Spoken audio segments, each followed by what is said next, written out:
The Way We Live Now, Anthony Trollope, Chapter 76. Hetta and Her Lover. Lady Carberry was at this time so miserable in regard to her son that she found herself unable to be active as she would otherwise have been in her endeavours to separate Paul Montague and her daughter. Roger had come up to town and given his opinion, very freely at any rate with regard to Sir Felix. But Roger had immediately returned to Suffolk, and the poor mother in want of assistance and consolation turned naturally to Mr. Brown, who came to see her for a few minutes almost every evening. It had now become almost a part of Mr. Brown's life to see Lady Carberry once in the day. She told him of the two propositions which Roger had made: first, that she should fix her residence in some second-rate French or German town, and that Sir Felix should be made to go with her, and, secondly, that she should take possession of Carberry Manor for 6 months. "And where would Mr. Carberry go?" asked Mr. Brown. "He's so good that he doesn't care what he does with himself. There's a cottage on the place, he says, that he would move to." Mr. Brown shook his head. Mr. Brown did not think that an offer so quixotically generous as this should be accepted. As to the German or French town, Mr. Brown said that the plan was no doubt feasible, but he doubted whether the thing to be achieved was worth the terrible sacrifice demanded. He was inclined to think that Sir Felix should go to the colonies. "That he might drink himself to death," said Lady Carberry, who now had no secrets from Mr. Brown. Sir Felix in the meantime was still in the doctor's hands upstairs.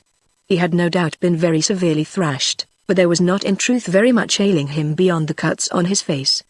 He was, however, at the present moment better satisfied to be an invalid than to have to come out of his room and to meet the world.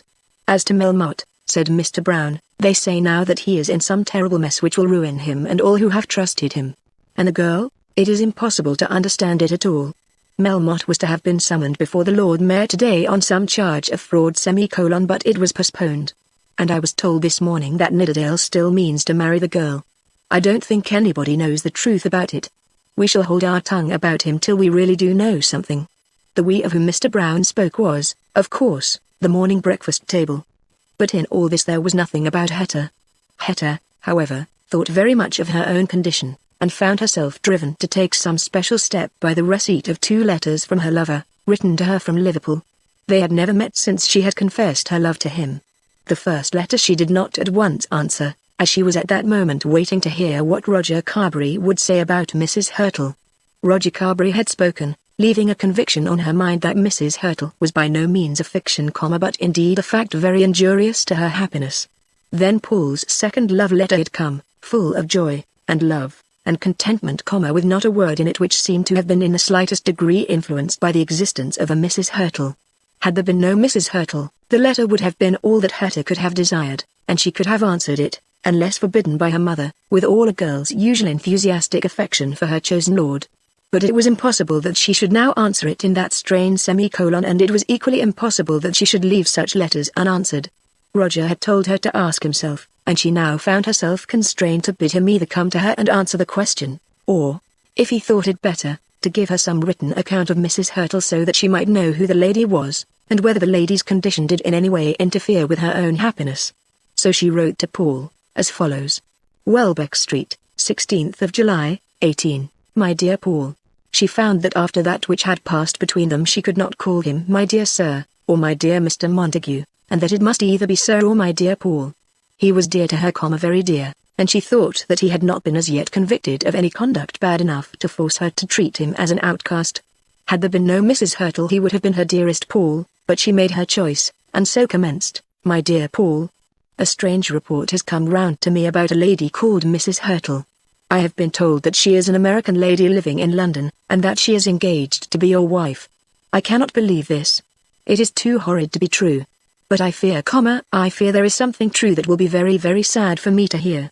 It was from my brother I first heard it, who was of course bound to tell me anything he knew. I have talked to Mamma about it, and to my cousin Roger. I am sure Roger knows it all, but he will not tell me. He said, ask himself. And so I ask you. Of course I can write about nothing else till I have heard about this. I am sure I need not tell you that it has made me very unhappy. If you cannot come and see me at once, you had better write. I have told Mamma about this letter. Then came the difficulty of the signature, with the declaration which must naturally be attached to it. After some hesitation she subscribed herself. Your affectionate friend, Henrietta Carberry. Most affectionately your own Hetta would have been the form in which she would have wished to finish the first letter she had ever written to him. Paul received it at Liverpool on the Wednesday morning, and on the Wednesday evening he was in Welbeck Street. He had been quite aware that it had been incumbent on him to tell her the whole history of Mrs. Hurtle. He had meant to keep back almost nothing. But it had been impossible for him to do so on that one occasion on which he had pleaded his love to her successfully. Let any reader who is intelligent in such matters say whether it would have been possible for him then to have commenced the story of Mrs. Hurtle and to have told it to the bitter end. Such a story must be postponed for a second or third interview. Or it may, indeed, be communicated by letter. When Paul was called away to Liverpool he did consider whether he should write the story. But there are many reasons strong against such written communications. A man may desire that the woman he loves should hear the record of his folly, so that, in after days, there may be nothing to detect, so that, should the Mrs. Hurtle of his life at any time intrude upon his happiness, he may with a clear brow and undaunted heart say to his beloved one, this is the trouble of which I spoke to you. And then he and his beloved one will be in one cause together. But he hardly wishes to supply his beloved one with a written record of his folly. And then who does not know how much tenderness a man may show to his own faults by the tone of his voice, by half-spoken sentences, and by an admixture of words of love for the lady who has filled up the vacant space once occupied by the Mrs. Hurtle of his romance? But the written record must go through from beginning to end, self-accusing, thoroughly perspicuous, with no sweet, soft falsehoods hidden under the half-expressed truth. The soft falsehoods which would be sweet as the scent of violets in a personal interview, would stand in danger of being denounced as deceit added to deceit, if sent in a letter. I think therefore that Paul Montague did quite right in hurrying up to London. He asked for Miss Carberry, and when told that Miss Henrietta was with her mother, he sent his name up and said that he would wait in the dining room. He had thoroughly made up his mind to this course. They should know that he had come at once, but he would not, if it could be helped, make his statement in the presence of Lady Carberry. Then, upstairs, there was a little discussion. Hetta pleaded her right to see him alone. She had done what Roger had advised, and had done it with her mother's consent. Her mother might be sure that she would not again accept her lover till this story of Mrs. Hurtle had been sifted to the very bottom. But she must herself hear what her lover had to say for himself. Felix was at the time in the drawing-room and suggested that he should go down and see Paul Montague on his sister's behalf, but his mother looked at him with scorn, and his sister quietly said that she would rather see Mr. Montague herself. Felix had been so cowed by circumstances that he did not say another word, and Hetta left the room alone. When she entered the parlour Paul stepped forward to take her in his arms. That was a matter of course. She knew it would be so, and she had prepared herself for it. "Paul," she said, "let me hear about all this first." She sat down at some distance from him, and he found himself compelled to seat himself at some distance from her. "And so you have heard of Mrs. Hurtle," he said, with a faint attempt at a smile. "Yes, Felix told me, and Roger evidently had heard about her." "Oh yes, Roger Carberry has heard about her from the beginning, knows the whole history almost as well as I know it myself." "I don't think your brother is as well informed." "Perhaps not. But isn't it a story that concerns me?" "Certainly it so far concerns you, Hetta, that you ought to know it. And I trust you will believe that it was my intention to tell it you. I will believe anything that you will tell me. If so, I don't think that you will quarrel with me when you know all. I was engaged to marry Mrs. Hurtle. Is she a widow?" He did not answer this at once. "I suppose she must be a widow if you were going to marry her." "Yes, she is a widow. She was divorced." "Oh, Paul. And she is an American?" "Yes, and you loved her?" Montague was desirous of telling his own story, and did not wish to be interrogated. "If you will allow me I will tell it you all from beginning to end." "Oh, certainly. But I suppose you loved her. If you meant to marry her you must have loved her." There was a frown upon Hetta's brow and a tone of anger in her voice which made Paul uneasy. "Yes, I loved her once, but I will tell you all." Then he did tell his story, with a repetition of which the reader need not be detained. Hetta listened with fair attention, not interrupting very often, though when she did interrupt, the little words which she spoke were bitter enough. But she heard the story of the long journey across the American continent, of the ocean journey before the end of which Paul had promised to make this woman his wife. "Had she been divorced then?" asked Hetta, "because I believe they get themselves divorced just when they like." Simple as the question was, he could not answer it. "I could only know what she told me," he said, as he went on with his story. Then Mrs. Hurtle had gone on to Paris, and he, as soon as he reached Carberry, had revealed everything to Roger. "Did you give her up then?" demanded Hetta with stern severity. No, not then. He had gone back to San Francisco, and he had not intended to say that the engagement had been renewed, but he was forced to acknowledge that it had not been broken off. Then he had written to her on his second return to England, and then she had appeared in London at Mrs. Pipkin's lodgings in Islington. I can hardly tell you how terrible that was to me, he said, for I had by that time become quite aware that my happiness must depend upon you. He tried the gentle, soft falsehoods that should have been as sweet as violets. Perhaps they were sweet. It is odd how stern a girl can be, while her heart is almost breaking with love. Hetta was very stern, but Felix says you took her to Lowestoft, quite the other day. Montague had intended to tell all, almost all. There was a something about the journey to Lowestoft which it would be impossible to make Hetta understand, and he thought that that might be omitted. It was on account of her health, on account of her health. And did you go to the play with her? I did. Was that for her health? Oh, Hetta, do not speak to me like that. Cannot you understand that when she came here, following me, I could not desert her? I cannot understand why you deserted her at all, said Hetta. You say you loved her, and you promised to marry her. It seems horrid to me to marry a divorced woman, a woman who just says that she was divorced. But that is because I don't understand American ways. And I am sure you must have loved her when you took her to the theater, and down to Lowestoft, for her health.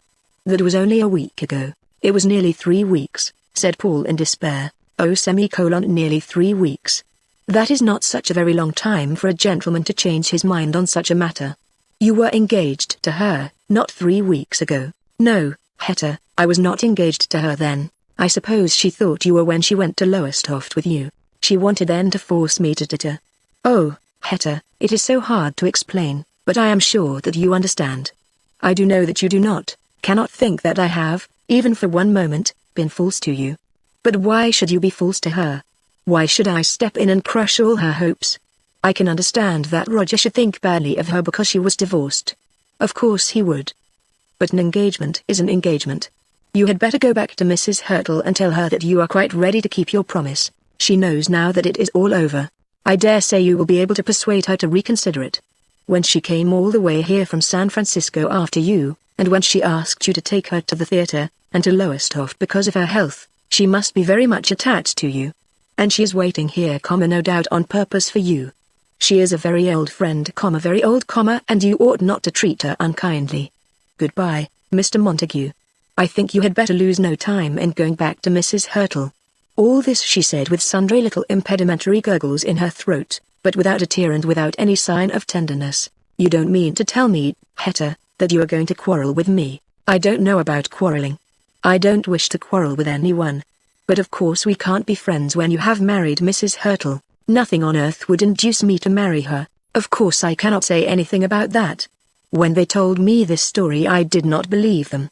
No, I hardly believed Roger when he would not tell it for he was too kind, but when he would not contradict it. It seemed to be almost impossible that you should have come to me just at the very same moment. For, after all, Mr. Montague, nearly 3 weeks is a very short time. That trip to Lowestoft couldn't have been much above a week before you came to me. What does it matter? Oh no, of course not, nothing to you. I think I will go away now, Mr. Montague. It was very good of you to come and tell me all. It makes it so much easier. Do you mean to say that you are going to throw me over? I don't want you to throw Mrs. Hurtle over.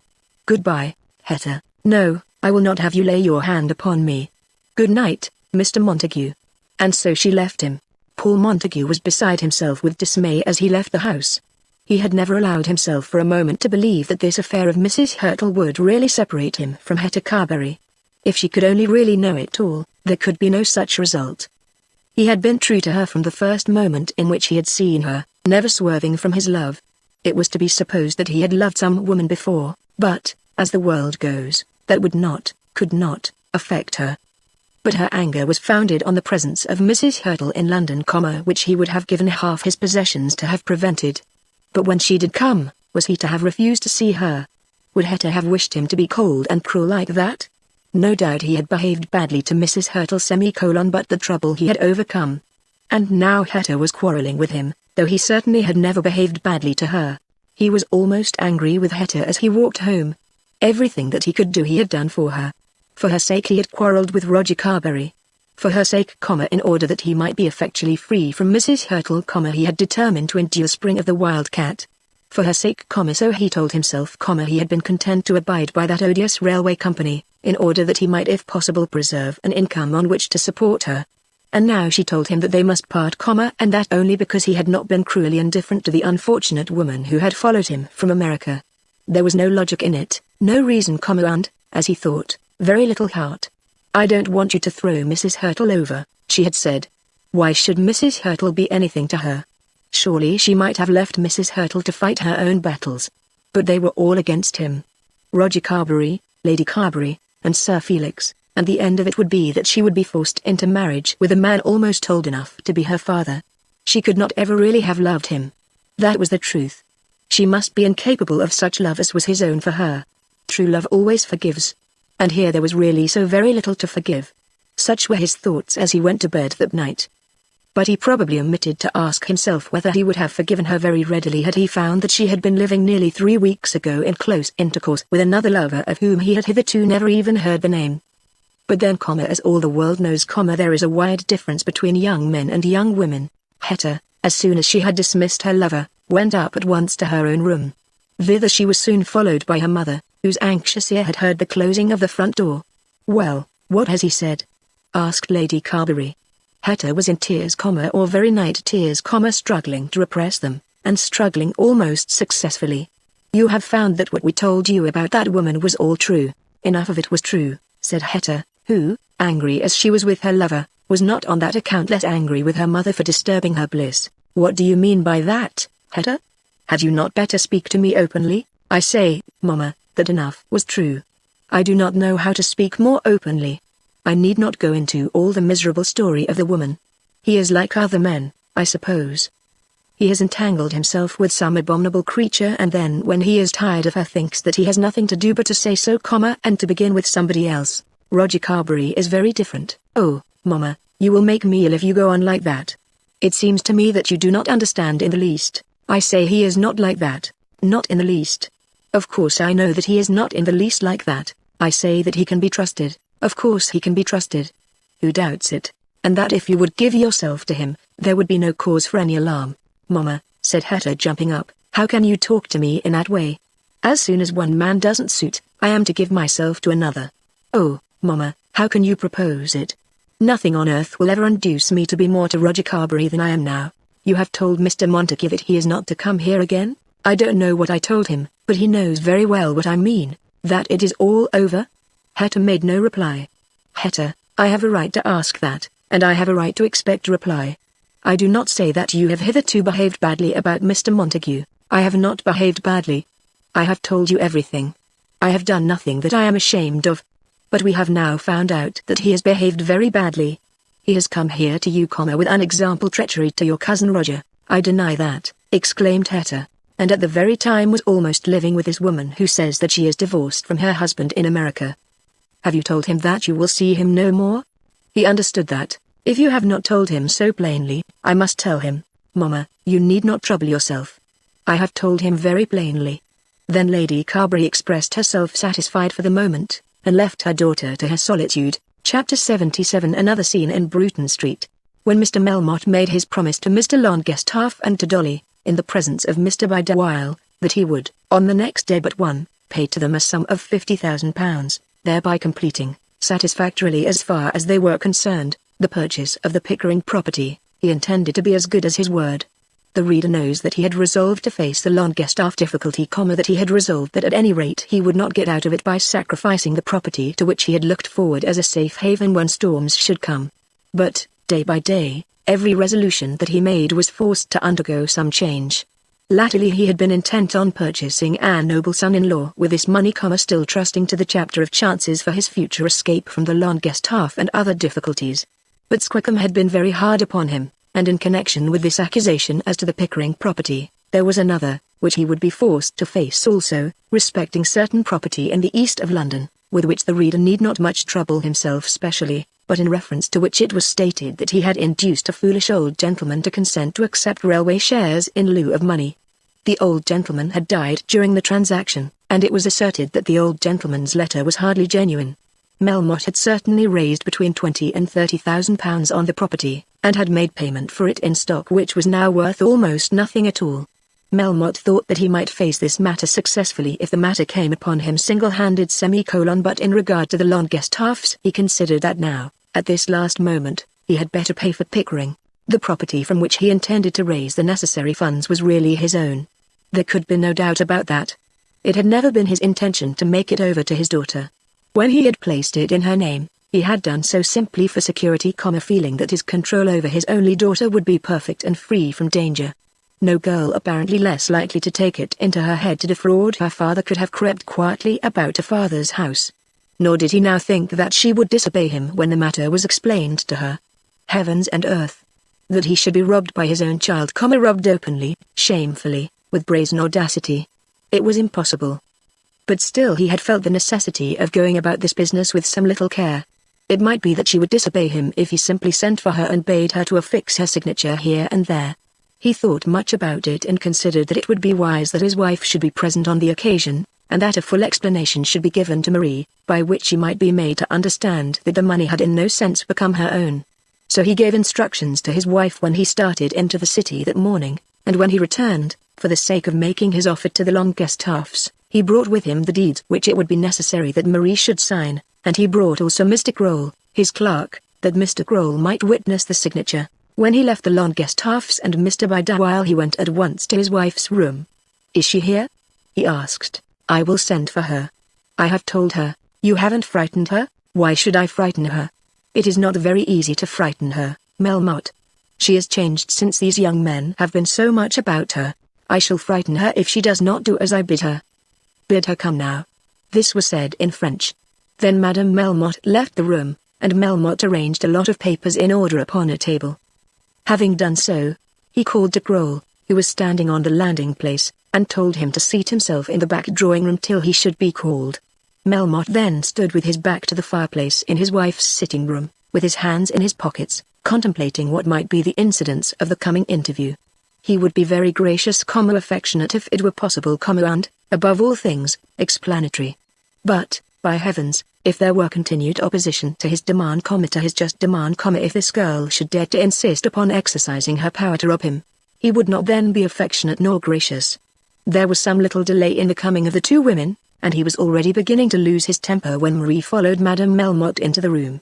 He at once swallowed his rising anger with an effort.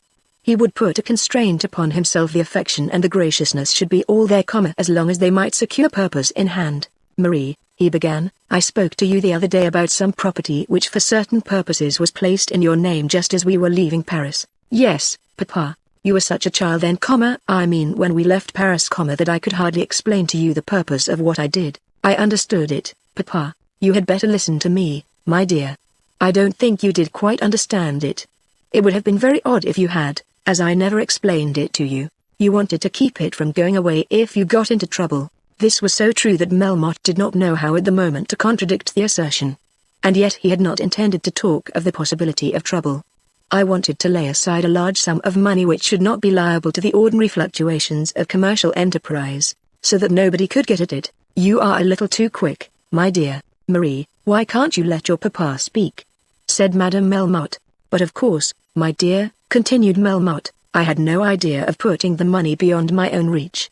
Such a transaction is very common, and in such cases a man naturally uses the name of someone who is very near and dear to him, and in whom he is sure that he can put full confidence. And it is customary to choose a young person, as there will then be less danger of the accident of death. It was for these reasons, which I am sure that you will understand, that I chose you. Of course the property remained exclusively my own, but it is really mine," said Marie. "No, miss, it was never yours," said Melmotte, almost bursting out into anger, but restraining himself. "How could it become yours, Marie? Did I ever make you a gift of it? But I know that it did become mine, legally, by a quibble of law, yes, but not so as to give you any right to it. I always draw the income. But I could stop that, Papa, and if I were married, of course it would be stopped." Then, quick as a flash of lightning, another idea occurred to Melmotte, who feared that he already began to see that this child of his might be stiff-necked.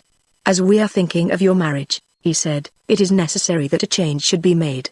Settlements must be drawn for the satisfaction of Lord Nidderdale and his father.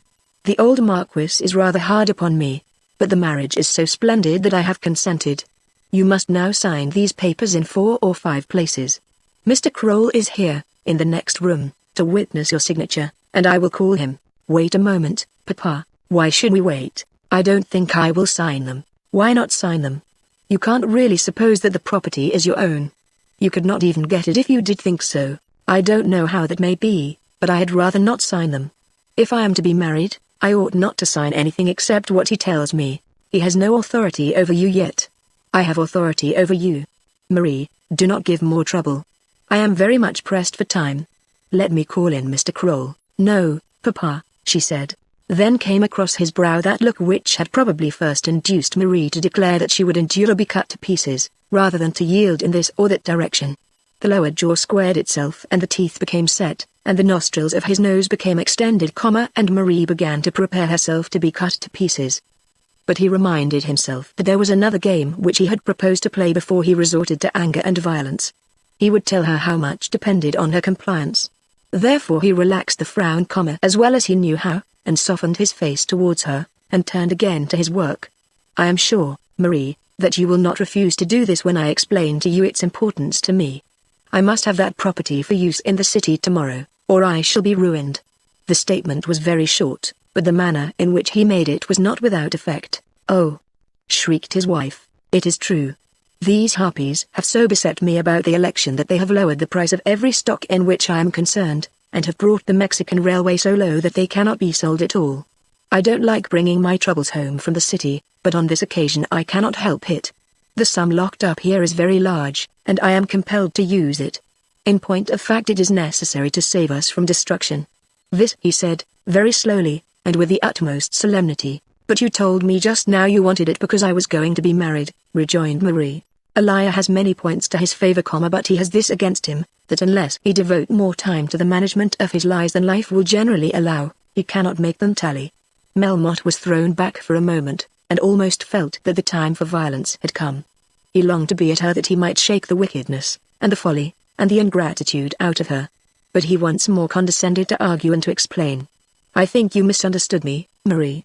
I meant you to understand that settlements must be made, and that of course I must get my own property back into my own hands before anything of that kind can be done. I tell you once more, my dear, that if you do not do as I bid you, so that I may use that property the first thing tomorrow, we are all ruined. Everything will be gone. This can't be gone, said Marie, nodding her head at the papers. Marie, do you wish to see me disgraced and ruined? I have done a great deal for you. You turned away the only person I ever cared for, said Marie. Marie, how can you be so wicked? Do as your papa bids you, said Madame Melmotte. No, said Melmotte. She does not care who is ruined, because we saved her from that reprobate. She will sign them now, said Madame Melmotte. No, I will not sign them, said Marie. If I am to be married to Lord Nidderdale as you all say, I am sure I ought to sign nothing without telling him. And if the property was once made to be mine, I don't think I ought to give it up again because Papa says that he is going to be ruined. I think that's a reason for not giving it up again. It isn't yours to give. It's mine, said Melmotte, gnashing his teeth. Then you can do what you like with it without my signing, said Marie. He paused a moment, and then laying his hand gently upon her shoulder, he asked her yet once again. His voice was changed, and was very hoarse. But he still tried to be gentle with her. Marie, he said, will you do this to save your father from destruction? But she did not believe a word that he said to her. How could she believe him? He had taught her to regard him as her natural enemy, making her aware that it was his purpose to use her as a chattel for his own advantage, and never allowing her for a moment to suppose that aught that he did was to be done for her happiness. And now, almost in a breath, he had told her that this money was wanted that it might be settled on her and the man to whom she was to be married, and then that it might be used to save him from instant ruin. She believed neither one story nor the other. That she should have done as she was desired in this matter can hardly be disputed. The father had used her name because he thought that he could trust her. She was his daughter and should not have betrayed his trust. But she had steeled herself to obstinacy against him in all things. Even yet, after all that had passed, although she had consented to marry Lord Nidderdale, though she had been forced by what she had learned to despise Sir Felix Carberry, there was present to her an idea that she might escape with the man she really loved. But any such hope could depend only on the possession of the money which she now claimed as her own. Melmotte had endeavored to throw a certain supplicatory pathos into the question he had asked her, but, though he was in some degree successful with his voice, his eyes and his mouth and his forehead still threatened her. He was always threatening her. All her thoughts respecting him reverted to that inward assertion that he might cut her to pieces if he liked. He repeated his question in the pathetic strain. "Will you do this now, to save us all from ruin?" But his eyes still threatened her. "No," she said, looking up into his face as though watching for the personal attack which would be made upon her. "No, I won't, Marie," exclaimed Madame Melmotte. She glanced round for a moment at her pseudo-mother with contempt. "No," she said. "I don't think I ought, and I won't." "You won't?" shouted Melmotte. She merely shook her head. "Do you mean that you, my own child, will attempt to rob your father just at the moment you can destroy him by your wickedness?" She shook her head but said no other word. "Nec pueros carum populo Medea trucidet. Let not Medea with unnatural rage slaughter her mangled infants on the stage, nor will I attempt to harrow my readers by a close description of the scene which followed. Poor Marie. That cutting her up into pieces was commenced after a most savage fashion. Marie, crouching down, hardly uttered a sound. But Madame Melmotte, frightened beyond endurance, screamed at the top of her voice, "Ah, Melmotte, to la tueuse." And then she tried to drag him from his prey. "Will you sign them now?" said Melmotte, panting. At that moment Groll, frightened by the screams, burst into the room. It was perhaps not the first time that he had interfered to save Melmotte from the effects of his own wrath. "Oh, Mr. Melmotte, what is the matter?" asked the clerk. Melmotte was out of breath and could hardly tell his story. Marie gradually recovered herself, and crouched, cowering, in the corner of a sofa, by no means vanquished in spirit, but with a feeling that the very life had been crushed out of her body. Madame Melmotte was standing weeping copiously, with her handkerchief up to her eyes. "Will you sign the papers?" Melmotte demanded. Marie, lying as she was, all in a heap, merely shook her head. "Pig," said Melmotte, "wicked, ungrateful pig." "Ah, mademoiselle," said Groll, "you should oblige your father." "Wretched, wicked girl," said Melmotte, collecting the papers together. Then he left the room, and followed by Groll descended to the study, whence the Longestaffes and Mr. Bideawhile had long since taken their departure. Madame Melmotte came and stood over the girl, but for some minutes spoke never a word. Marie lay on the sofa, all in a heap, with her hair dishevelled and her dress disordered, breathing hard, but uttering no sobs and shedding no tears. The stepmother, if she might so be called, did not think of attempting to persuade where her husband had failed. She feared Melmotte so thoroughly, and was so timid in regard to her own person, that she could not understand the girl's courage.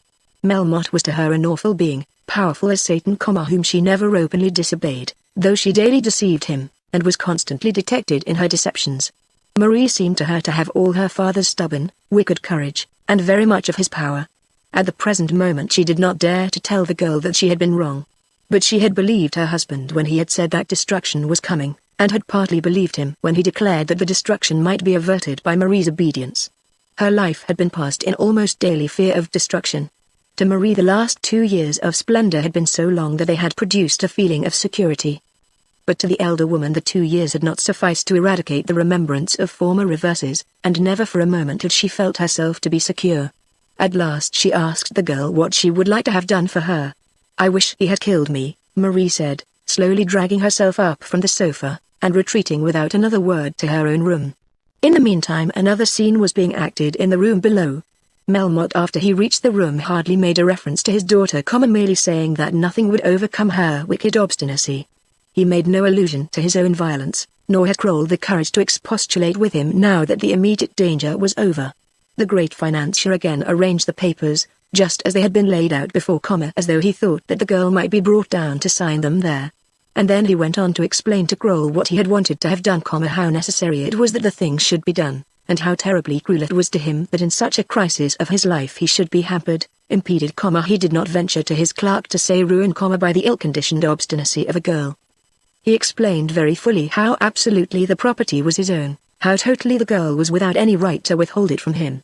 How monstrous in its injustice was the present position of things. In all this Groll fully agreed. Then Melmotte went on to declare that he would not feel the slightest scruple in writing Marie's signature to the papers himself. He was the girl's father and was justified in acting for her. The property was his own property, and he was justified in doing with it as he pleased. Of course he would have no scruple in writing his daughter's name. Then he looked up at the clerk. The clerk again assented, after a fashion, not by any means with the comfortable certainty with which he had signified his accordance with his employer's first propositions. But he did not, at any rate, hint any disapprobation of the step which Melmotte proposed to take. Then Melmotte went a step farther, and explained that the only difficulty in reference to such a transaction would be that the signature of his daughter would be required to be corroborated by that of a witness before he could use it. Then he again looked up at Kroll, but on this occasion Kroll did not move a muscle of his face. There certainly was no assent. Melmotte continued to look at him, but then came upon the old clerk's countenance a stern look which amounted to very strong dissent. And yet Kroll had been conversant with some irregular doings in his time, and Melmotte knew well the extent of Kroll's experience. Then Melmotte made a little remark to himself. He knows that the game is pretty well over. You had better return to the city now, he said aloud. I shall follow you in half an hour. It is quite possible that I may bring my daughter with me. If I can make her understand this thing I shall do so. In that case I shall want you to be ready. Kroll again smiled, and again assented, and went his way, but Melmotte made no further attempt upon his daughter. As soon as Kroll was gone he searched among various papers in his desk and drawers, and having found 2 signatures, those of his daughter and of this German clerk, set to work tracing them with some thin tissue paper. He commenced his present operation by bolting his door and pulling down the blinds. He practiced the 2 signatures for the best part of an hour. Then he forged them on the various documents and, having completed the operation, refolded them, placed them in a locked bag of which he had always kept the key in his purse, and then, with the bag in his hand, was taken in his brougham into the city. Chapter 78. Miss Longestaff again at Caversham. All this time Mr. Longestaff was necessarily detained in London while the 3 ladies of his family were living forlornly at Caversham. He had taken his younger daughter home on the day after his visit to Lady Monogram, and in all his intercourse with her had spoken of her suggested marriage with Mr. Bragat as a thing utterly out of the question. Georgiana had made one little fight for her independence at the Jermyn Street Hotel. Indeed, Papa, I think it's very hard, she said. What's hard? I think a great many things are hard, but I have to bear them. You can do nothing for me, do nothing for you. Haven't you got a home to live in, and clothes to wear, and a carriage to go about in, and books to read if you choose to read them? What do you expect? You know, Papa, that's nonsense. How do you dare to tell me that what I say is nonsense? Of course there's a house to live in and clothes to wear, but what's to be the end of it?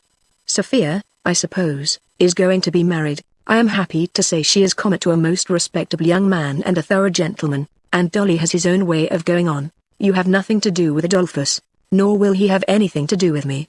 If I don't marry, what's to become of me? It isn't that Mr. Bragat is the sort of man I should choose. Do not mention his name to me. But what am I to do?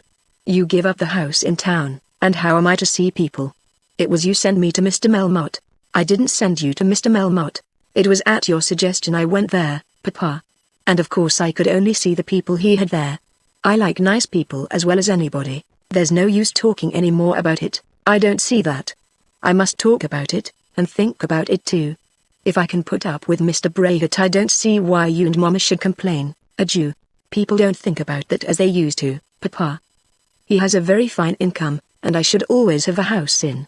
Then Mr. Longestaff became so furious and loud that he stopped her for that time. Look here, he said, if you mean to tell me that you will marry that man without my consent, I can't prevent it. But you shall not marry him as my daughter. You shall be turned out of my house, and I will never have your name pronounced in my presence again. It is disgusting, degrading, disgraceful. And then he left her. On the next morning before he started for Caversham he did see Mr. Bragat, but he told Georgiana nothing of the interview, nor had she the courage to ask him. The objectionable name was not mentioned again in her father's hearing, but there was a sad scene between herself, Lady Pomona, and her sister. When Mr. Longestaff and his younger daughter arrived, the poor mother did not go down into the hall to meet her child, from whom she had that morning received the dreadful tidings about the Jew. As to these tidings she had as yet heard no direct condemnation from her husband. The effect upon Lady Pomona had been more grievous even than that made upon the father. Mr. Longestaff had been able to declare immediately that the proposed marriage was out of the question, that nothing of the kind should be allowed, and could take upon himself to see the Jew with the object of breaking off the engagement. But poor Lady Pomona was helpless in her sorrow. If Georgiana chose to marry a Jew tradesman, she could not help it. But such an occurrence in the family would, she felt, be to her as through the end of all things had come. She could never again hold up her head, never go into society, never take pleasure in her powdered footman. When her daughter should have married a Jew, she didn't think that she could pluck up the courage to look even her neighbors Mrs. Yeld and Mrs. Hepworth in the face. Georgiana found no one in the hall to meet her, and dreaded to go to her mother. She first went with her maid to her own room, and waited till Sophia came to her. As she sat pretending to watch the process of unpacking, she strove to regain her courage. Why need she be afraid of anybody? Why, at any rate, should she be afraid of other females? Had she not always been dominant over her mother and sister? "Oh, Georgie," said Sophia, "this is wonderful news. I suppose it seems wonderful that anybody should be going to be married except yourself. No semicolon, but such a very odd match. Look here, Sophia. If you don't like it, you need not talk about it. We shall always have a house in town, and you will not. If you don't like to come to us, you needn't. That's about all." "George wouldn't let me go there at all," said Sophia. "Then George had better keep you at home at Toodlam." "Where's Mama? I should have thought somebody might have come and met me to say a word to me, instead of allowing me to creep into the house like this. Mama isn't at all well, but she's up in her own room. You mustn't be surprised, Georgie, if you find Mama very much cut up about this." Then Georgiana understood that she must be content to stand all alone in the world, unless she made up her mind to give up Mr. Braggett. "So I've come back," said Georgiana, stooping down and kissing her mother. "Oh, Georgiana, said Lady Pomona, slowly raising herself and covering her face with one of her hands. "This is dreadful. It will kill me. It will indeed. I didn't expect it from you. What is the good of all that, Mama? It seems to me that it can't be possible. It's unnatural. It's worse than your wife's sister. I'm sure there's something in the Bible against it. You never would read your Bible, or you wouldn't be going to do this. Lady Julia Starr has done just the same thing, and she goes everywhere. What does your papa say? I'm sure your papa won't allow it. If he's fixed about anything, it's about the juice. An accursed race, think of that, Georgiana, expelled from paradise. Mama, that's nonsense. Scattered about all over the world, so that nobody knows who anybody is. And it's only since those nasty radicals came up that they have been able to sit in Parliament. One of the greatest judges in the land is a Jew," said Georgiana, who had already learned to fortify her own case. "Nothing that the radicals can do can make them anything else but what they are. I'm sure that Mr. Whitstable, who is to be your brother-in-law, will never condescend to speak to him." Now if there was anybody whom Georgiana Longestaff had despised from her youth upwards, it was George Whitstable. He had been a laughingstock to her when they were children, had been regarded as a lout when he left school, and had been her common example of rural dullness since he had become a man. He certainly was neither beautiful nor bright, but he was a conservative squire born of Tory parents. Nor was he rich, having but a moderate income, sufficient to maintain a moderate country house and no more. When first there came indications that Sophia intended to put up with George Whitstable, the more ambitious sister did not spare the shafts of her scorn. And now she was told that George Whitstable would not speak to her future husband. She was not to marry Mr. Braggett lest she should bring disgrace, among others, upon George Whitstable. This was not to be endured. "Then Mr. Whitstable may keep himself at home at Toodlam and not trouble his head at all about me or my husband. I'm sure I shan't trouble myself as to what a poor creature like that may think about me. George Whitstable knows as much about London as I do about the moon.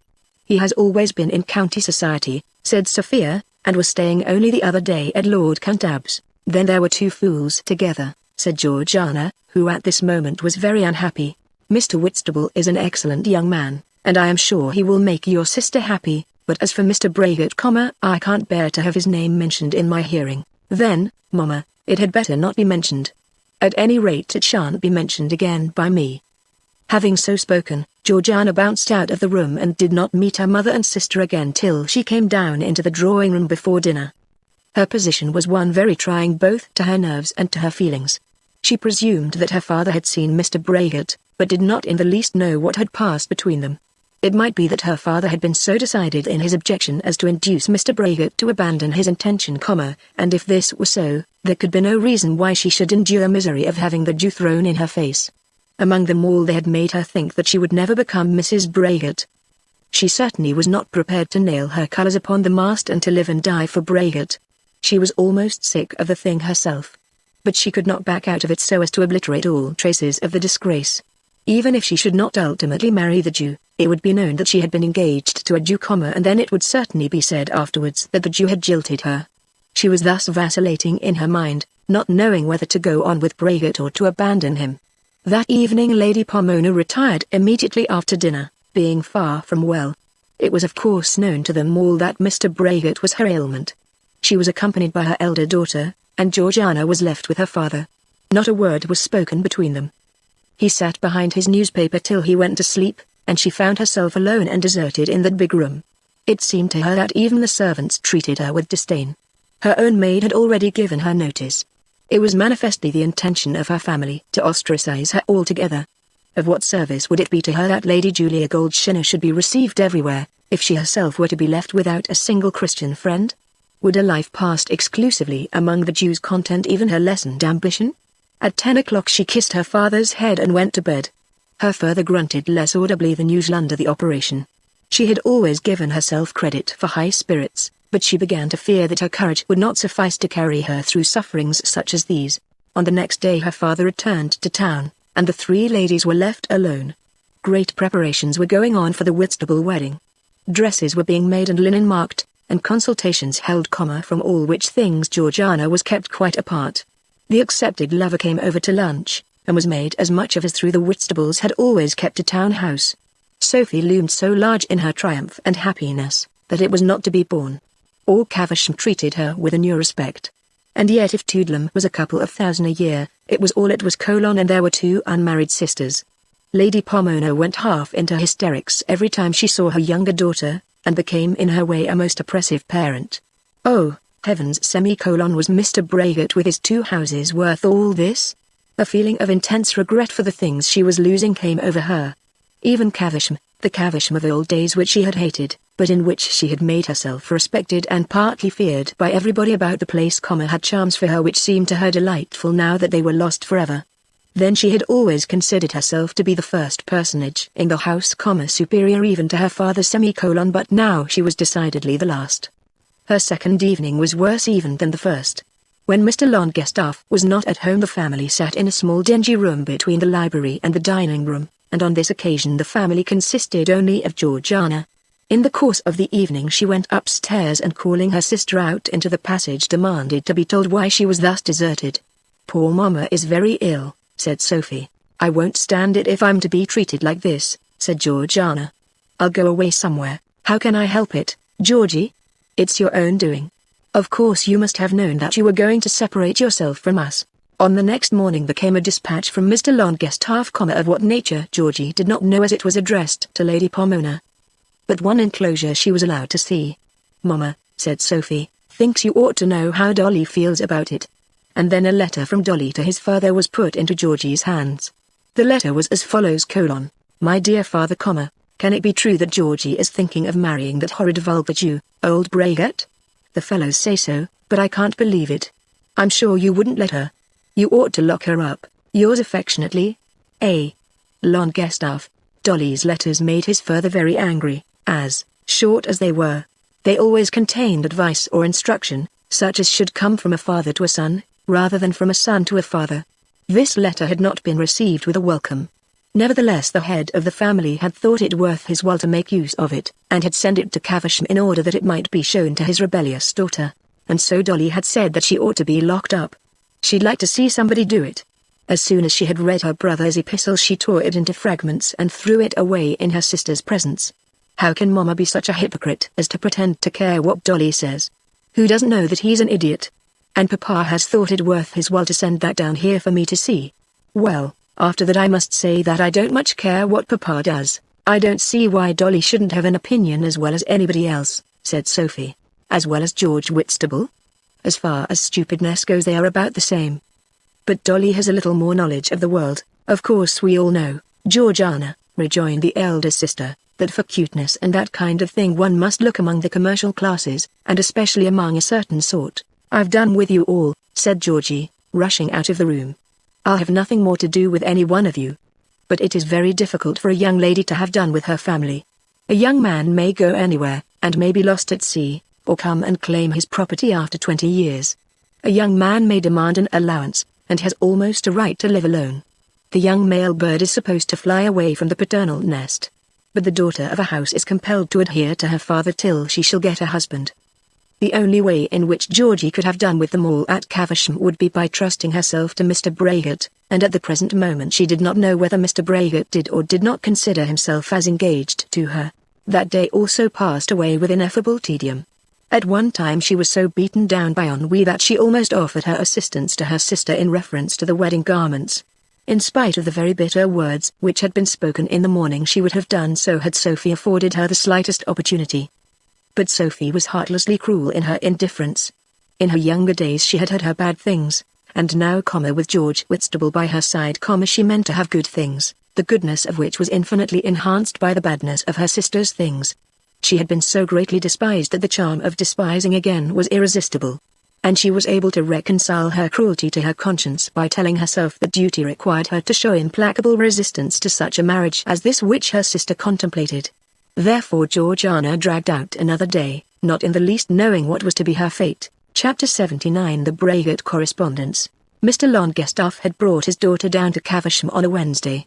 During the Thursday and Friday she had passed a very sad time, not knowing whether she was or was not engaged to marry Mr. Braggart. Her father had declared to her that he would break off the match, and she believed that he had seen Mr. Braggart with that purpose. She had certainly given no consent, and had never hinted to any one of the family an idea that she was disposed to yield. But she felt that, at any rate with her father, she had not adhered to her purpose with tenacity, and that she had allowed him to return to London with a feeling that she might still be controlled. She was beginning to be angry with Mr. Braggart, thinking that he had taken his dismissal from her father without consulting her. It was necessary that something should be settled, something known.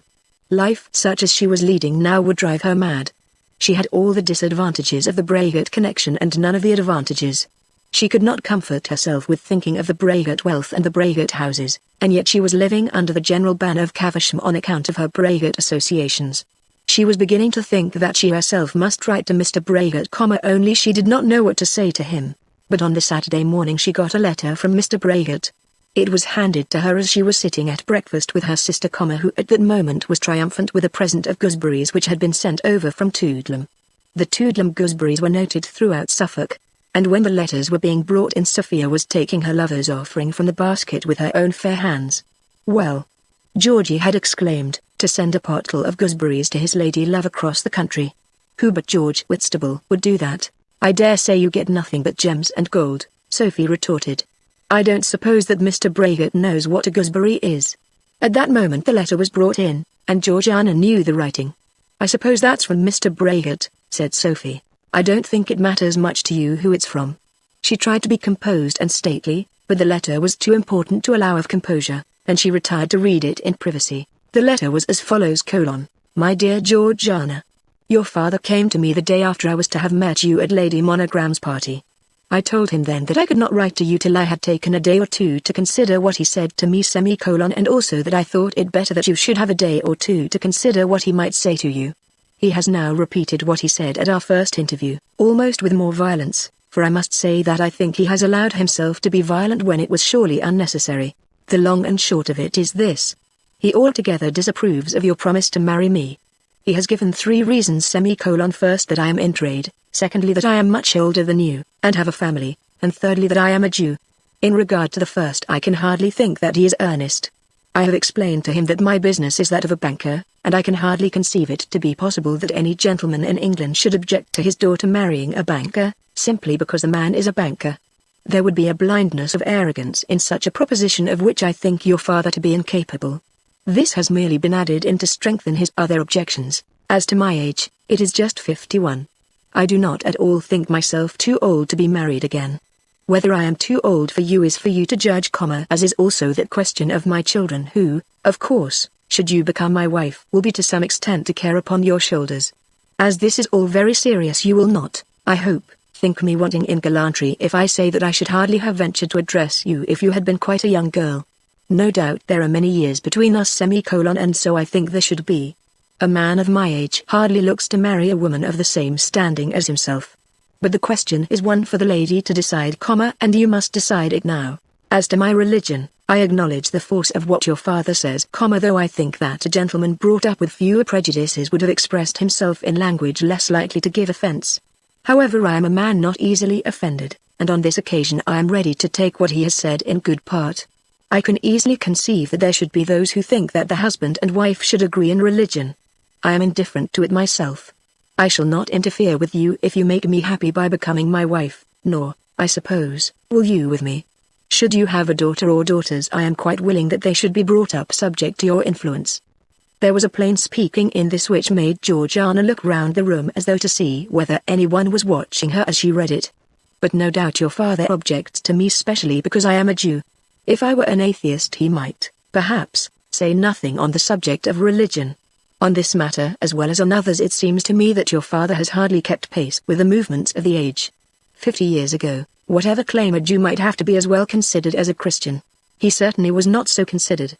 Society was closed against him, except under special circumstances, and so were all the privileges of high position. But that has been altered. Your father does not admit the change, but I think he is blind to it, because he does not wish to see. I say all this more as defending myself than as combating his views with you. It must be for you and for you alone to decide how far his views shall govern you. He has told me, after a rather peremptory fashion, that I have behaved badly to him and to his family because I did not go to him in the first instance when I thought of obtaining the honor of an alliance with his daughter. I have been obliged to tell him that in this matter I disagree with him entirely, though in so telling him I endeavored to restrain myself from any appearance of warmth. I had not the pleasure of meeting you in his house, nor had I any acquaintance with him. And again, at the risk of being thought uncourteous, I must say that you are to a certain degree emancipated by age from that positive subordination to which a few years ago you probably submitted without a question. If a gentleman meets a lady in society, as I met you in the home of our friend Mr. Melmotte, I do not think that the gentleman is to be debarred from expressing his feelings because the lady may possibly have a parent. Your father, no doubt with propriety, had left you to be the guardian of yourself, and I cannot submit to be accused of improper conduct because, finding you in that condition, I availed myself of it. And now, having said so much, I must leave the question to be decided entirely by yourself. I beg you to understand that I do not at all wish to hold you to a promise merely because a promise has been given. I readily acknowledge that the opinion of your family should be considered by you, though I will not admit that I was bound to consult that opinion before I spoke to you. It may well be that your regard for me or your appreciation of the comforts with which I may be able to surround you, will not suffice to reconcile you to such a breach from your own family as your father, with much repetition, has assured me will be inevitable. Take a day or two to think of this and turn it well over in your mind. When I last had the happiness of speaking to you, you seemed to think that your parents might raise objections, but that those objections would give way before an expression of your own wishes. I was flattered by your so thinking, but, if I may form any judgment from your father's manner, I must suppose that you were mistaken. You will understand that I do not say this as any reproach to you. Quite the contrary. I think your father is irrational, and you may well have failed to anticipate that he should be so. As to my own feelings, they remain exactly as they were when I endeavored to explain them to you. Though I do not find myself to be too old to marry, I do think myself too old to write love letters. I have no doubt you believe me when I say that I entertain a most sincere affection for you, and I beseech you to believe me in saying further that should you become my wife it shall be the study of my life to make you happy. It is essentially necessary that I should allude to one other matter, as to which I have already told your father what I will now tell you. I think it probable that within this week I shall find myself a loser of a very large sum of money through the failure of a gentleman whose bad treatment of me I will the more readily forgive because he was the means of making me known to you. This you must understand is private between you and me, though I have thought it proper to inform your father. Such loss, if it fall upon me, will not interfere in the least with the income which I have proposed to settle upon you for your use after my death, and, as your father declares that in the event of your marrying me he will neither give to you nor bequeath to you a shilling, he might have abstained from telling me to my face that I was a bankrupt merchant when I myself told him of my loss. I'm not a bankrupt merchant nor at all likely to become so. Nor will this loss at all interfere with my present mode of living. But I have thought it right to inform you of it, because, if it occur, as I think it will, I shall not deem it right to keep a second establishment probably for the next 2 or 3 years. But my house at Fulham and my stables there will be kept up just as they are at present. I have now told you everything which I think it is necessary you should know, in order that you may determine either to adhere to or to recede from your engagement. When you have resolved, you will let me know, but a day or two may probably be necessary for your decision. I hope I need not say that a decision in my favor will make me a happy man. I am, in the meantime, your affectionate friend, Ezekiel Braggett. This very long letter puzzled Georgie a good deal, and left her, at the time of reading it, very much in doubt as to what she would do. She could understand that it was a plain-spoken and truth-telling letter. Not that she, to herself, gave it praise for those virtues, but that it imbued her unconsciously with a thorough belief.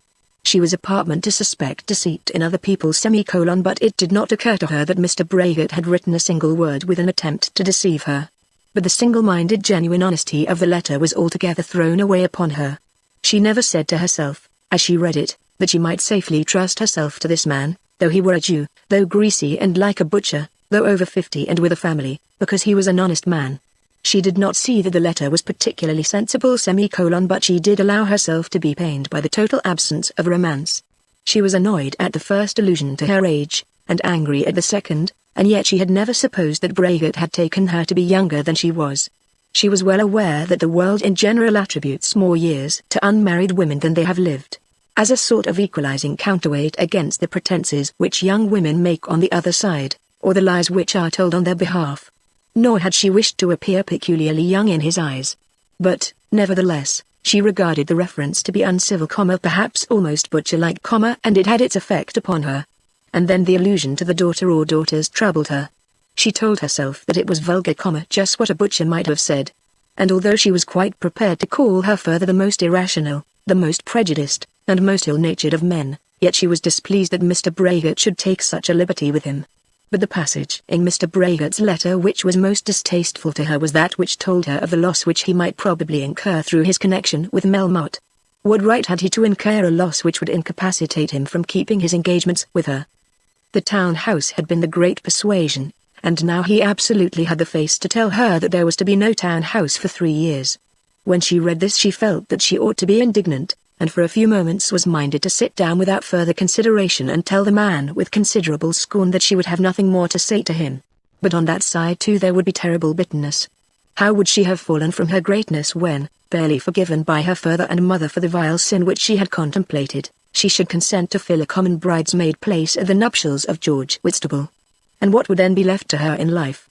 This episode of the Jew would make it quite impossible for her again to contest the question of the London house with her father.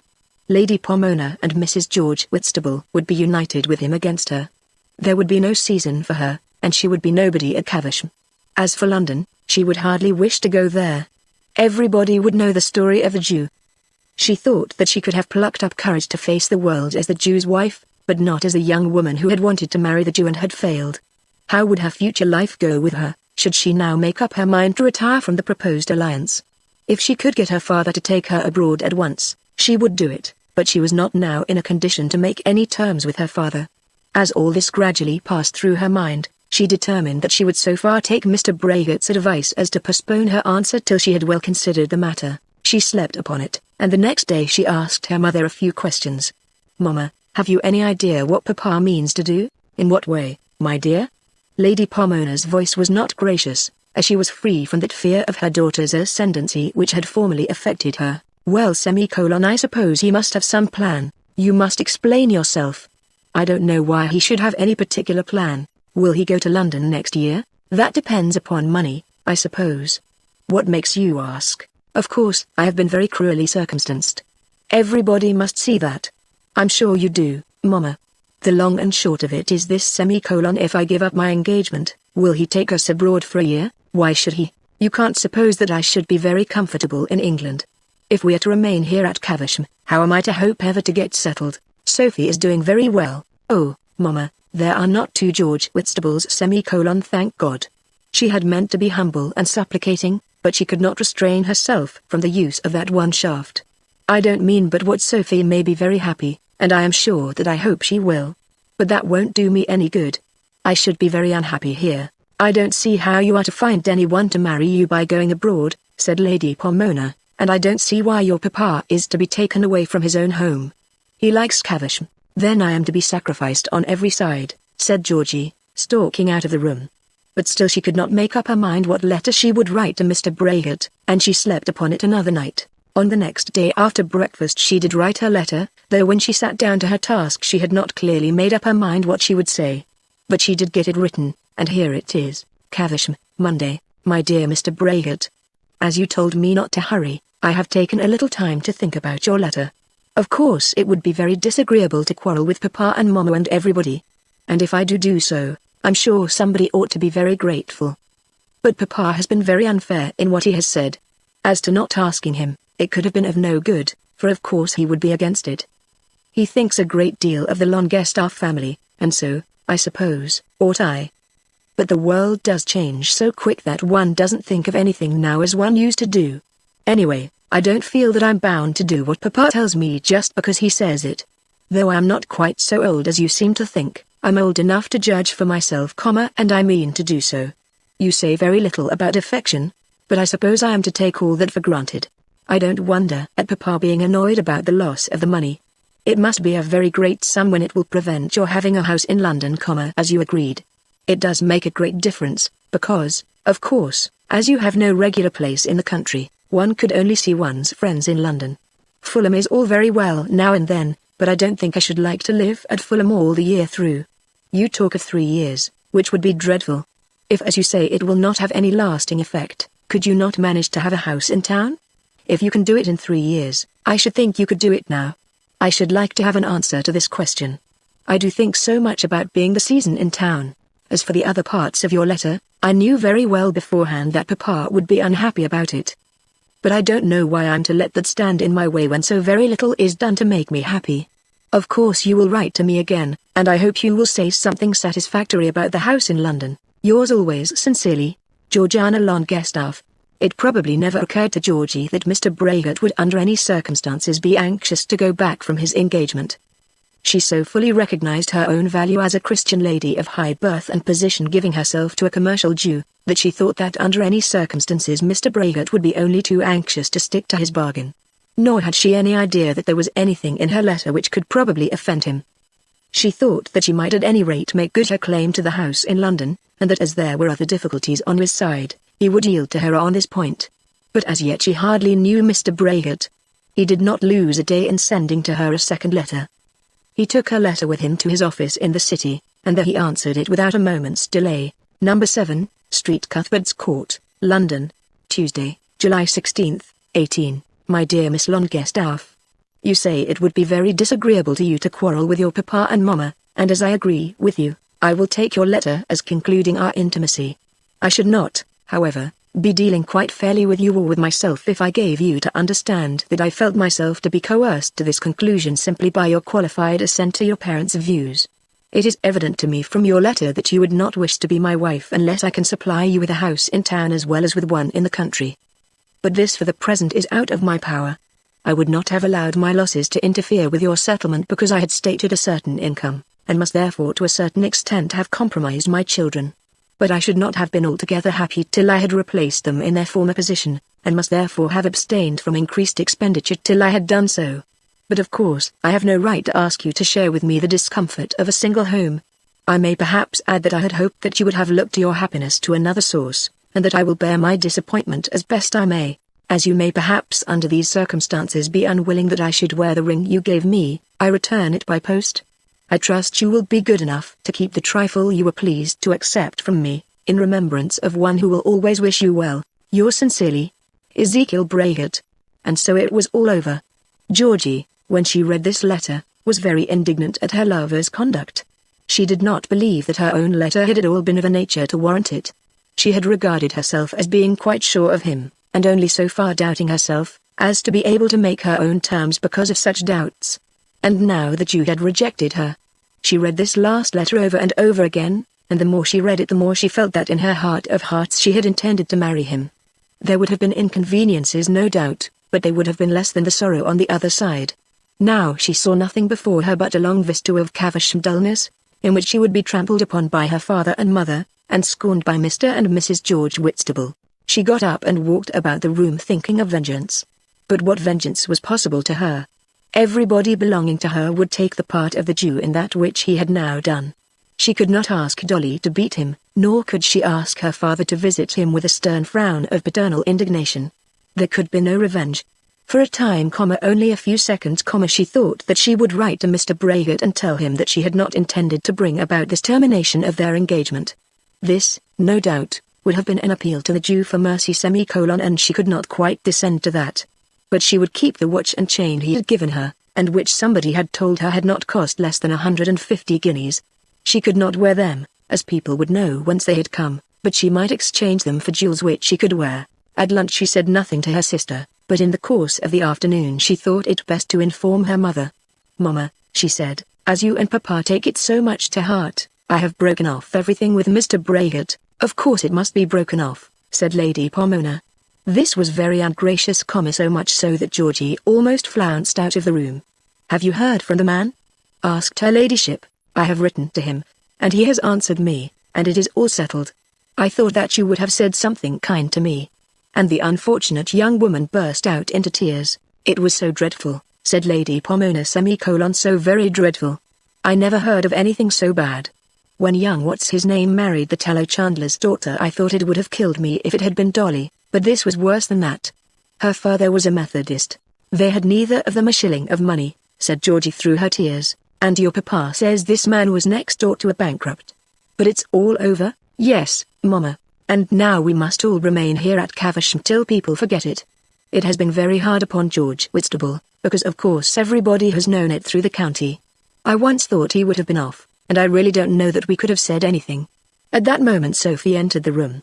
"It's all over between Georgiana and the man," said Lady Pomona, who hardly saved herself from stigmatizing him by a further reference to his religion. "I knew it would be," said Sophia. "Of course it could never have really taken place," said their mother. "And now I beg that nothing more may be said about it," said Georgiana. "I suppose, Mama, you will write to Papa? You must send him back his watch and chain, Georgie," said Sophia. "What business is that of yours?" Of course she must. Her papa would not let her keep it. To such a miserable depth of humility had the younger Miss Longestaff been brought by her ill-considered intimacy with the Melmottes. Georgiana, when she looked back on this miserable episode in her life, always attributed her grief to the scandalous breach of compact of which her father had been guilty. Chapter 80. Ruby prepares for service. Our poor old honest friend John Crumb was taken away to durance vile after his performance in the street with Sir Felix, and was locked up for the remainder of the night. This indignity did not sit so heavily on his spirits as it might have done on those of a quicker nature. He was aware that he had not killed the baronet, and that he had therefore enjoyed his revenge without the necessity of swinging for it at Bury. That in itself was a comfort to him. Then it was a great satisfaction to think that he had served the young man out in the actual presence of his Ruby. He was not prone to give himself undue credit for his capability and willingness to knock his enemies about, but he did think that Ruby must have observed on this occasion that he was the better man of the two. And, to John, a night in the station house was no great personal inconvenience. Though he was very proud of his four-post bed at home, he did not care very much for such luxuries as far as he himself was concerned. Nor did he feel any disgrace from being locked up for the night. He was very good-humoured with the policeman, who seemed perfectly to understand his nature, and was as meek as a child when the lock was turned upon him. As he lay down on the hard bench, he comforted himself with thinking that Ruby would surely never care any more for the baronet since she had seen him go down like a cur without striking a blow. He thought a good deal about Ruby, but never attributed any blame to her for her share in the evils that had befallen him. The next morning he was taken before the magistrates, but was told at an early hour of the day that he was again free. Sir Felix was not much the worse for what had happened to him, and had refused to make any complaint against the man who had beaten him. John Crumb shook hands cordially with the policeman who had him in charge, and suggested beer. The constable, with regrets, was forced to decline, and bade adieu to his late prisoner with the expression of a hope that they might meet again before long. "You come down to Bungay," said John, "and I'll show you how we live there." From the police office he went direct to Mrs. Pipkin's house, and at once asked for Ruby. He was told that Ruby was out with the children, and was advised both by Mrs. Pipkin and Mrs. Hurtle not to present himself before Ruby quite yet. "You see," said Mrs. Pipkin, "she's a-thinking how heavy you were upon that young gentleman, but I wasn't not particular. Lord love you, he ain't a hair the wuss. You let her alone for a time," said Mrs. Hurtle. "A little neglect will do her good, maybe," said John, "only I wouldn't like her to have it bad." You'll let her have her victuals regular, Mrs. Pipkin. It was then explained to him that the neglect proposed should not extend to any deprivation of food, and he took his leave, receiving an assurance from Mrs. Hurtle that he should be summoned to town as soon as it was thought that his presence there would serve his purposes, and with loud promises repeated to each of the friendly women that as soon as ever a line should be dropped he would appear again upon the scene. He took Mrs. Pipkin aside, and suggested that if there were any extras, he was ready to pay for them. Then he took his leave without seeing Ruby, and went back to Bungay. When Ruby returned with the children she was told that John Crumb had called. "I thought as he was in prison," said Ruby. "What should they keep him in prison for?" said Mrs. Pipkin. "He hasn't done nothing as he oughtn't to have done. That young man was dragging you about as far as I can make out, and Mr. Crumb just did as anybody ought to have done to prevent it. Of course they weren't going to keep him in prison for that." "Prison indeed. It isn't him as ought to be in prison, and where is he now, Aunt? Gone down to Bungay to mind his business, and won't be coming here any more of a fool's errand. He must have seen now pretty well what's worth having, and what ain't. Beauty is but skin deep, Ruby. John Crumb'd be after me again tomorrow, if I'd give him encouragement," said Ruby. "If I'd hold up my finger he'd come. Then John Crumb's a fool for his pains, that's all, and now do you go about your work." Ruby didn't like to be told to go about her work, and tossed her head, and slammed the kitchen door, and scolded the servant girl, and then sat down to cry. What was she to do with herself now? She had an idea that Felix would not come back to her after the treatment he had received, and a further idea that if he did come he was not, as she phrased it to herself, of much account. She certainly did not like him the better for having been beaten, though, at the time, she had been disposed to take his part. She did not believe that she would ever dance with him again.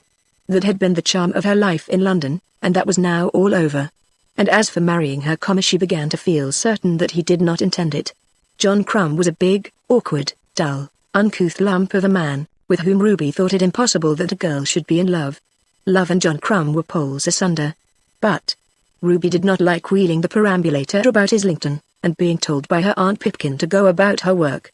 What Ruby did like was being in love and dancing, but if all that must come to an end, then there would be a question whether she could not do better for herself than by staying with her aunt and wheeling the perambulator about Islington. Mrs. Hurtle was still living in solitude in the lodgings, and having but little to do on her own behalf, had devoted herself to the interest of John Crumb. A man more unlike one of her own countrymen she had never seen. "I wonder whether he has any ideas at all in his head," she had said to Mrs. Pipkin. Mrs. Pipkin had replied that Mr. Crumb had certainly a very strong idea of marrying Ruby Ruggles. Mrs. Hurtle had smiled, thinking that Mrs. Pipkin was also very unlike her own countrywoman. But she was very kind to Mrs. Pipkin, ordering rice puddings on purpose that the children might eat them, and she was quite determined to give John Crumb all the aid in her power. In order that she might give effectual aid, she took Mrs. Pipkin into confidence, and prepared a plan of action in reference to Ruby. Mrs. Pipkin was to appear as chief actor on the scene, but the plan was altogether Mrs. Hurtle's plan. On the day following John's return to Bungay, Mrs. Pipkin summoned Ruby into the back parlour, and thus addressed her. "Ruby, you know, this must come to an end now." "What must come to an end? You can't stay here always, you know." "I'm sure I work hard, Aunt Pipkin, and I don't get no wages. I can't do with more than one girl, and there's the keep if there isn't wages. Besides, there's other reasons. Your grandfather won't have you back there, that's certain. I wouldn't go back to grandfather, if it was ever so. But you must go somewheres. You didn't come to stay here always, nor I couldn't have you. You must go into service." "I don't know anybody as'd have me," said Ruby. "You must put advertisement into the paper. You'd better say as nursemaid, as you seems to take kindly to children. And I must give you a character, only I shall say just the truth. You mustn't ask much wages just at first." Ruby looked very sorrowful, and the tears were near her eyes. The change from the glories of the music hall was so startling and so oppressive. "It has got to be done sooner or later, so you may as well put the advertisement in this afternoon. You going to turn me out, Aunt Pipkin?" "Well, if that's turning out, I am. You see, you never would be said by me as though I was your mistress. You would go out with that rapscallion when I bid you not. Now when you're in a regular place like, you must mind when you're spoke to, and it will be best for you. You've had your swing, and now you see you've got to pay for it. You must earn your bread, Ruby, as you've quarrelled both with your lover and your grandfather." There was no possible answer to this, and therefore the necessary notice was put into the paper, Mrs. Hurtle paying for its insertion. "Because, you know, said Mrs. Hurtle. "She must stay here really, till Mr. Crumb comes and takes her away." Mrs. Pipkin expressed her opinion that Ruby was a baggage and John Crumb a soft. Mrs. Pipkin was perhaps a little jealous at the interest which her lodger took in her niece, thinking perhaps that all Mrs. Hurtle's sympathies were due to herself. Ruby went hither and thither for a day or two, calling upon the mothers of children who wanted nursemaids. The answers which she had received had not come from the highest members of the aristocracy, and the houses which she visited did not appall her by their splendor. Many objections were made to her. A character from an aunt was objectionable. Her ringlets were objectionable. She was a deal too flighty looking. She spoke up much too free. At last one happy mother of 5 children offered to take her on approval for a month, at £12 a year, Ruby to find her own tea and wash for herself. This was slavery abject slavery. And she too, who had been the beloved of a baronet, and who might even now be the mistress of a better house than that into which she was to go as a servant, if she would only hold up her finger. But the place was accepted, and with broken-hearted sobbings Ruby prepared herself for her departure from Aunt Pipkin's roof. "I hope you like your place, Ruby," Mrs. Hurtle said on the afternoon of her last day. "Indeed then I don't like it at all. They're the ugliest children you ever see, Mrs. Hurtle. Ugly children must be minded as well as pretty ones. And the mother of 'em is as cross as cross. It's your own fault, Ruby, isn't it? I don't know as I've done anything out of the way. Don't you think it's anything out of the way to be engaged to a young man and then to throw him over? All this has come because you wouldn't keep your word to Mr. Crumb. Only for that your grandfather wouldn't have turned you out of his house. He didn't turn me out. I ran away. And it wasn't along of John Crumb, but because grandfather hauled me about by the hair of my head. But he was angry with you about Mr. Crumb. When a young woman becomes engaged to a young man, she ought not to go back from her word." No doubt Mrs. Hurtle, when preaching this doctrine, thought that the same law might be laid down with propriety for the conduct of young men. "Of course you have brought trouble on yourself. I am sorry you don't like the place. I'm afraid you must go to it now. I am a-going, I suppose," said Ruby, probably feeling that if she could but bring herself to condescend so far there might yet be open for her a way of escape. "I shall write and tell Mr. Crumb where you are placed." "Oh, Mrs. Hurtle, don't. What should you write to him for? It ain't nothing to him. I told him I'd let him know if any steps were taken. You can forget that, Mrs. Hurtle. Pray don't write. I don't want him to know as I'm in service. I must keep my promise." "Why shouldn't he know? I don't suppose you care much now what he hears about you." "Yes I do.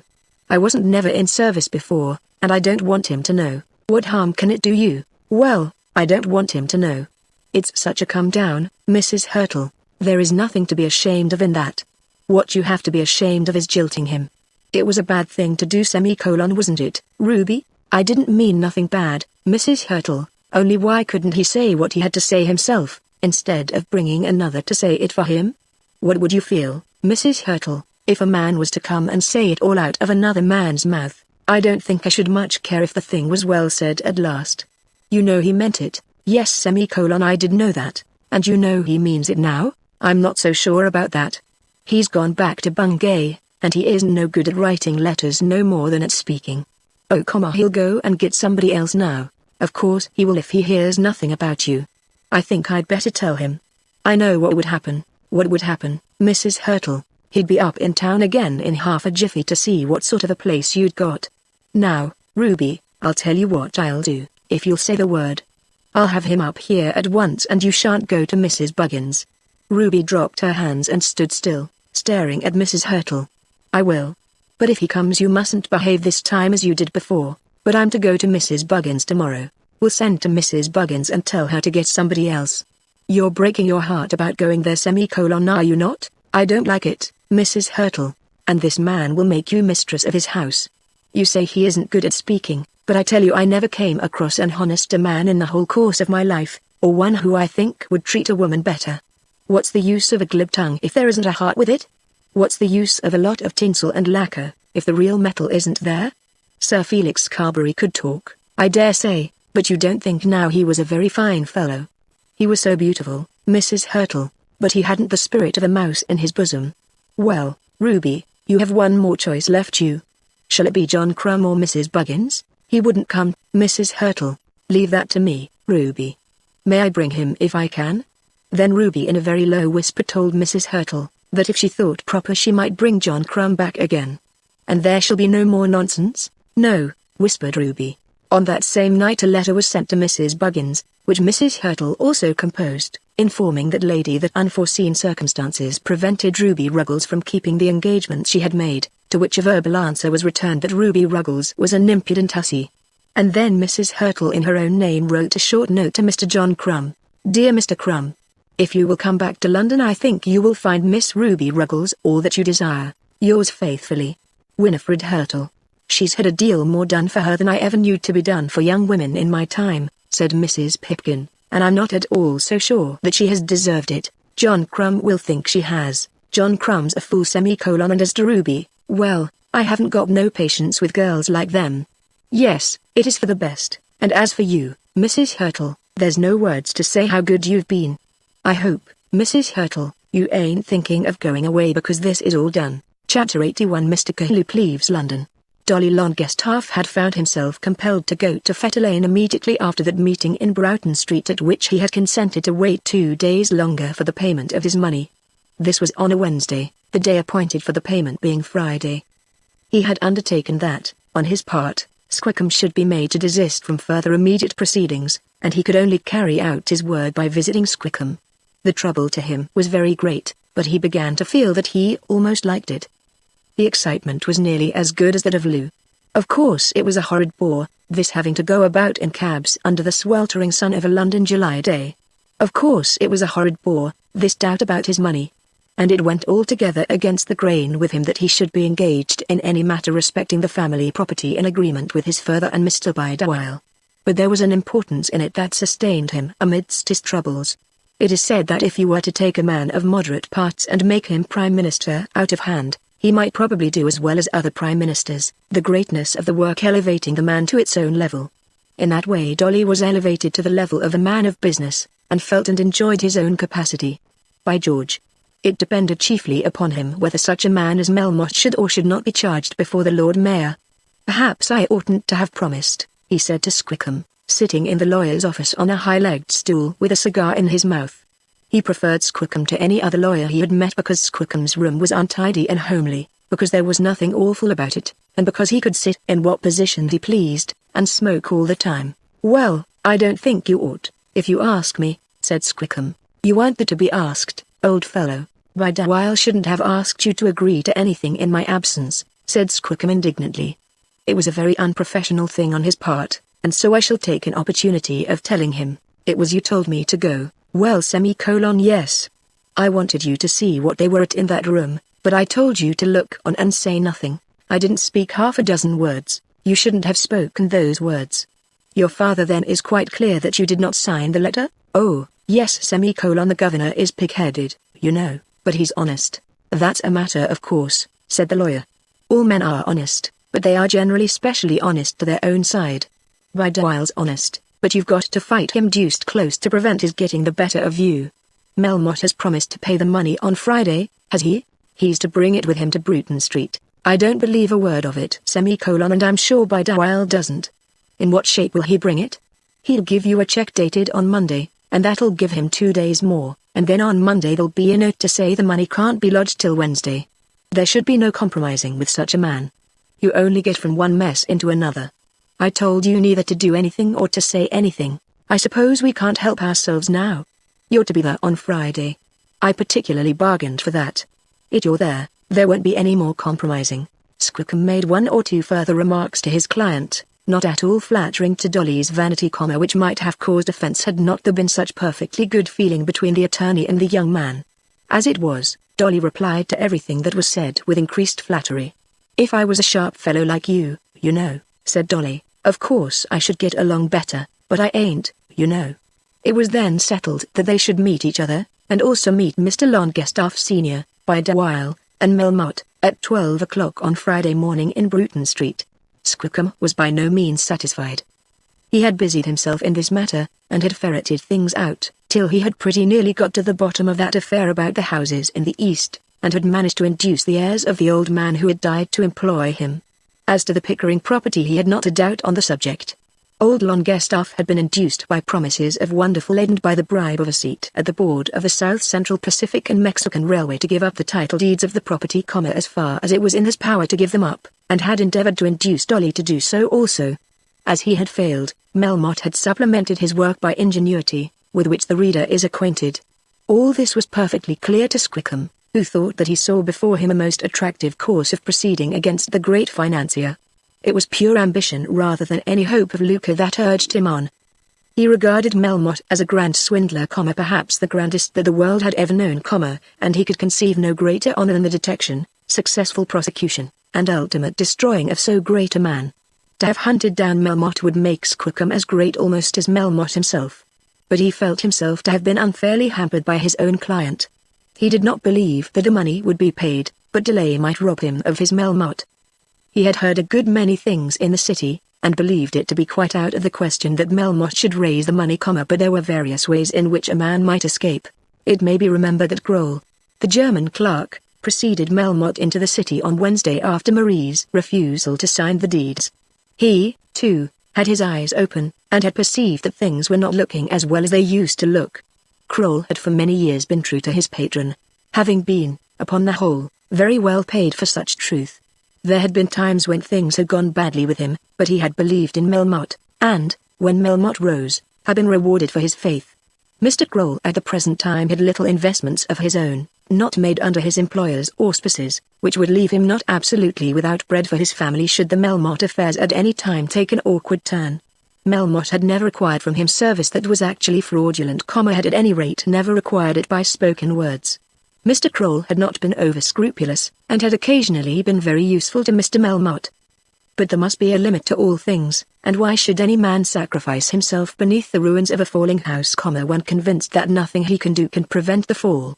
Mr. Kroll would have been of course happy to witness Miss Melmotte's signature, but as for the other kind of witnessing, this clearly to his thinking was not the time for such good nature on his part. "You know what's up now, don't you?" said one of the junior clerks to Mr. Kroll when he entered the office in Abchurch Lane. "A good deal will be up soon," said the German. "Trollope has gone." "And to where has Mr. Trollope gone?" "He hasn't been civil enough to leave his address. I fancy he don't want his friends to have to trouble themselves by writing to him." "Nobody seems to know what's become of him." "New York," suggested Mr. Kroll. "They seem to think not. They're too hospitable in New York for Mr. Trollope just at present. He's traveling private. He's on the continent somewhere, half across France by this time, but nobody knows what route he has taken. That'll be a poke in the ribs for the old boy, eh, Kroll?" Kroll merely shook his head. "I wonder what has become of Miles Grendel," continued the clerk. "Vndrats is going away, it is bad for der house. I like der rats to stay. There seems to have been a regular manufactory of Mexican railway scrip. Our governor knew nothing about that," said Kroll. "He has a hat full of them at any rate. If they could have been kept up another fortnight, they say Trollope would have been worth nearly $1 million of money, and the governor would have been as good as the bank. Is it true they are going to have him before the Lord Mayor about the Pickering title deeds?" Kroll declared that he knew nothing about the matter, and settled himself down to his work. In little more than 2 hours he was followed by Melmotte, who thus reached the city late in the afternoon. It was, he knew, too late to raise the money on that day, but he hoped that he might pave the way for getting it on the next day, which would be Thursday. Of course the first news which he heard was of the defection of Mr. Trollope. It was Kroll who told him. He turned back, and his jaw fell. But at first he said nothing. "It's a bad thing," said Mr. Kroll. "Yes, it is bad. He had a vast amount of my property in his hands." "Where has he gone?" Kroll shook his head. "It never rains but it pours," said Melmotte. "Well, I'll weather it all yet. I've been worse than I am now, Kroll, as you know, and have had £100,000 at my bank loose cash, before the month was out." "Yes, indeed," said Kroll. "But the worst of it is that everyone around me is so damnably jealous. It isn't what I've lost that will crush me, but what men will say that I've lost. Ever since I began to stand for Westminster there has been a dead set against me in the city. The whole of that affair of the dinner was planned, by G, that it might ruin me. It was all laid out just as you would lay the foundation of a building. It is hard for one man to stand against all that when he has dealings so large as mine, very hard, Mr. Melmotte, but they'll find they're mistaken yet. There's too much of the real stuff, Kroll, for them to crush me. Property's a kind of thing that comes out right at last. It's cut and come again, you know, if the stuff is really there. But I mustn't stop talking here. I suppose I shall find Braggart in Cuthbert's court. I should say so, Mr. Melmotte. Mr. Braggart never leaves much before 6.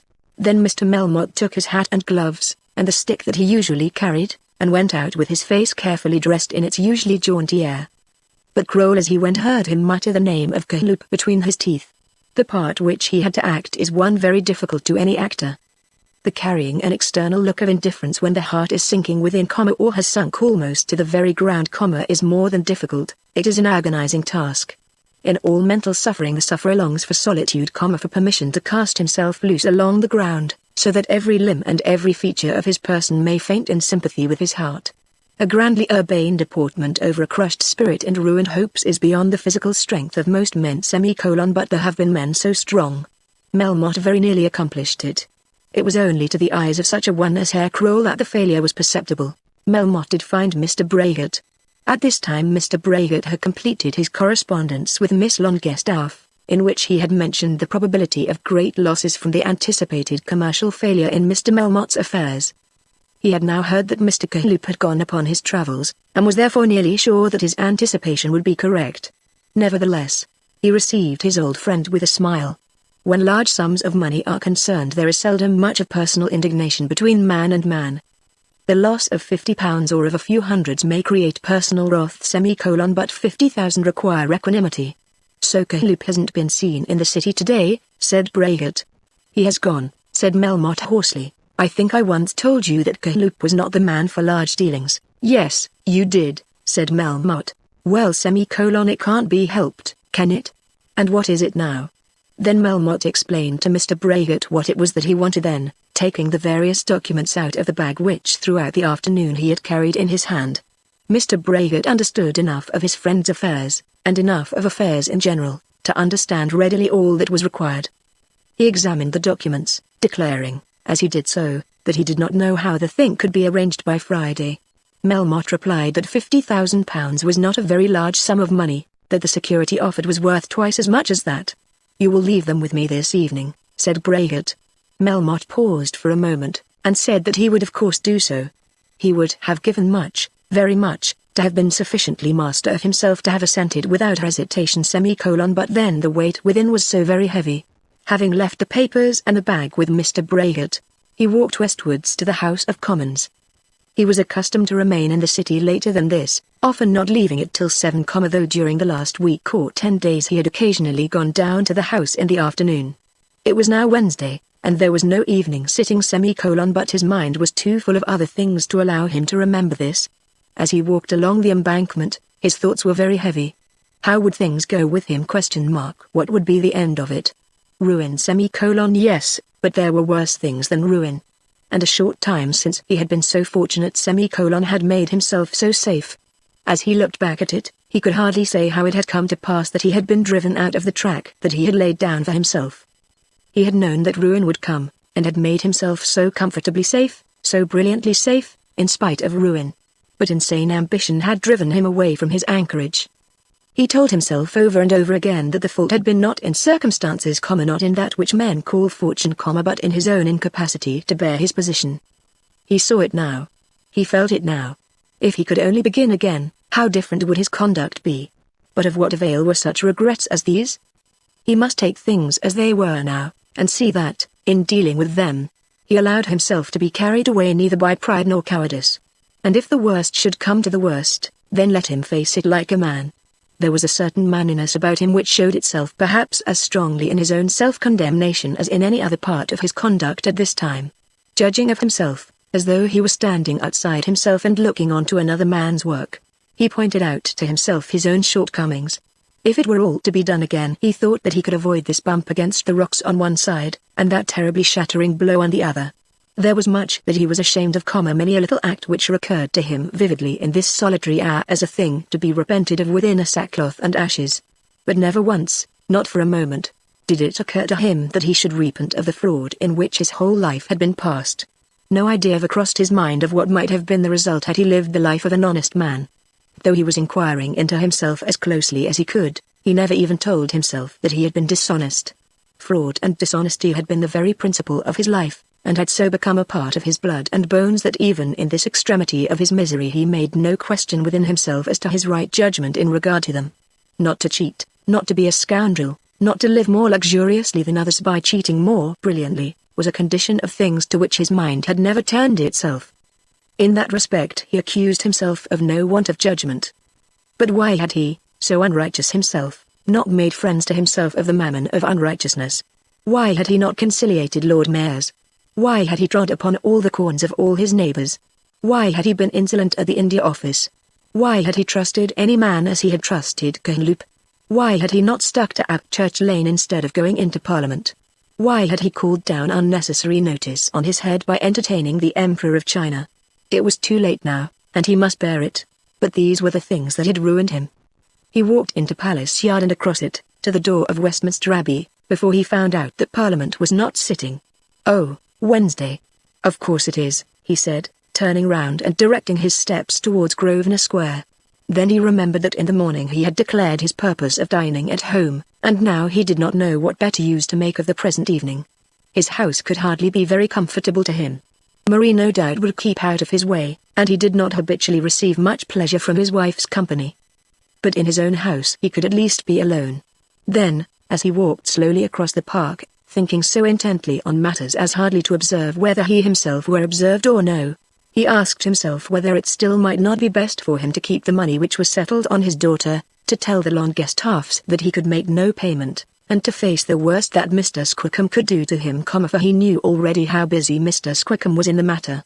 Though they should put him on his trial for forgery, what of that? He had heard of trials in which the accused criminals had been heroes to the multitude while their cases were in progress, who had been fated from the beginning to the end though no one had doubted their guilt, and who had come out unscathed at the last. What evidence had they against him?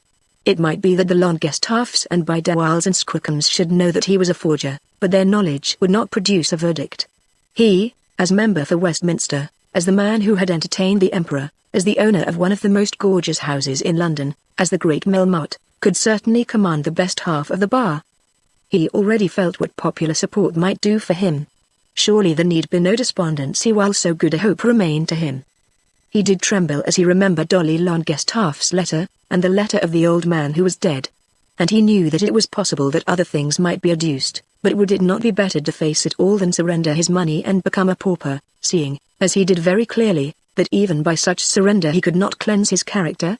But he had given those forged documents into the hands of Mr. Braihart. Again he had acted in a hurry, without giving sufficient thought to the matter in hand. He was angry with himself for that also. But how is a man to give sufficient thought to his affairs when no step that he takes can be other than ruinous? Yes, he had certainly put into Braihart's hands means of proving him to have been absolutely guilty of forgery. He did not think that Marie would disclaim the signatures, even though she had refused to sign the deeds, when she should understand that her father had written her name, nor did he think that his clerk would be urgent against him, as the forgery of Kroll's name could not injure Kroll. But Braihart, should he discover what had been done, would certainly not permit him to escape. And now he had put these forgeries without any guard into Braihart's hands. He would tell Braihart in the morning that he had changed his mind. He would see Braihart before any action could have been taken on the documents, and Braihart would no doubt restore them to him. Then he would instruct his daughter to hold the money fast, to sign no paper that should be put before her, and to draw the income herself. Having done that, he would let his foes do their worst. They might drag him to jail. They probably would do so. He had an idea that he could not be admitted to bail if accused of forgery. But he would bear all that. If convicted he would bear the punishment, still hoping that an end might come. But how great was the chance that they might fail to convict him. As to the dead man's letter, and as to Dolly Longestaffe's letter, he did not think that any sufficient evidence could be found. The evidence as to the deeds by which Marie was to have released the property was indeed conclusive, but he believed that he might still recover those documents.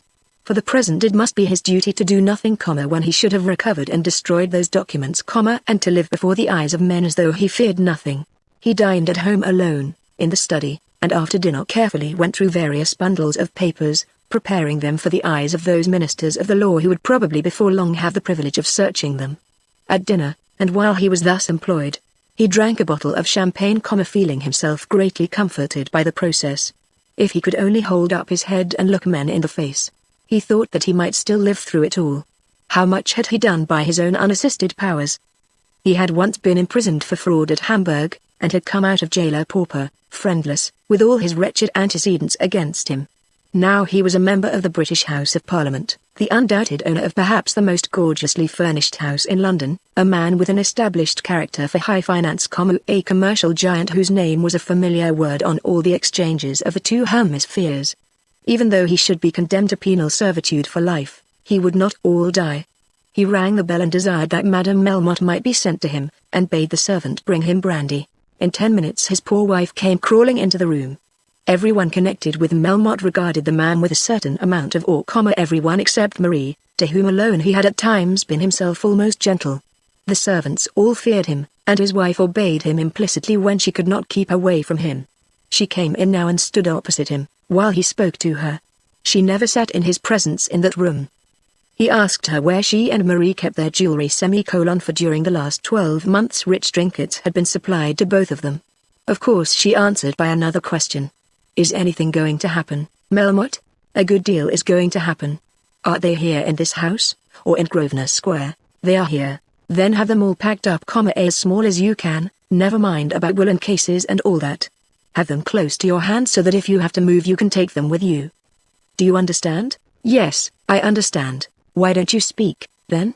What is going to happen, Melmotte? How can I tell? You ought to know by this time that when a man's work is such as mine, things will happen. You'll be safe enough. Nothing can hurt you. Can they hurt you, Melmotte? Hurt me? I don't know what you call hurting. Whatever there is to be borne, I suppose it is I must bear it. I have not had it very soft all my life hitherto, and I don't think it's going to be very soft now. Shall we have to move? Very likely. Move. What's the harm of moving? You talk of moving as though that were the worst thing that could happen. How would you like to be in some place where they wouldn't let you move? Are they going to send you to prison? Hold your tongue. Tell me, Melmotte, are they going to? Then the poor woman did sit down, overcome by her feelings. I didn't ask you to come here for a scene, said Melmotte. Do as I bid you about your own jewels, and Marie's. The thing is to have them in small compass, and that you should not have it to do at the last moment, when you will be flurried and incapable. Now you needn't stay any longer, and it's no good asking any questions because I shan't answer them. So dismissed, the poor woman crept out again, and immediately, after her own slow fashion, went to work with her ornaments. Melmotte sat up during the greater part of the night, sometimes sipping brandy and water, and sometimes smoking. But he did no work, and hardly touched a paper after his wife left him. Chapter 82 Marie's Perseverance. Very early the next morning, very early that is for London life, Melmotte was told by a servant that Mr. Trollope had called and wanted to see him. Then it immediately became a question with him whether he wanted to see Trollope. Is it anything special? He asked. The man thought that it was something special, as Trollope had declared his purpose of waiting when told that Mr. Melmotte was not as yet dressed. This happened at about 9 o'clock in the morning. Melmotte longed to know every detail of Trollope's manner, to know even the servant's opinion of the clerk's manner, but he did not dare to ask a question. Melmotte thought that it might be well to be gracious. Ask him if he has breakfasted, and if not give him something in the study. But Mr. Trollope had breakfasted and declined any further refreshment. Nevertheless Melmotte had not as yet made up his mind that he would meet his clerk. His clerk was his clerk. It might perhaps be well that he should first go into the city and send word to Trollope, bidding him wait for his return. Over and over again, against his will, the question of flying would present itself to him, but, though he discussed it within his own bosom in every form, he knew that he could not fly. And if he stood his ground, as most assuredly he would do, then must he not be afraid to meet any man, let the man come with what thunderbolts in his hand he might. Of course sooner or later some man must come with a thunderbolt, and why not Trollope as well as another? He stood against a press in his chamber, with a razor in his hand, and steadied himself. How easily might he put an end to it all. Then he rang his bell and desired that Trollope might be shown up into his room. The 3 or 4 minutes which intervened seemed to him to be very long. He had absolutely forgotten in his anxiety that the lather was still upon his face. But he could not smother his anxiety. He was fighting with it at every turn, but he could not conquer it. When the knock came at his door, he grasped at his own breast as though to support himself. With a hoarse voice he told the man to come in, and Trollope himself appeared, opening the door gently and very slowly. Melmotte had left the bag which contained the papers in possession of Mr. Braggart, and he now saw, at a glance, that Kroll had got the bag in his hand and could see also by the shape of the bag that the bag contained the papers. The man therefore had in his own hands, in his own keeping, the very documents to which his own name had been forged. There was no longer a hope, no longer a chance that Kroll should be ignorant of what had been done. "Well, Kroll," he said with an attempt at a smile, "what brings you here so early?" He was pale as death, and let him struggle as he would, could not restrain himself from trembling. "Herr Braget was with me last night," said Kroll. And he thought I had better bring these back to you. That's all." Kroll spoke in a very low voice, with his eyes fixed on his master's face, but with nothing of a threat in his attitude or manner. Repeated Melmotte. Even though he might have saved himself from all coming evils by a bold demeanor at that moment, he could not assume it. But it all flashed upon him at a moment. Braget had seen Kroll after he, Melmotte, had left the city, had then discovered the forgery, and had taken this way of sending back all the forged documents. He had known Braget to be of all men who ever lived the most good-natured, but he could hardly believe in pure good nature such as this. It seemed that the thunderbolt was not yet to fall. "Mr. Braget came to me," continued Kroll, "because one signature was wanting. It was very late, so I took them home with me. I said I'd bring them to you in the morning." They both knew that he had forged the documents, Braget and Kroll, but how would that concern him, Melmotte, if these two friends had resolved together that they would not expose him? He had desired to get the documents back into his own hands, and here they were. Melmotte's immediate trouble arose from the difficulty of speaking in a proper manner to his own servant who had just detected him in forgery. He couldn't speak. There were no words appropriate to such an occasion. "It was a strong order, Mr. Melmotte," said Kroll. Melmotte tried to smile but only grinned. "I will not be back in the lane, Mr. Melmotte.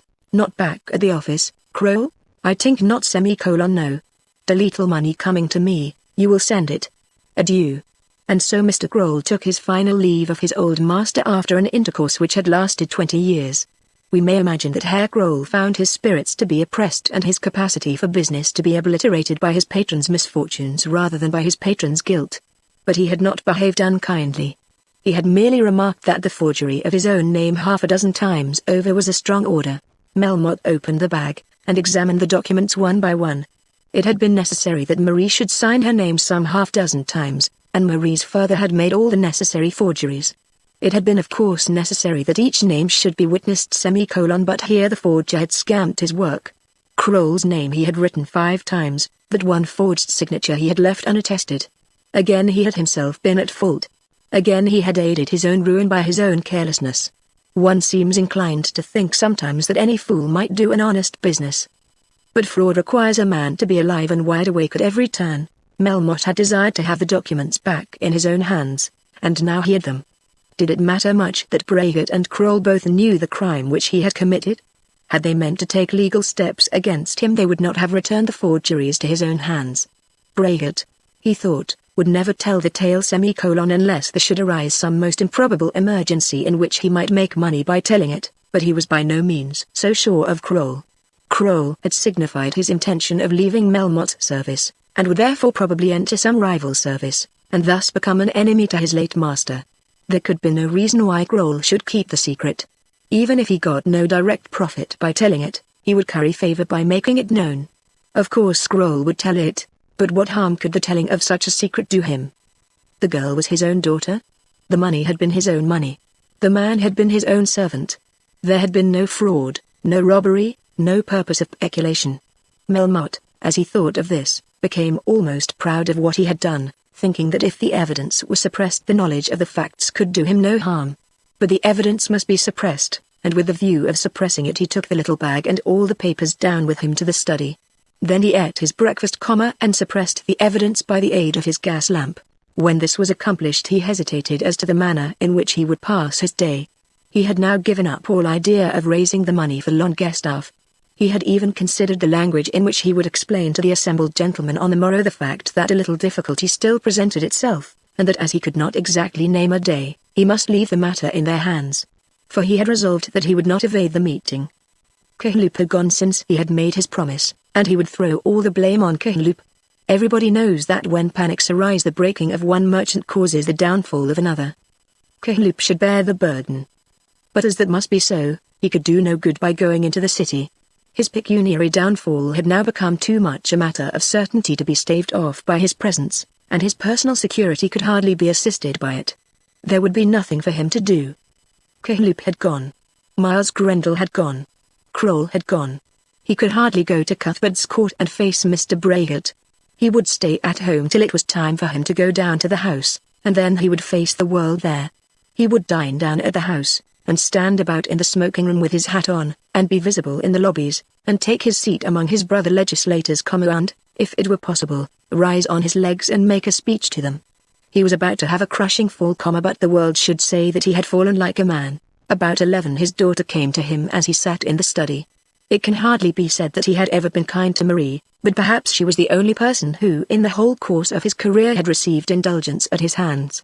He had often beaten her, but he had also often made her presents and smiled on her, and in the periods of his opulence, had allowed her pocket money almost without limit. Now she had not only disobeyed him, but by most perverse obstinacy on her part had driven him to acts of forgery which had already been detected. He had cause to be angry now with Marie if he had ever had cause for anger. But he had almost forgotten the transaction. He had at any rate forgotten the violence of his own feelings at the time of its occurrence. He was no longer anxious that the release should be made, and therefore no longer angry with her for her refusal. "Papa," she said, coming very gently into the room, "I think that perhaps I was wrong yesterday." "Of course you were wrong, but it doesn't matter now. If you wish it I'll sign those papers. I don't suppose Lord Nidderdale means to come any more, and I'm sure I don't care whether he does or not." "What makes you think that, Marie?" "I was out last night at Lady Julia Goldschiller's, and he was there." "I'm sure he doesn't mean to come here any more." "Was he uncivil to you?" "Oh dear no. He's never uncivil. But I'm sure of it." "Never mind how. I never told him that I cared for him, and I never did care for him." "Papa, is there something going to happen?" "What do you mean? Some misfortune?"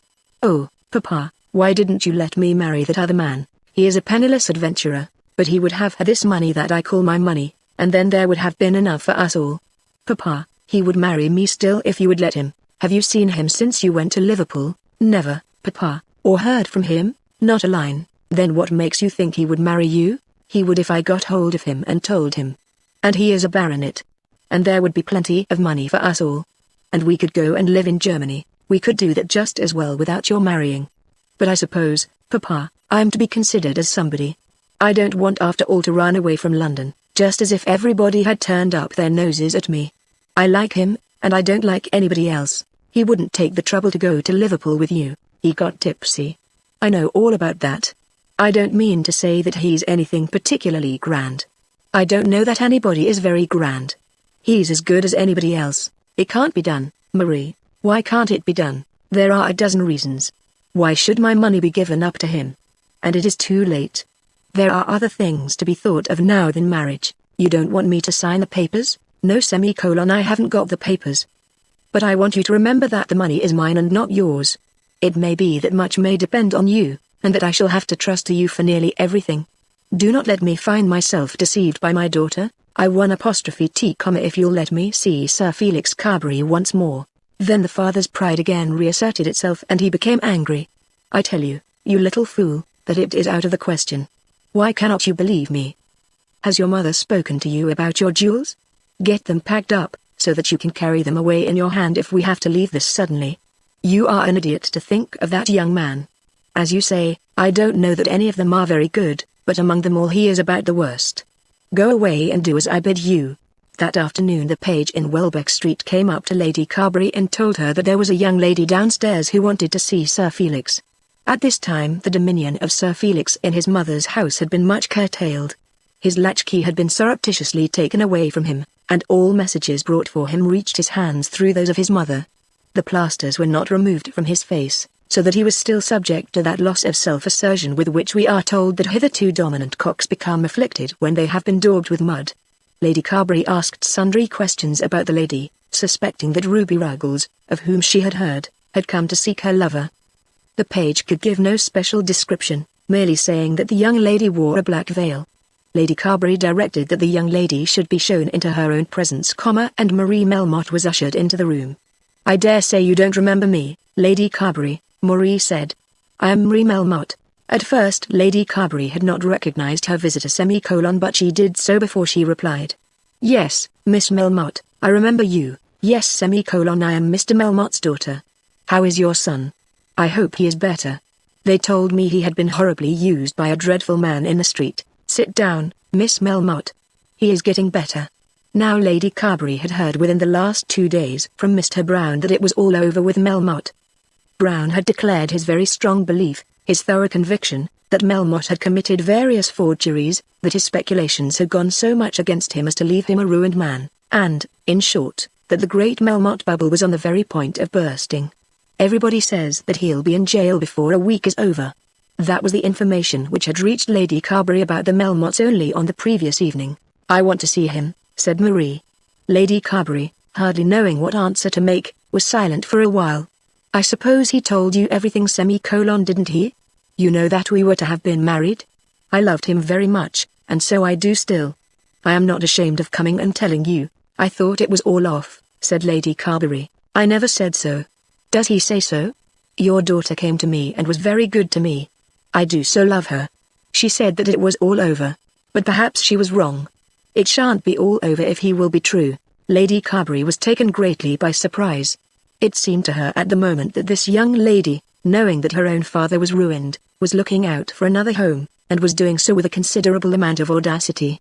She gave Marie little credit either for affection or for generosity, but yet she was unwilling to answer her roughly.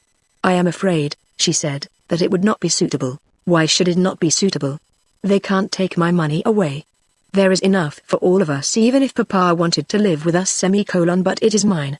It is ever so much, I don't know how much, but a great deal. We should be quite rich enough. I ain't a bit ashamed to come and tell you, because we were engaged. I know he isn't rich, and I should have thought it would be suitable. It then occurred to Lady Carberry that if this were true the marriage after all might be suitable. But how was she to find out whether it was true? I understand that your Papa is opposed to it, she said. Yes, he is, but Papa can't prevent me, and Papa can't make me give up the money.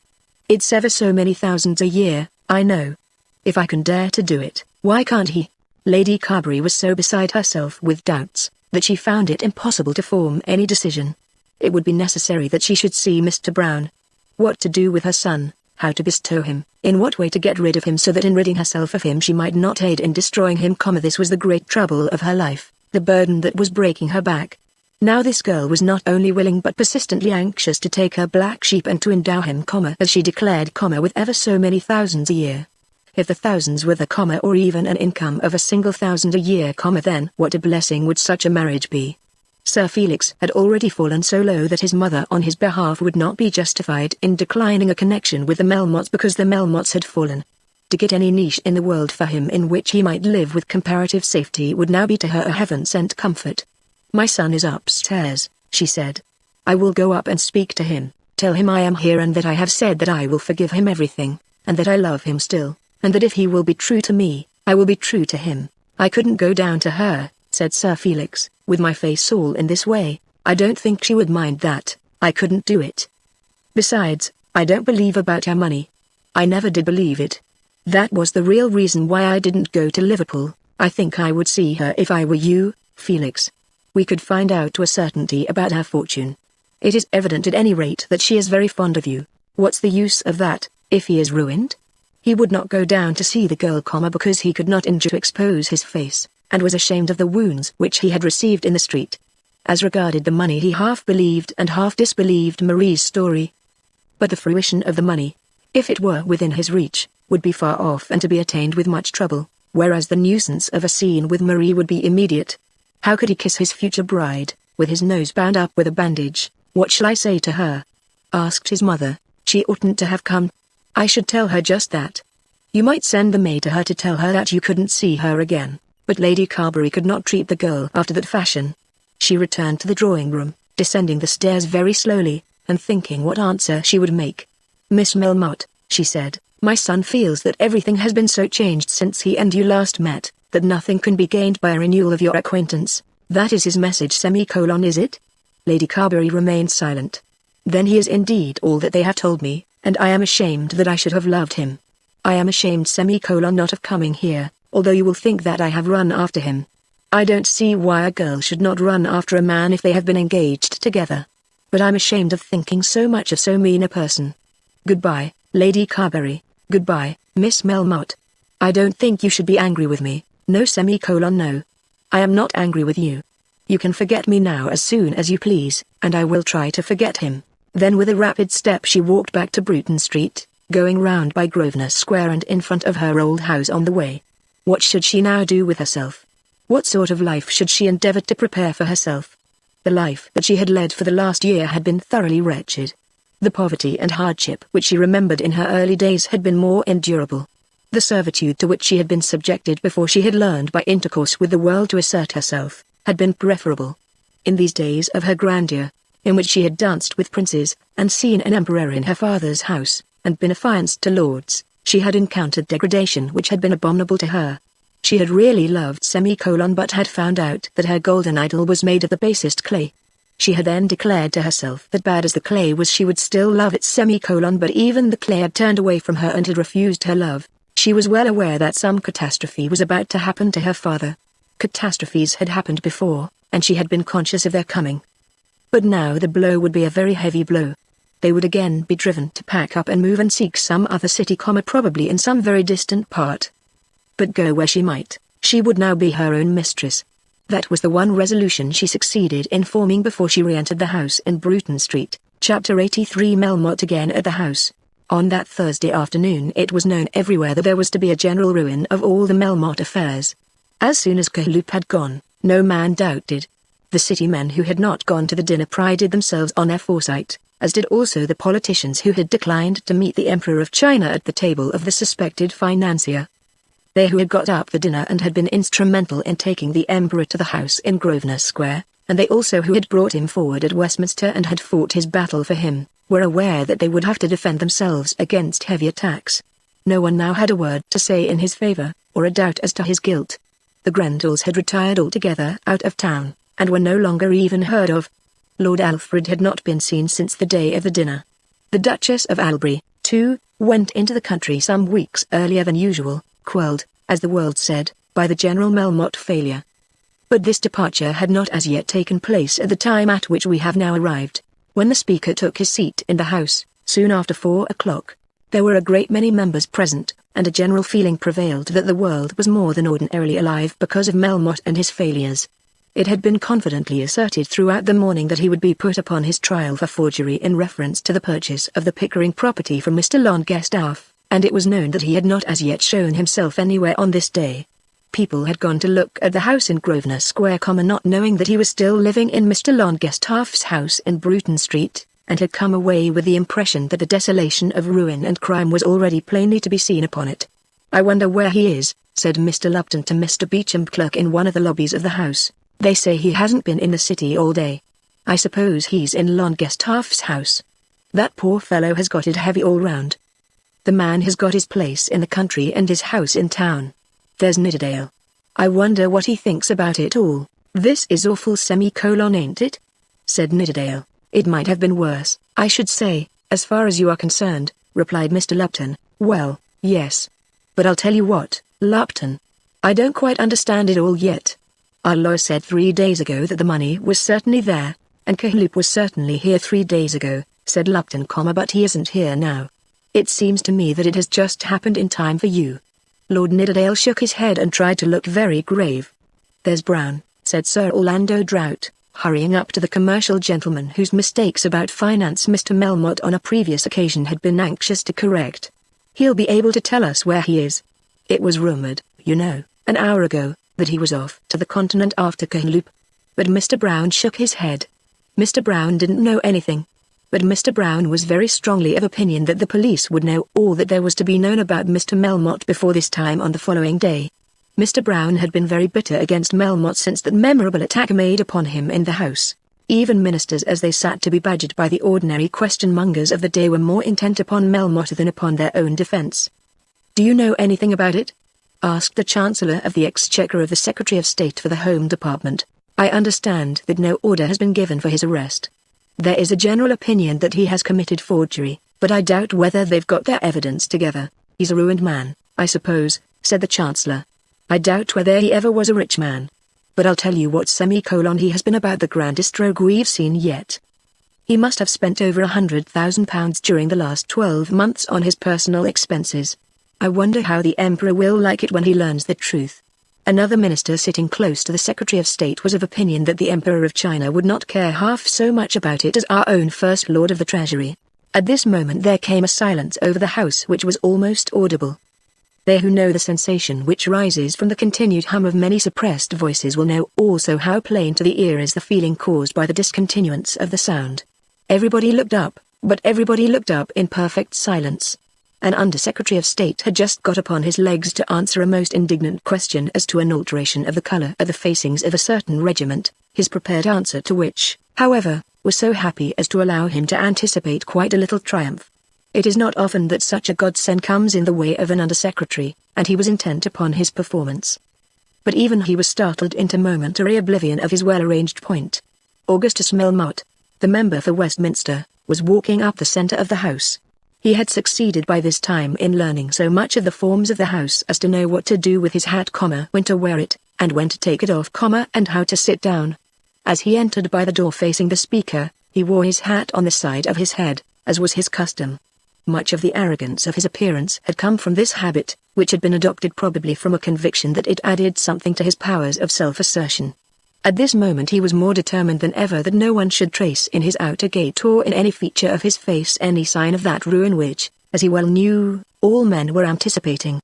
Therefore, perhaps, his hat was a little more cocked than usual, and the lapels of his coat were thrown back a little wider, displaying the large jeweled studs which he wore in his shirt, and the arrogance conveyed by his mouth and chin was specially conspicuous. He had come down in his brougham, and as he had walked up Westminster Hall and entered the House by the private door of the members, and then made his way in across the great lobby and between the doorkeepers, no one had spoken a word to him. He had of course seen many whom he had known.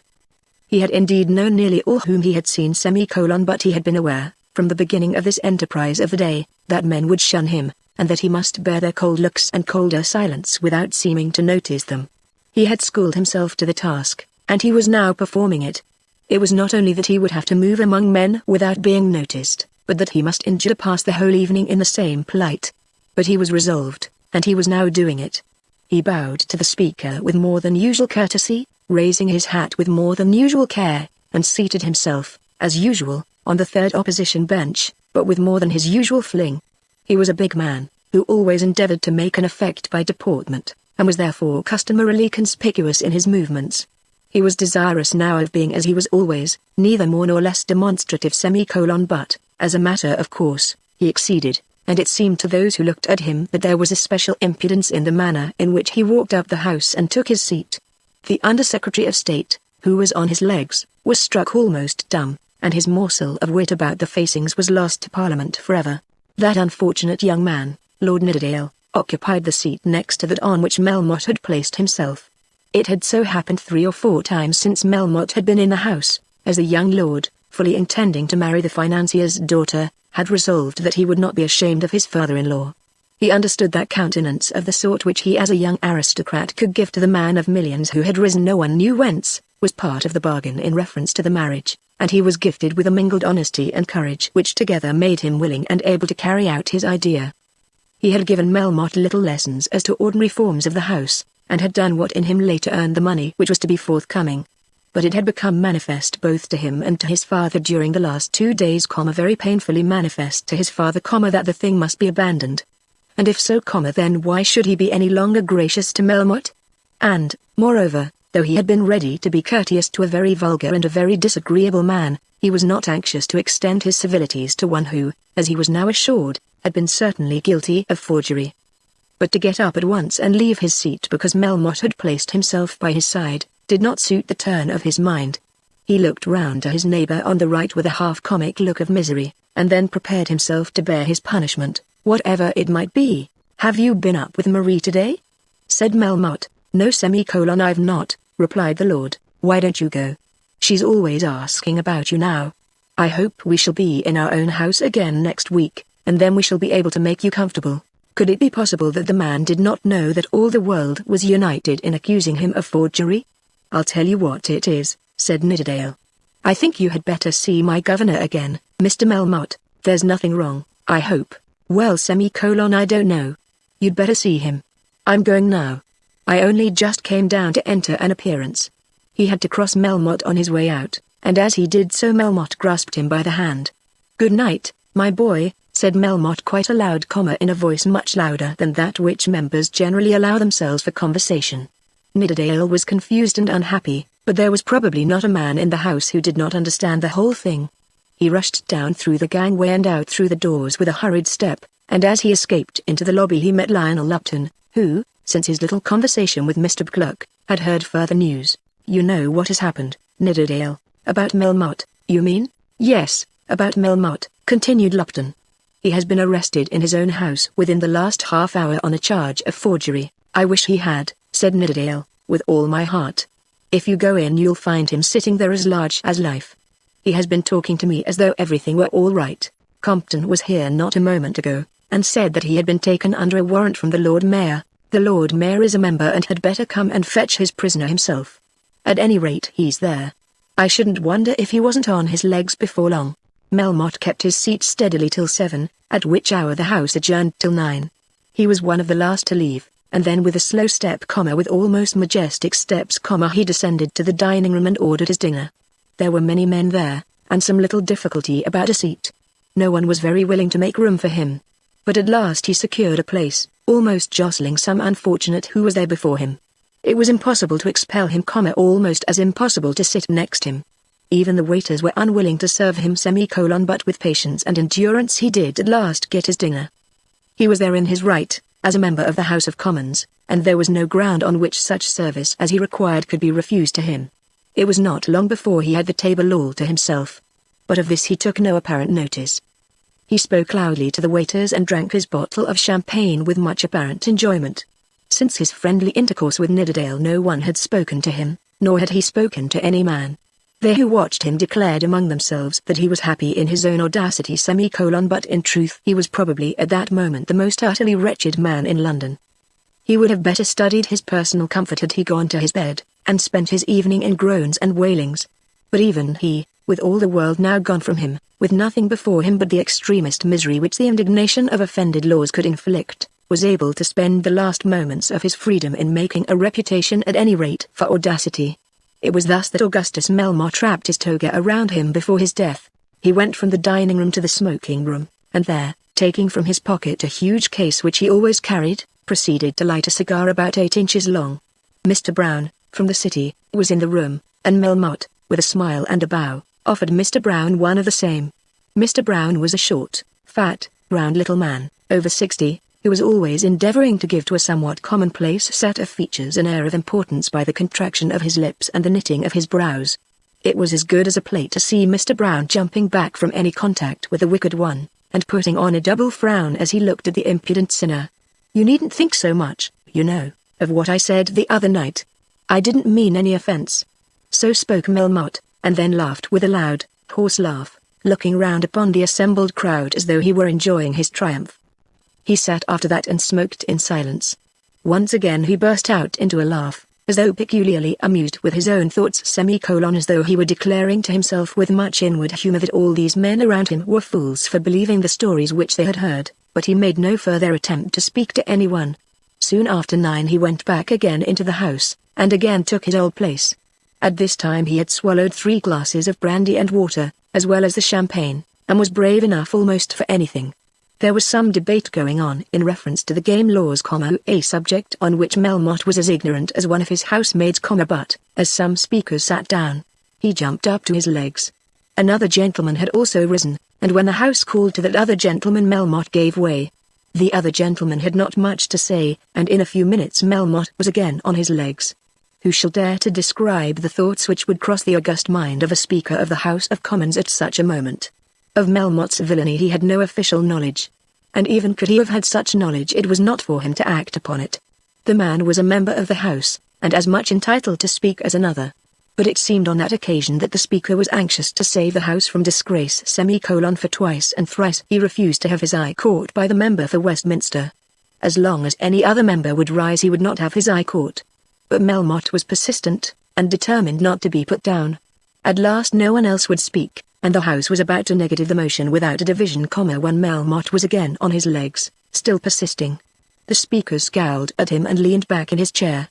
Melmotte standing erect, turning his head round from one side of the house to another, as though determined that all should see his audacity, propping himself with his knees against the seat before him, remained for half a minute perfectly silent. He was drunk, but better able than most drunken men to steady himself, and showing in his face none of those outward signs of intoxication by which drunkenness is generally made apparent.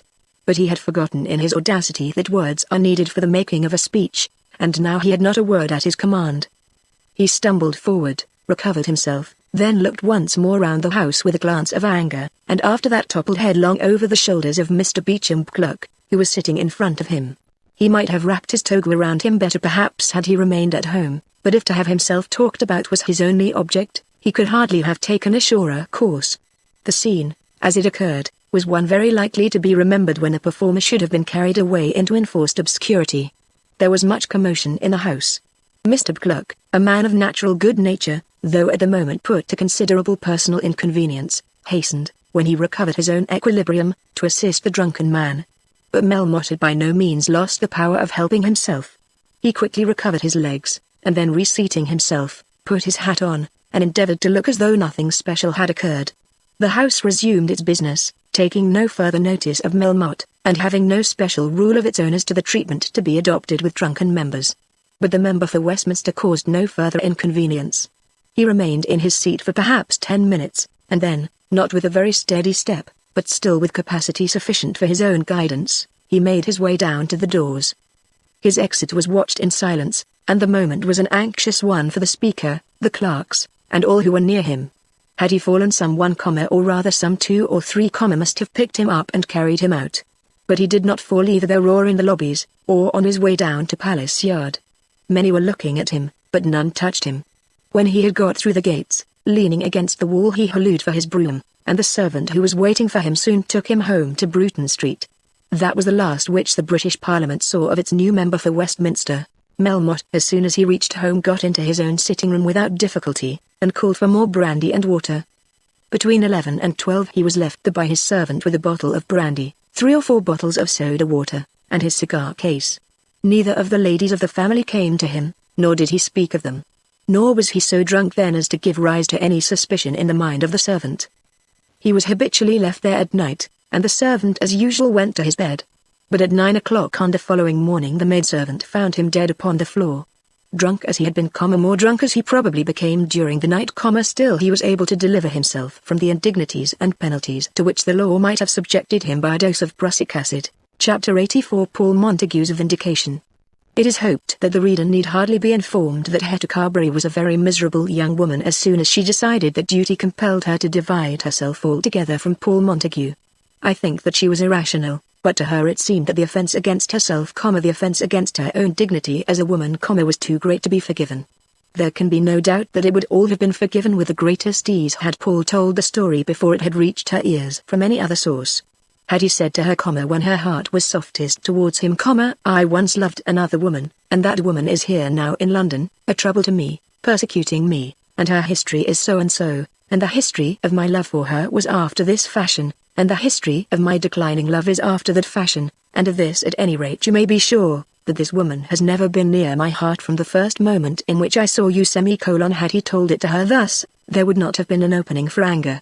And he doubtless would have so told it, had not Hetter's brother interfered too quickly.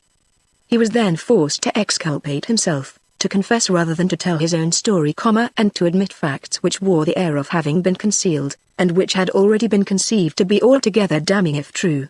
It was that journey to Lowestoft, not yet a month old, which did the mischief, a journey as to which Hector was not slow in understanding all that Roger Carberry had thought about it, though Roger would say nothing of it to herself. Paul had been staying at the seaside with this woman in amicable intimacy, this horrid woman, in intimacy worse than amicable, and had been visiting her daily at Islington. Hector felt quite sure that he had never passed a day without going there since the arrival of the woman, and everybody would know what that meant.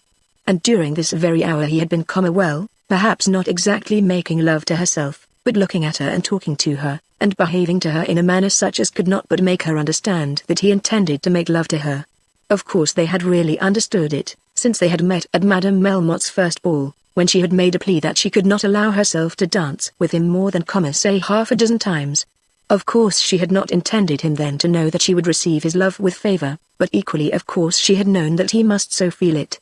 She had not only told herself, but had told her mother, that her heart was given away to this man, and yet the man during this very time was spending his hours with a woman, with a strange American woman, to whom he acknowledged that he had been once engaged. How could she not quarrel with him? How could she refrain from telling him that everything must be over between them? Everybody was against him, her mother, her brother, and her cousin, and she felt that she had not a word to say in his defense. A horrid woman. A wretched, bad, bold American intriguing woman. It was terrible to her that a friend of hers should ever have attached himself to such a creature but that he should have come to her with a second tale of love long before he had cleared himself from the first perhaps with no intention of clearing himself from the first. Of course she could not forgive him. No she would never forgive him. She would break her heart for him. That was a matter of course, but she would never forgive him. She knew well what it was that her mother wanted. Her mother thought that by forcing her into a quarrel with Montague she would force her also into a marriage with Roger Carberry. But her mother would find out that in that she was mistaken. She would never marry her cousin, though she would be always ready to acknowledge his worth. She was sure now that she would never marry any man. As she made this resolve she had a wicked satisfaction in feeling that it would be a trouble to her mother though she was altogether in accord with Lady Carberry as to the iniquities of Paul Montague, she was not the less angry with her mother for being so ready to expose those iniquities. Oh, with what slow, cautious fingers, with what heartbroken tenderness did she take out from its guardian case the brooch which Paul had given her. It had as yet been an only present, and in thanking him for it, which she had done with full, free-spoken words of love, she had begged him to send her no other, so that might ever be to her dying day, the one precious thing that had been given to her by her lover while she was yet a girl. Now it must be sent back and, no doubt, it would go to that abominable woman. But her fingers lingered over it as she touched it, and she would fain have kissed it, had she not told herself that she would have been disgraced, even in her solitude, by such a demonstration of affection. She had given her answer to Paul Montague, and, as she would have no further personal correspondence with him, she took the brooch to her mother with a request that it might be returned. Of course, my dear, I will send it back to him. Is there nothing else? No, Mama nothing else. I have no letters, and no other present. You always knew everything that took place. If you will just send that back to him, without a word. You won't say anything, will you, Mama? There is nothing for me to say if you have really made him understand you. I think he understood me, Mama. You need not doubt about that. He has behaved very, very badly, from the beginning, said Lady Carberry. But Hetta did not really think that the young man had behaved very badly from the beginning, and certainly did not wish to be told of his misbehavior. No doubt she thought that the young man had behaved very well in falling in love with her directly he saw her only that he had behaved so badly in taking Mrs. Hurtle to Lowestoft afterwards. It's no good talking about that, Mama. I hope you will never talk of him any more. He is quite unworthy, said Lady Carberry. I can't bear to have him abused, said Hetta sobbing. My dear Hetta, I have no doubt this has made you for the time unhappy. Such little accidents do make people unhappy for the time. But it will be much for the best that you should endeavor not to be so sensitive about it. The world is too rough and too hard for people to allow their feelings full play. You have to look out for the future, and you can best do so by resolving that Paul Montague shall be forgotten at once. Oh, Mama, don't. How is a person to resolve? Oh, Mama, don't say any more, but, my dear, there is more that I must say. Your future life is before you, and I must think of it, and you must think of it. Of course you must be married. There is no of course at all. Of course you must be married, continued Lady Carberry, and of course it is your duty to think of the way in which this may be best done. My income is becoming less and less every day. I already owe money to your cousin, and I owe money to Mr. Brown. Money to Mr. Brown, yes, to Mr. Brown. I had to pay a sum for Felix which Mr. Brown told me ought to be paid. And I owe money to tradesmen. I fear that I shall not be able to keep on this house. And they tell me, your cousin and Mr. Brown, that it is my duty to take Felix out of London, probably abroad. Of course I shall go with you. It may be so at first, but, perhaps, even that may not be necessary. Why should you? What pleasure could you have in it? Think what my life must be with Felix in some French or German town. Mama, why don't you let me be a comfort to you? Why do you speak of me always as though I were a burden? Everybody is a burden to other people. It is the way of life. But you, if you will only yield in ever so little, you may go where you will be no burden, where you will be accepted simply as a blessing. You have the opportunity of securing comfort for your whole life, and of making a friend, not only for yourself, but for me and your brother, of one whose friendship we cannot fail to want. Mama, you cannot really mean to talk about that now? Why should I not mean it? What is the use of indulging in high-flown nonsense? Make up your mind to be the wife of your cousin Roger.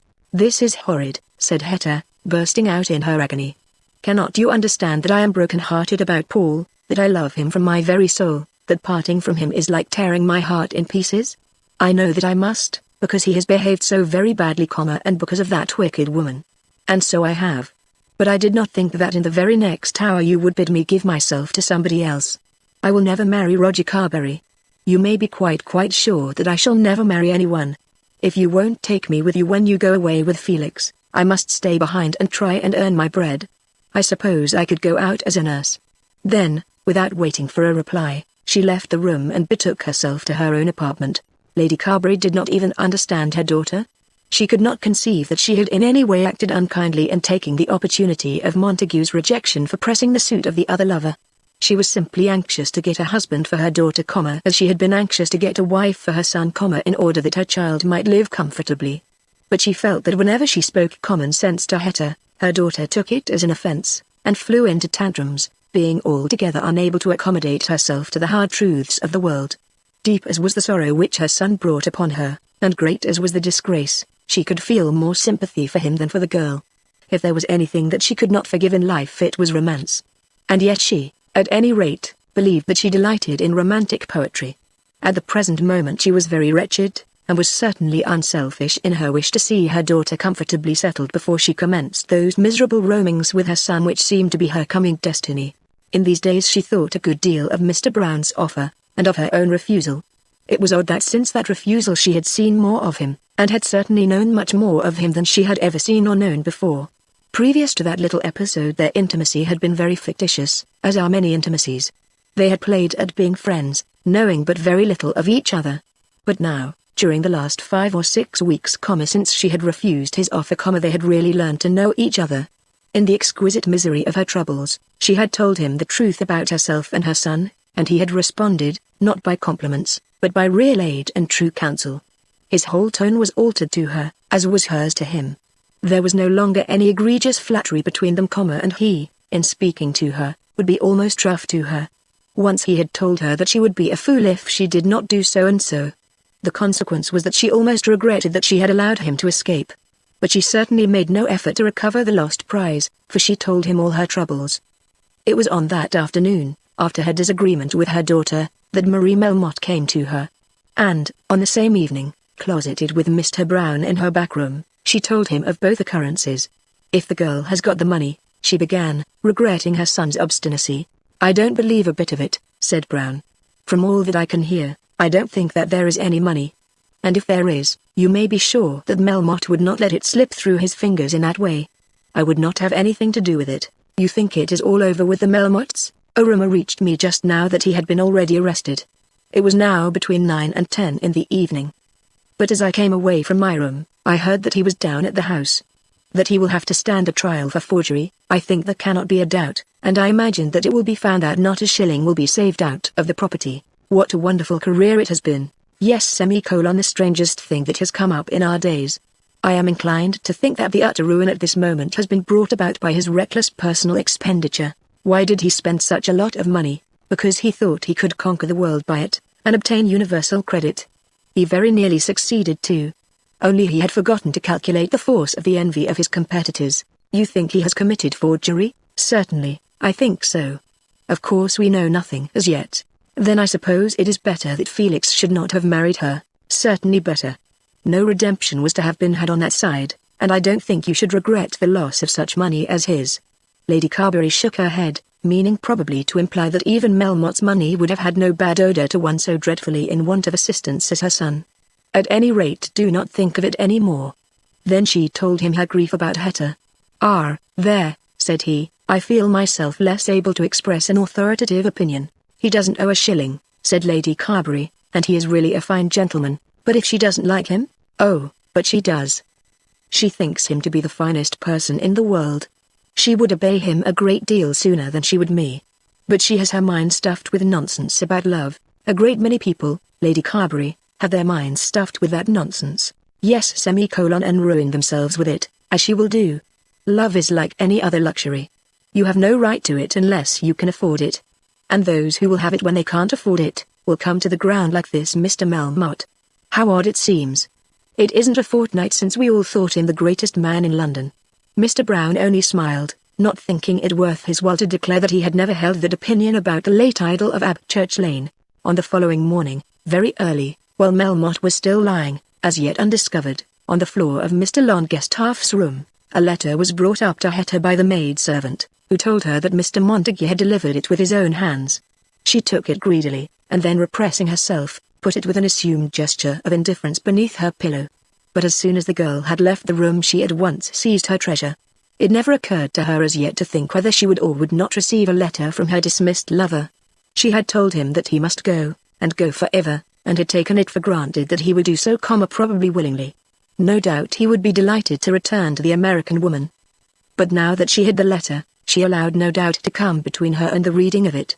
As soon as she was alone she opened it, and she ran through its contents without allowing herself a moment for thinking, as she went on, whether the excuses made by her lover were or were not such as she ought to accept. Dearest Hetta, I think you have been most unjust to me, and if you have ever loved me I cannot understand your injustice.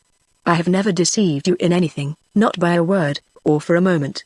Unless you mean to throw me over because I did once love another woman, I do not know what cause of anger you have. I could not tell you about Mrs. Hurtle till you had accepted me, and, as you yourself must know, I had had no opportunity to tell you anything afterwards till the story had reached your ears. I hardly know what I said the other day, I was so miserable at your accusation.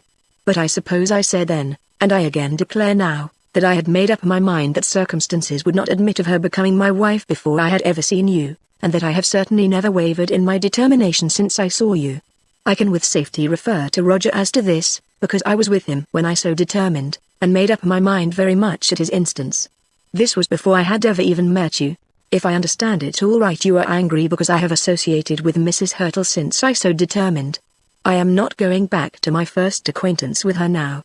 You may blame me for that if you please, though it cannot have been a fault against you. But, after what had occurred, was I to refuse to see her when she came to England to see me? I think that would have been cowardly. Of course I went to her. And when she was all alone here, without a single other friend, and telling me that she was unwell, and asking me to take her down to the seaside, was I to refuse? I think that that would have been unkind. It was a dreadful trouble to me. But of course I did it. She asked me to renew my engagement. I'm bound to tell you that. But I know in telling you that it will go no farther. I declined, telling her that it was my purpose to ask another woman to be my wife. Of course there has been anger and sorrow, anger on her part and sorrow on mine. But there has been no doubt. And at last she yielded. As far as she was concerned my trouble was over, except in so far that her unhappiness has been a great trouble to me, when, on a sudden, I found that the story had reached you in such a form as to make you determined to quarrel with me. Of course you do not know it all, for I cannot tell you all without telling her history. But you know everything that in the least concerns yourself, and I do say that you have no cause whatever for anger. I am writing at night. This evening your brooch was brought to me with 3 or 4 cutting words from your mother. But I cannot understand that if you really love me, you should wish to separate yourself from me, or that, if you ever loved me, you should cease to love me now because of Mrs. Hurtle. I am so absolutely confused by the blow that I hardly know what I am writing, and take first one outrageous idea into my head and then another. My love for you is so thorough and so intense that I cannot bring myself to look forward to living without you, now that you have once owned that you have loved me. I cannot think it possible that love, such as I suppose yours must have been, could be made to cease all at a moment. Mine can't. I don't think it is natural that we should be parted. If you want corroboration of my story, go yourself to Mrs. Hurtle. Anything is better than that we both should be broken-hearted. Yours most affectionately, Paul Montague. Chapter 85. Breakfast in Berkeley Square. Lord Nidderdale was greatly disgusted with his own part of the performance when he left the House of Commons, and was, we may say, disgusted with his own position generally, when he considered all its circumstances. That had been at the commencement of the evening, and Melmotte had not then been tipsy, but he had behaved with unsurpassable arrogance and vulgarity, and had made the young lord drink the cup of his own disgrace to the very dregs. Everybody now knew it as a positive fact that the charges made against the man were to become matter of investigation before the chief magistrate for the city. Everybody knew that he had committed forgery upon forgery. Everybody knew that he could not pay for the property which he had pretended to buy, and that actually he was a ruined man and yet he had seized Nidderdale by the hand, and called the young lord his dear boy before the whole house. And then he had made himself conspicuous as this man's advocate. If he had not himself spoken openly of his coming marriage with the girl, he had allowed other men to speak to him about it. He had quarrelled with one man for saying that Melmotte was a rogue, and had confidentially told his most intimate friends that in spite of a little vulgarity of manner, Melmotte at bottom was a very good fellow. How was he now to back out of his intimacy with the Melmottes generally? He was engaged to marry the girl, and there was nothing of which he could accuse her. He acknowledged to himself that she deserved well at his hands. Though at this moment he hated the father most bitterly, as those odious words, and the tone in which they had been pronounced, rang in his ears, nevertheless he had some kindly feeling for the girl. Of course he could not marry her now. That was manifestly out of the question. She herself, as well as all others, had known that she was to be married for her money, and now that bubble had been burst. But he felt that he owed it to her, as to a comrade who had on the whole been loyal to him, to have some personal explanation with herself. He arranged in his own mind the sort of speech that he would make to her. "Of course you know it can't be. It was all arranged because you were to have a lot of money, and now it turns out that you haven't got any. And I haven't got any, and we should have nothing to live upon. It's out of the question. But, upon my word, I'm very sorry, for I like you very much, and I really think we should have got on uncommon well together." That was the kind of speech that he suggested to himself, but he did not know how to find for himself the opportunity of making it. He thought that he must put it all into a letter. But then that would be tantamount to a written confession that he had made her an offer of marriage, and he feared that Melmotte, or Madame Melmotte on his behalf, if the great man himself were absent, in prison, might make an ungenerous use of such an admission. Between 7 and 8 he went into the bear garden, and there he saw Dolly Longestaff and others. Everybody was talking about Melmotte, the prevailing belief being that he was at this moment in custody. Dolly was full of his own griefs, but consoled amidst them by a sense of his own importance. "I wonder whether it's true," he was saying to Lord Graslar. "He has an appointment to meet me and my governor at 12 o'clock tomorrow, and to pay us what he owes us. He swore yesterday that he would have the money tomorrow. But he can't keep his appointment, you know, if he's in prison. You won't see the money, Dolly, you may swear to that," said Graslar. "I don't suppose I shall. By George, what an ass my governor has been. He had no more right than you have to give up the property. Here's Nidderdale. He could tell us where he is, but I'm afraid to speak to him since he cut up so rough the other night." In a moment the conversation was stopped, but when Lord Graslar asked Nidderdale in a whisper whether he knew anything about Melmotte, the latter answered out loud, "Yes, I left him in the house half an hour ago. People are saying that he has been arrested. I heard that also, but he certainly had not been arrested when I left the house." Then he went up and put his hand on Dolly Longestaff's shoulder, and spoke to him. "I suppose you were about right the other night and I was about wrong, but you could understand what it was that I meant. I'm afraid this is a bad lookout for both of us." "Yes, I understand. It's deuced bad for me," said Dolly. "I think you're very well out of it. But I'm glad there's not to be a quarrel. Suppose we have rubber of whist." Later on in the night news was brought to the club that Melmotte had tried to make a speech in the house, that he had been very drunk, and that he had tumbled over, upsetting Beauchamp Clerk in his fall. "By George, I should like to have seen that," said Dolly. "I am very glad I was not there," said Nidderdale. It was 3 o'clock before they left the card table, at which time Melmotte was lying dead upon the floor in Mr. Longestaff's house. On the following morning, at 10 o'clock, Lord Nidderdale sat at breakfast with his father in the old lord's house in Berkeley Square. From thence the house which Melmotte had hired was not above a few hundred yards distant. At this time the young lord was living with his father, and the two had now met by appointment in order that something might be settled between them as to the proposed marriage. The Marquis was not a very pleasant companion when the affairs in which he was interested did not go exactly as he would have them. He could be very cross and say most disagreeable words, so that the ladies of the family, and others connected with him, for the most part, found it impossible to live with him. But his eldest son had endured him partly perhaps because, being the eldest, he had been treated with a nearer approach to courtesy, but chiefly by means of his own extreme good humor. What did a few hard words matter? If his father was ungracious to him, of course he knew what all that meant. As long as his father would make fair allowance for his own peccadilloes, he also would make allowances for his father's roughness. All this was based on his grand theory of live and let live. He expected his father to be a little cross on this occasion, and he acknowledged to himself that there was cause for it. He was a little late himself, and he found his father already buttering his toast. "I don't believe you'd get out of bed a moment sooner than you liked if you could save the whole property by it. You show me how I can make a guinea by it, sir, and see if I don't earn the money." Then he sat down and poured himself out a cup of tea, and looked at the kidneys and looked at the fish. "I suppose you were drinking last night," said the old lord. "Not particular." The old man turned round and gnashed his teeth at him. "The fact is, sir, I don't drink. Everybody knows that. I know when you're in the country you can't live without champagne."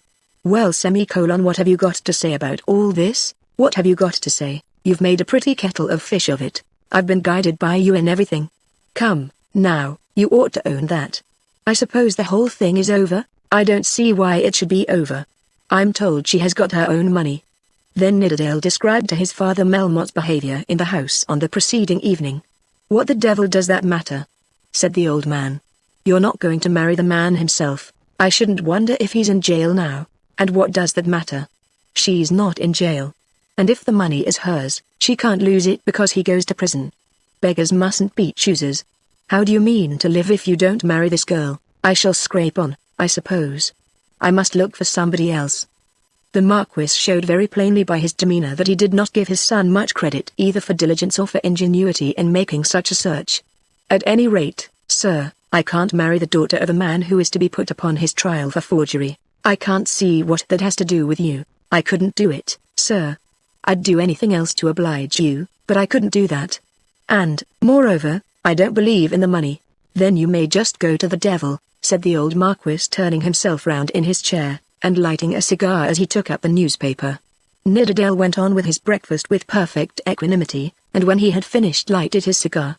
"They tell me," said the old man, "that one of those Goldschiller girls will have a lot of money." "A Jewess," suggested Nidderdale. "What difference does that make?" "Oh no, not in the least if the money's really there." "Have you heard any sum named, sir?" The old man only grunted. "There are 2 sisters and 2 brothers. I don't suppose the girls would have 100,000 each. They say the widow of that brewer who died the other day has about 20,000 a year. It's only for her life, sir. She could insure her life. Me, sir, we must do something. If you turn up your nose at one woman after another, how do you mean to live? I don't think that a woman of 40 with only a life interest will be a good speculation." "Of course I'll think of it if you press it." The old man growled again. "You see, sir, I've been so much in earnest about this girl that I haven't thought of inquiring about anyone else. There always is someone up with a lot of money. It's a pity there shouldn't be a regular statement published with the amount of money, and what is expected in return. It'd save a deal of trouble." "If you can't talk more seriously than that, you'd better go away," said the old Marquis. At that moment a footman came into the room and told Lord Nidderdale that a man particularly wished to see him in the hall. He was not always anxious to see those who called on him, and he asked the servant whether he knew who the man was. "I believe, my lord, he's one of the domestics from Mr. Melmotte's in Bruton Street," said the footman, who was no doubt fully acquainted with all the circumstances of Lord Nidderdale's engagement. The son, who was still smoking, looked at his father as though in doubt. "You'd better go and see," said the Marquis. But Nidderdale before he went asked a question as to what he had better do if Melmotte had sent for him. "Go and see Melmotte. Why should you be afraid to see him? Tell him you are ready to marry the girl if you can see the money down, but that you won't stir a step till it has been actually paid over. He knows that already," said Nidderdale as he left the room. In the hall he found a man whom he recognized as Melmotte's butler, a ponderous, elderly, heavy man who now had a letter in his hand. But the lord could tell by the man's face and manner that he himself had some story to tell. "Is there anything the matter?" "Yes, my lord, yes." "Oh, dear, oh, dear. I think you'll be sorry to hear it. There was none who came there he seemed to take to so much as your lordship. They've taken him to prison," exclaimed Nidderdale. But the man shook his head. "What is it then? He can't be dead." Then the man nodded his head, and, putting his hand up to his face, burst into tears. "Mr. Melmotte dead? He was in the House of Commons last night. I saw him myself." "How did he die?" But the fat, ponderous man was so affected by the tragedy he had witnessed, that he could not as yet give any account of the scene of his master's death. but simply handed the note which he had in his hand to Lord Nidderdale. It was from Marie, and had been written within half an hour of the time at which news had been brought to her of what had occurred. The note was as follows: Dear Lord Nidderdale. The man will tell you what has happened. I feel as though I was mad. I do not know who to send to. Will you come to me, only for a few minutes, Marie? He read it standing up in the hall, and then again asked the man as to the manner of his master's death. And now the Marquis, gathering from a word or two that he heard and from his son's delay that something special had occurred, hobbled out into the hall. Mr. Melmotte is dead, said his son. The old man dropped his stick, and fell back against the wall. This man says that he is dead, and here is a letter from Marie asking me to go there. How was it that he died? It was poison, said the butler solemnly. There has been a doctor already, and there isn't no doubt of that. He took it all by himself last night. He came home, perhaps a little fresh, and he had in brandy and soda and cigars and sat himself down all to himself. Then in the morning, when the young woman went in there he was poisoned. I see him lay on the ground, and I helped to lift him up, and there was that smell of prussic acid that I knew what he had been and done, just the same as when the doctor came and told us. Before the man could be allowed to go back, there was a consultation between the father and son as to a compliance with the request which Marie had made in her first misery. The Marquis thought that his son had better not go to Bruton Street. What's the use? What good can you do? She'll only be falling into your arms, and that's what you've got to avoid, at any rate, till you know how things are. But Nidderdale's better feelings would not allow him to submit to this advice. He had been engaged to marry the girl, and she in her abject misery had turned to him as the friend she knew best. At any rate for the time the heartlessness of his usual life deserted him, and he felt willing to devote himself to the girl not for what he could get, but because she had so nearly been so near to him. I couldn't refuse her, he said over and over again. I couldn't bring myself to do it. Oh, no, I shall certainly go. You'll get into a mess if you do. Then I must get into a mess. I shall certainly go. I will go at once. It is very disagreeable, but I cannot possibly refuse. It would be abominable. Then going back to the hall, he sent a message by the butler to Marie, saying that he would be with her in less than half an hour. Don't you go and make a fool of yourself, his father said to him when he was alone. This is just one of those times when a man may ruin himself by being soft-hearted. Nidderdale simply shook his head as he took his hat and gloves to go across to Bruton Street. Chapter 86 The meeting in Bruton Street. When the news of her husband's death was in some very rough way conveyed to Madame Melmotte, it crushed her for the time altogether. Marie first heard that she no longer had a living parent as she stood by the poor woman's bedside, and she was enabled, as much perhaps by the necessity incumbent upon her of attending to the wretched woman as by her own superior strength of character, to save herself from that prostration and collapse of power which a great and sudden blow is apparent to produce. She stared at the woman who first conveyed to her tidings of the tragedy, and then for a moment seated herself at the bedside. But the violent sobbings and hysterical screams of Madame Melmotte soon brought her again to her feet, and from that moment she was not only active but efficacious. No, she would not go down to the room, she could do no good by going thither. But they must send for a doctor. They should send for a doctor immediately. She was then told that a doctor and an inspector of police were already in the rooms below. The necessity of throwing whatever responsibility there might be onto other shoulders had been at once apparent to the servants, and they had sent out right and left, so that the house might be filled with persons fit to give directions in such an emergency. The officers from the police station were already there when the woman who now filled Dieudonne's place in the house communicated to Madame Melmotte the fact that she was a widow. It was afterwards said by some of those who had seen her at the time, that Marie Melmotte had shown a hard heart on the occasion. But the condemnation was wrong. Her feeling for her father was certainly not that which we are accustomed to see among our daughters and sisters. He had never been to her the petted divinity of the household, whose slightest wish had been law, whose little comforts had become matters of serious care, whose frowns were horrid clouds, whose smiles were glorious sunshine, whose kisses were daily looked for, and if missed would be missed with mourning. How should it have been so with her? In all the intercourses of her family, since the first rough usage which she remembered, there had never been anything sweet or gracious. Though she had recognized a certain duty, as due from herself to her father, she had found herself bound to measure it, so that more should not be exacted from her than duty required.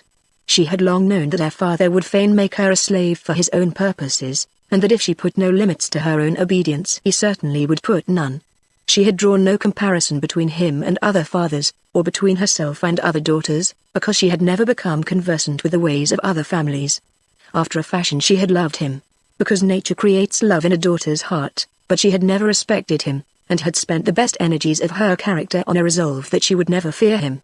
He may cut me into pieces, but he shall not make me do for his advantage that which I do not think he has a right to exact from me.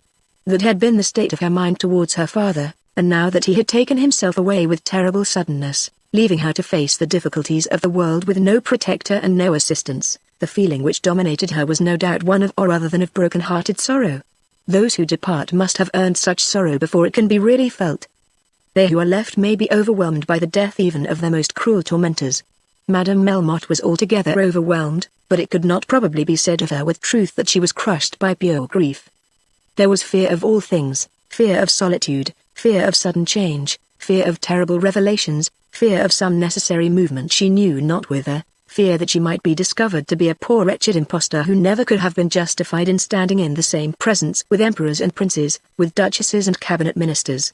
This and the fact that the dead body of the man who had so lately been her tyrant was lying near her, so that she might hardly dare to leave her room lest she should encounter him dead, and thus more dreadful even than when alive, utterly conquered her. Feelings of the same kind, the same fears, and the same awe were powerful also with Marie but they did not conquer her. She was strong and conquered them, and she did not care to affect a weakness to which she was in truth superior. In such a household the death of such a father after such a fashion will hardly produce that tender sorrow which comes from real love. She soon knew it all. Her father had destroyed himself, and had doubtless done so because his troubles in regard to money had been greater than he could bear. When he had told her that she was to sign those deeds because ruin was impending, he must indeed have told her the truth. He had so often lied to her that she had had no means of knowing whether he was lying then or telling her a true story. But she had offered to sign the deed since that, and he had told her that it would be of no avail, and at that time had not been angry with her as he would have been had her refusal been the cause of his ruin. She took some comfort in thinking of that. But what was she to do?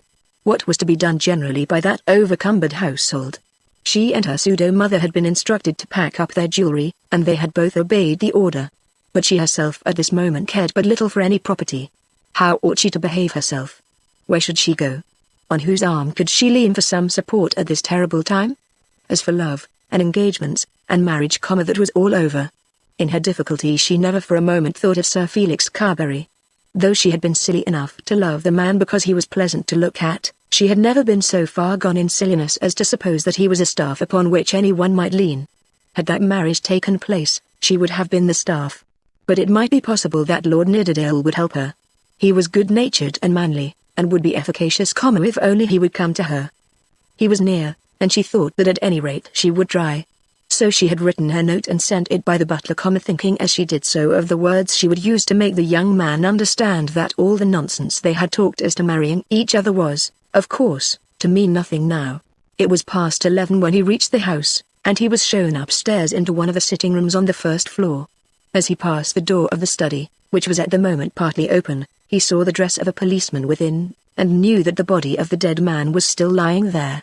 But he went by rapidly without a glance within, remembering the look of the man as he had last seen his burly figure, and that grasp of his hand, and those odious words. And now the man was dead, having destroyed his own life. Surely the man must have known when he uttered those words what it was that he intended to do. When he had made that last appeal about Marie, conscious as he was that everyone was deserting him, he must even then have looked his fate in the face and have told himself that it was better that he should die. His misfortunes, whatever might be their nature, must have been heavy on him then with all their weight, and he himself and all the world have known that he was ruined. And yet he had pretended to be anxious about the girl's marriage, and had spoken of it as though he still believed that it would be accomplished. Nidderdale had hardly put his hat down on the table before Marie was with him. He walked up to her, took her by both hands, and looked into her face. There was no trace of a tear, but her whole countenance seemed to him to be altered. She was the first to speak. "I thought you would come when I sent for you. Of course I came. I knew you would be a friend, and I knew no one else who would. You won't be afraid, Lord Nidderdale, that I shall ever think any more of all those things which he was planning?" She paused a moment, but he was not ready enough to have a word to say in answer to this. "You know what has happened? Your servant told us. What are we to do?" "Oh, Lord Nidderdale, it is so dreadful. Poor papa. Poor papa. When I think of all that he must have suffered I wish that I could be dead too." "Has your mother been told?" "Oh yes. She knows." No one tried to conceal anything for a moment. It was better that it should be so, better at last. But we have no friends who would be considerate enough to try to save us from sorrow. But I think it was better. Mama is very bad. She is always nervous and timid. Of course this has nearly killed her. What ought we to do?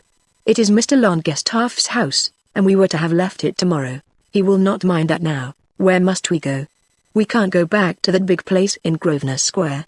Who will manage for us? Who will see the doctor and the policeman? I will do that. But there will be things that I cannot ask you to do. Why should I ask you to do anything? Because we are friends. No, she said, no. You cannot really regard me as a friend.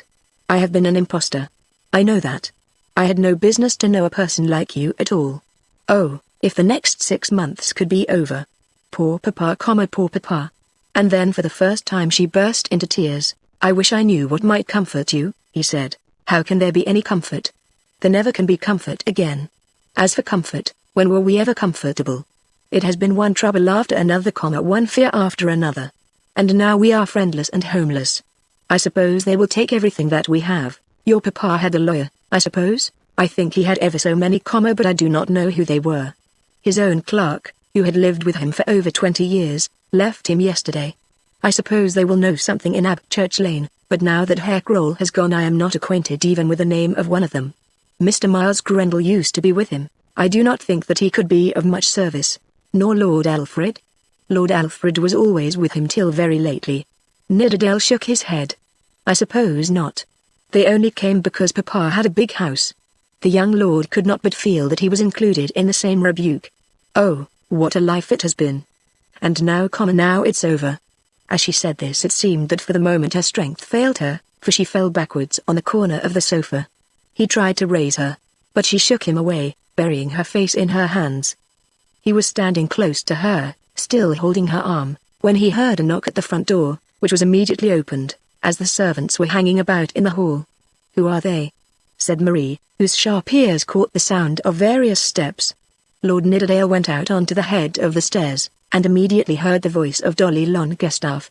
Dolly Longestaff had on that morning put himself early into the care of Mr. Squickham, and it had happened that he with his lawyer had met his father with Mr. Bideawhile at the corner of the square. They were all coming according to appointment to receive the money which Mr. Melmotte had promised to pay them at this very hour. Of course they had none of them as yet heard of the way in which the financier had made his last grand payment, and as they walked together to the door had been intent only in reference to their own money. Squickham, who had heard a good deal on the previous day, was very certain that the money would not be forthcoming, whereas Bideawhile was sanguine of success. "Don't we wish we may get it?" Dolly had said, and by saying so had very much offended his father, who had resented the want of reverence implied in the use of that word we. They had all been admitted together, and Dolly had at once loudly claimed an old acquaintance with some of the articles around him. "I knew I'd got a coat just like that," said Dolly, "and I never could make out what my fellow had done with it." This was the speech which Nidderdale had heard, standing on the top of the stairs. The two lawyers had at once seen, from the face of the man who had opened the door and from the presence of 3 or 4 servants in the hall, that things were not going on in their usual course. Before Dolly had completed his buffoonery the butler had whispered to Mr. Bideawhile that Mr. Melmotte was no more, dead. Exclaimed Mr. Bideawhile. Squickham put his hands into his trousers pockets and opened his mouth wide. "Dead," muttered Mr. Longestaff Sr. "Dead," said Dolly. "Who's dead?" The butler shook his head. Then Squickham whispered a word into the butler's ear, and the butler thereupon nodded his head. "It's about what I expected," said Squickham. Then the butler whispered the word to Mr. Longestaff, and whispered it also to Mr. Bideawhile, and they all knew that the millionaire had swallowed poison during the night. It was known to the servants that Mr. Longestaff was the owner of the house, and he was therefore, as having authority there, shown into the room where the body of Melmotte was lying on a sofa. The two lawyers and Dolly of course followed, as did also Lord Nidderdale, who had now joined them from the lobby above. There was a policeman in the room who seemed to be simply watching the body, and who rose from his seat when the gentleman entered. 2 or 3 of the servants followed them, so that there was almost a crowd round the dead man's bier. There was no further tale to be told. That Melmotte had been in the house on the previous night, and had disgraced himself by intoxication, they had known already. That he had been found dead that morning had been already announced. They could only stand round and gaze on the square, sullen, livid features of the big-framed man, and each lament that he had ever heard the name of Melmotte. "Are you in the house here?" said Dolly to Lord Nidderdale in a whisper. "She sent for me. We live quite close, you know. She wanted somebody to tell her something. I must go up to her again now." "Had you seen him before?" "No indeed. I only came down when I heard your voices." "I fear it will be rather bad for you, won't it? He was regularly smashed, I suppose?" asked Dolly. "I know nothing myself. He talked to me about his affairs once, but he was such a liar that not a word that he said was worth anything. I believed him then. How it will go, I can't say." "That other thing is all over, of course," suggested Dolly. Nidderdale intimated by a gesture of his head that the other thing was all over, and then returned to Marie. There was nothing further that the four gentlemen could do, and they soon departed from the house. Not, however, till Mr. Bideawhile had given certain short injunctions to the butler concerning the property contained in Mr. Longestaff's town residence. "They had come to see him," said Lord Nidderdale in a whisper. "There was some appointment. He had told them to be all here at this hour." "They didn't know, then?" asked Marie. "Nothing till the man told them." "And did you go in?" "Yes, we all went into the room." Marie shuddered, and again hid her face. "I think the best thing I can do," said Nidderdale, "is to go to Abchurch Lane, and find out from Smith who is the lawyer whom he chiefly trusted. I know Smith had to do with his own affairs, because he has told me so at the board, and if necessary I will find out Kroll. No doubt I can trace him. Then we had better employ the lawyer to arrange everything for you. And where had we better go to? Where would Madame Melmotte wish to go? Anywhere, so that we could hide ourselves. Perhaps Frankfurt would be the best. But shouldn't we stay till something has been done here? And couldn't we have lodgings, so as to get away from Mr. Longestaff's house?" Nidderdale promised that he himself would look for lodgings, as soon as he had seen the lawyer. "And now, my lord, I suppose that I never shall see you again," said Marie. "I don't know why you should say that, because it will be best." "Why should you? All this will be trouble enough to you when people begin to say what we are." "But I don't think it has been my fault." "Nothing has ever been your fault. Goodbye, my lord.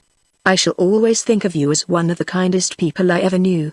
I thought it best to send to you for different reasons, but I do not want you to come back. Goodbye, Marie. I shall always remember you." And so they parted. After that he did go into the city, and succeeded in finding both Mr. Smith and Herr Kroll.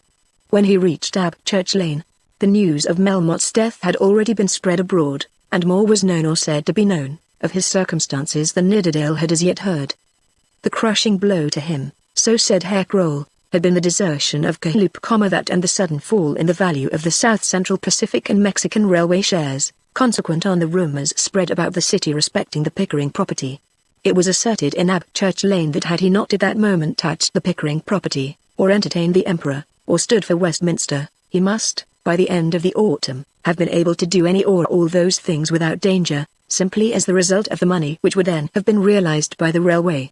But he had allowed himself to become hampered by the want of comparatively small sums of ready money, and in seeking relief had rushed from one danger to another, till at last the waters around him had become too deep even for him, and had overwhelmed him.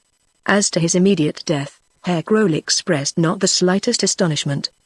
It was just the thing, Herr Kroll said, that he had been sure that Melmotte would do, should his difficulties ever become too great for him. "And die was a little ting he lay himself open by the oder day," said Kroll, "dat was nasty, very nasty." Nidderdale shook his head, but asked no questions. Kroll had alluded to the use of his own name, but did not on this occasion make any further revelation. Then Kroll made a further statement to Lord Nidderdale, which I think he must have done in pure good nature. "Myla," he said, whispering very gravely, "the money of the young lady is all her own." Then he nodded his head 3 times. "Nobody can talk it, not if he was in debt millions." Again he nodded his head. "I am very glad to hear it for her sake," said Lord Nidderdale as he took his leave. Chapter 87. Down at Carberry. When Roger Carberry returned to Suffolk, after seeing his cousins in Welbeck Street, he was by no means contented with himself. That he should be discontented generally with the circumstances of his life was a matter of course. He knew that he was farther removed than ever from the object on which his whole mind was set. Had Hetty Carberry learned all the circumstances of Paul's engagement with Mrs. Hurtle before she had confessed her love to Paul, so that her heart might have been turned against the man before she had made her confession, then, he thought, she might at last have listened to him. Even though she had loved the other man, she might have at last done so, as her love would have been buried in her own bosom. But the tale had been told after the fashion which was most antagonistic to his own interests. Hetta had never heard Mrs. Hurtle's name till she had given herself away, and had declared to all her friends that she had given herself away to this man, who was so unworthy of her. The more Roger thought of this, the more angry he was with Paul Montague, and the more convinced that that man had done him an injury which he could never forgive. But his grief extended even beyond that. Though he was never tired of swearing to himself that he would not forgive Paul Montague, yet there was present to him a feeling that an injury was being done to the man, and that he was in some sort responsible for that injury. He had declined to tell Hetta any part of the story about Mrs. Hurtle, actuated by a feeling that he ought not to betray the trust put in him by a man who was at the time his friend, and he had told nothing. But no one knew so well as he did the fact that all the attention latterly given by Paul to the American woman had by no means been the effect of love, but had come from a feeling on Paul's part that he could not desert the woman he had once loved, when she asked him for his kindness. If Hetta could know everything exactly, if she could look back and read the state of Paul's mind as he, Roger, could read it, then she would probably forgive the man, or perhaps tell herself that there was nothing for her to forgive. Roger was anxious that Hetta's anger should burn hot, because of the injury done to himself. He thought that there were ample reasons why Paul Montague should be punished, why Paul should be utterly expelled from among them, and allowed to go his own course. But it was not right that the man should be punished on false grounds. It seemed to Roger now that he was doing an injustice to his enemy by refraining from telling all that he knew. As to the girl's misery in losing her lover, much as he loved her, true as it was that he was willing to devote himself and all that he had to her happiness, I do not think that at the present moment he was disturbed in that direction. It is hardly natural, perhaps, that a man should love a woman with such devotion as to wish to make her happy by giving her to another man. Roger told himself that Paul would be an unsafe husband, a fickle husband, one who might be carried hither and thither both in his circumstances and his feelings, and that it would be better for Hetta that she should not marry him. But at the same time he was unhappy as he reflected that he himself was a party to a certain amount of deceit, and yet he had said not a word. He had referred Hetta to the man himself. He thought that he knew, and he did indeed accurately know, the state of Hetta's mind. She was wretched because she thought that while her lover was winning her love, while she herself was willingly allowing him to win her love, he was dallying with another woman, and making to that other woman promises the same as those he made to her. This was not true. Roger knew that it was not true. But when he tried to quiet his conscience by saying that they must fight it out among themselves, he felt himself to be uneasy under that assurance. His life at Carberry, at this time, was very desolate. He had become tired of the priest, who, in spite of various repulses, had never for a moment relaxed his efforts to convert his friend. Roger had told him once that he must beg that religion might not be made the subject of further conversation between them. In answer to this, Father Barham had declared that he would never consent to remain as an intimate associate with any man on those terms. Roger had persisted in his stipulation, and the priest had then suggested that it was his host's intention to banish him from Carberry Hall. Roger had made no reply, and the priest had of course been banished. But even this added to his misery. Father Barham was a gentleman, was a good man, and in great penury. To ill-treat such a one, to expel such a one from his house, seemed to Roger to be an abominable cruelty. He was unhappy with himself about the priest, and yet he could not bid the man come back to him. It was already being said of him among his neighbours, at Eardley, at Caversham, and at the Bishop's Palace, that he either had become or was becoming a Roman Catholic, under the priest's influence. Mrs. Yeld had even taken upon herself to write to him a most affectionate letter, in which she said very little as to any evidence that had reached her as to Roger's defection, but dilated at very great length on the abominations of a certain lady who is supposed to indulge in gorgeous colours.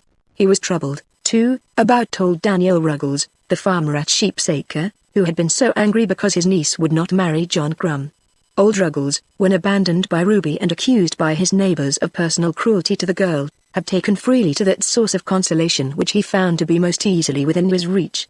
Since Ruby had gone he had been drunk every day, and was making himself generally a scandal and a nuisance.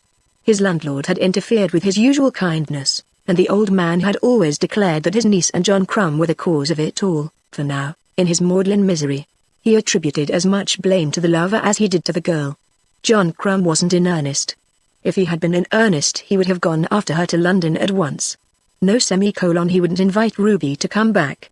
If Ruby would come back, repentant, full of sorrow, and hadn't been and made a fool of herself in the meantime, then he'd think of taking her back. In the meantime, with circumstances in their present condition, He evidently thought that he could best face the difficulties of the world by an unfaltering adhesion to gin, early in the day and all day long. This, too, was a grievance to Roger Carberry. But he did not neglect his work, the chief of which at the present moment was the care of the farm which he kept in his own hands. He was making hay at this time in certain meadows down by the riverside, and was standing by while the men were loading a cart, when he saw John Crumb approaching across the field. He had not seen John since the eventful journey to London, nor had he seen him in London, but he knew well all that had occurred, how the dealer in Pollard had thrashed his cousin, Sir Felix, how he had been locked up by the police and then liberated, and how he was now regarded in Bungay as a hero, as far as arms were concerned, but as being very soft in the matter of love.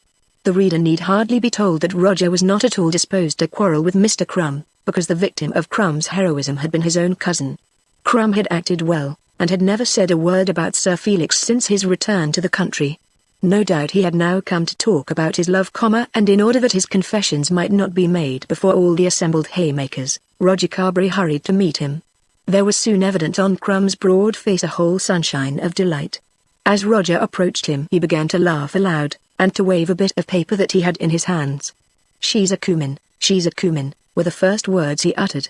Roger knew very well that in his friend's mind there was but one she in the world, and that the name of that she was Ruby Ruggles. "I am delighted to hear it," said Roger. "She has made it up with her grandfather? Don't know nowt about grandfa either. She have made it up wi' me. Knowed she would when I polished t'other un off a bit, knowed she would. Has she written to you, then? Well, squire, she ain't, not just herself. I do suppose that isn't the way they does it. But it's all as one." And then Mr. Crumb thrust Mrs. Hurtle's note into Roger Carberry's hand. Roger certainly was not predisposed to think well or kindly of Mrs. Hurtle. Since he had first known Mrs. Hurtle's name, when Paul Montague had told the story of his engagement on his return from America, Roger had regarded her as a wicked, intriguing, bad woman. It may, perhaps, be confessed that he was prejudiced against all Americans, looking upon Washington much as he did upon Jack Cade or Wat Tyler, and he pictured to himself all American women as being loud, masculine, and atheistical. But it certainly did seem that in this instance Mrs. Hurtle was endeavoring to do a good turn from pure charity. "She is a lady," Crumb began to explain, "who do be living with Mrs. Pipkin, and she is a lady as is a lady." Roger could not fully admit the truth of this assertion, but he explained that he, too, knew something of Mrs. Hurtle, and that he thought it probable that what she said of Ruby might be true. "True, squire," said Crumb, laughing with his whole face. "I ne'er doubt it's true. What's again its being true? When I had dropped into t'other fellow, of course she made her choice. It was me as was to blame, because I didn't do it before. I ought to ha' dropped into him when I first heard as he was to her. It's that as girls like. So, squire, I'm just going again to London right away." Roger suggested that old Ruggles would, of course, receive his niece, but as to this John expressed his supreme indifference. The old man was nothing to him. Of course he would like to have the old man's money, but the old man couldn't live forever, and he supposed that things would come right in time. But this he knew, that he wasn't going to cringe to the old man about his money. When Roger observed that it would be better that Ruby should have some home to which he might at once return, John adverted with a renewed grin to all the substantial comforts of his own house. It seemed to be his idea, that on arriving in London he would at once take Ruby away to church and be married to her out of hand. He had thrashed his rival, and what cause could there now be for delay? But before he left the field he made one other speech to the squire. "You ain't taken it amiss, squire, 'cause he was coosin to yourself?" "Not in the least, Mr. Crumb, that's coin now. I ain't done the young man a ha'porth o' harm, and I don't feel no grudge again him, and when me and Ruby's once spliced, I'm done if I don't give un a bottle of wine the first day as he'll come to Bungay." Roger did not feel himself justified in accepting this invitation on the part of Sir Felix, but he renewed his assurance that he, on his own part, thought that Crumb had behaved well in that matter of the street encounter, and he expressed a strong wish for the immediate and continued happiness of Mr. and Mrs. John Crumb. "Oh, we'll be happy, squire," said Crumb as he went exulting out of the field. On the day after this Roger Carberry received a letter which disturbed him very much, and to which he hardly knew whether to return any answer, or what answer. It was from Paul Montague, and was written by him but a few hours after he had left his letter for Hetta with his own hands, at the door of her mother's house. Paul's letter to Roger was as follows: "My dear Roger, though I know that you have cast me off from you, I cannot write to you in any other way, as any other way would be untrue. You can answer me, of course, As you please, but I do think that you will owe me an answer, as I appeal to you in the name of justice. You know what has taken place between Hetty and myself. She had accepted me, and therefore I am justified in feeling sure that she must have loved me. But she has now quarreled with me altogether, and has told me that I am never to see her again. Of course I don't mean to put up with this. Who would? You will say that it is no business of yours. But I think that you would not wish that she should be left under a false impression, if you could put her right. Somebody has told her the story of Mrs. Hurtle. I suppose it was Felix, and that he had learned it from those people at Islington. But she has been told that which is untrue. Nobody knows and nobody can know the truth as you do. She supposes that I have willingly been passing my time with Mrs. Hurtle during the last 2 months, although during that very time I have asked for and received the assurance of her love. Now, whether or no I have been to blame about Mrs. Hurtle, as to which nothing at present need be said, it is certainly the truth that her coming to England was not only not desired by me, but was felt by me to be the greatest possible misfortune. But after all that had passed I certainly owed it to her not to neglect her and this duty was the more incumbent on me as she was a foreigner and unknown to anyone. I went down to Lowestoft with her at her request, having named the place to her as one known to myself, and because I could not refuse her so small a favour.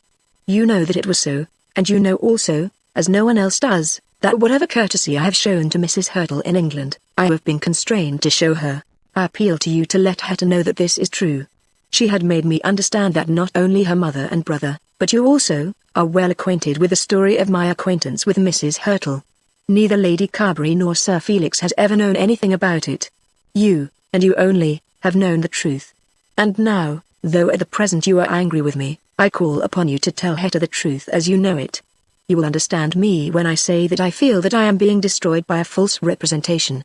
I think that you, who abhor a falsehood, will see the justice of setting me right, at any rate as far as the truth can do so. I do not want you to say a word for me beyond that. Yours always, Paul Montague. What business is all that of mine? This, of course, was the first feeling produced in Roger's mind by Montague's letter. If Hetty had received any false impression, it had not come from him. He had told no stories against his rival, whether true or false. He had been so scrupulous that he had refused to say a word at all. And if any false impression had been made on Hetty's mind, either by circumstances or by untrue words, had not Montague deserved any evil that might fall upon him? Though every word in Montague's letter might be true, nevertheless, in the end, no more than justice would be done him, even should he be robbed at last of his mistress under erroneous impressions. The fact that he had once disgraced himself by offering to make Mrs. Hurtle his wife, rendered him unworthy of Hetty Carberry. Such, at least, was Roger Carberry's verdict as he thought over all the circumstances. At any rate, it was no business of his to correct these wrong impressions. And yet he was ill at ease as he thought of it all. He did believe that every word in Montague's letter was true. Though he had been very indignant when he met Roger and Mrs. Hurtle together on the sands at Lowestoft, he was perfectly convinced that the cause of their coming there had been precisely that which Montague had stated. It took him 2 days to think over all this, 2 days of great discomfort and unhappiness. After all, why should he be a dog in the manger? The girl did not care for him, looked upon him as an old man to be regarded in a fashion altogether different from that in which she regarded Paul Montague. He had let his time for love-making go by, and now it behoved him, as a man, to take the world as he found it, and not to lose himself in regrets for a kind of happiness which he could never attain. In such an emergency as this he should do what was fair and honest, without reference to his own feelings. And yet the passion which dominated John Crumb altogether, which made the mealman so intent on the attainment of his object as to render all other things indifferent to him for the time, was equally strong with Roger Carberry. Unfortunately for Roger, strong as his passion was, it was embarrassed by other feelings. It never occurred to Crumb to think whether he was a fit husband for Ruby, or whether Ruby, having a decided preference for another man, could be a fit wife for him. But with Roger there were 1,000 surrounding difficulties to hamper him.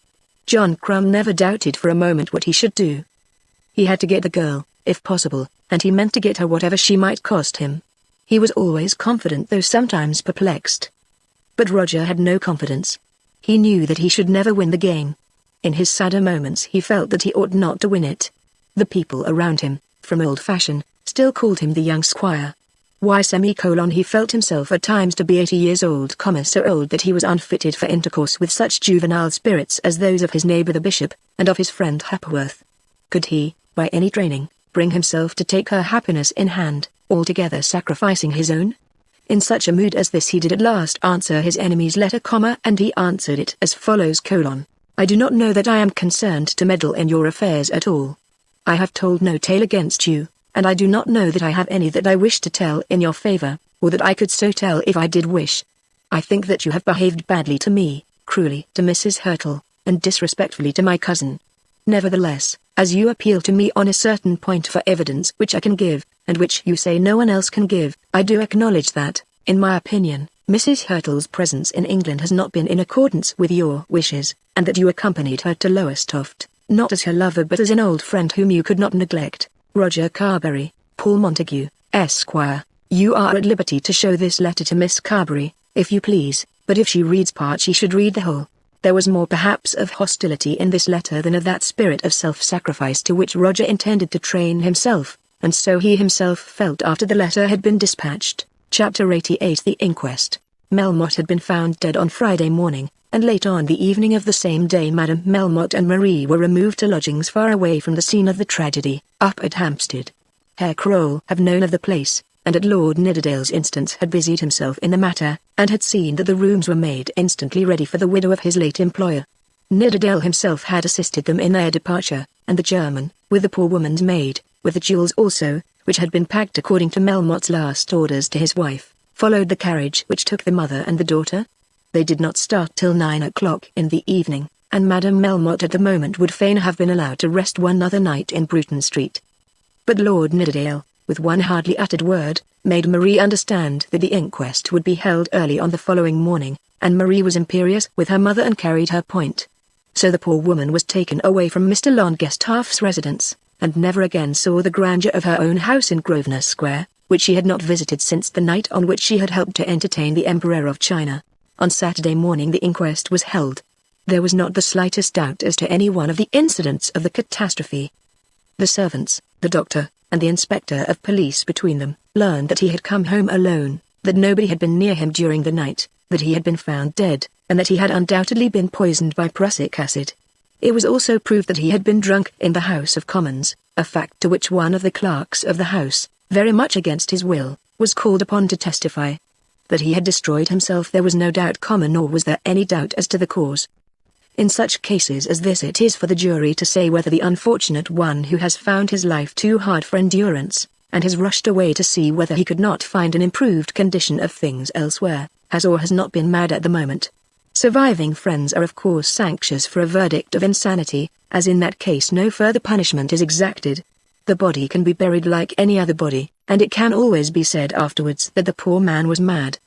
Perhaps it would be well that all suicides should be said to have been mad, for certainly the jurymen are not generally guided in their verdicts by any accurately ascertained facts. If the poor wretch has, up to his last days, been apparently living a decent life, if he be not hated, or has not in his last moments made himself specially obnoxious to the world at large, then he is declared to have been mad. Who would be heavy on a poor clergyman who has been at last driven by horrid doubts to rid himself of a difficulty from which he saw no escape in any other way? Who would not give the benefit of the doubt to the poor woman whose lover and lord had deserted her? Who would remit to unhallowed earth the body of the once beneficent philosopher who has simply thought that he might as well go now, finding himself powerless to do further good upon earth? Such, and such like, have of course been temporarily insane, though no touch even of strangeness may have marked their conduct after their last known dealings with their fellow mortals. But let a Melmotte be found dead, with a bottle of prussic acid by his side, a man who has become horrid to the world because of his late iniquities, a man who has so well pretended to be rich that he has been able to buy and to sell properties without paying for them, a wretch who has made himself odious by his ruin to friends who had taken him up as a pillar of strength in regard to wealth, a brute who had got into the House of Commons by false pretenses, and had disgraced the House by being drunk the and, of course, he will not be saved by a verdict of insanity from the crossroads, or whatever scornful grave may be allowed to those who have killed themselves with their wits about them. Just at this moment there was a very strong feeling against Melmotte, owing perhaps as much to his having tumbled over poor Mr. Beauchamp in the House of Commons as to the stories of the forgeries he had committed, and the virtue of the day vindicated itself by declaring him to have been responsible for his actions when he took the poison. He was followed as say, and therefore carried away to the crossroads or elsewhere.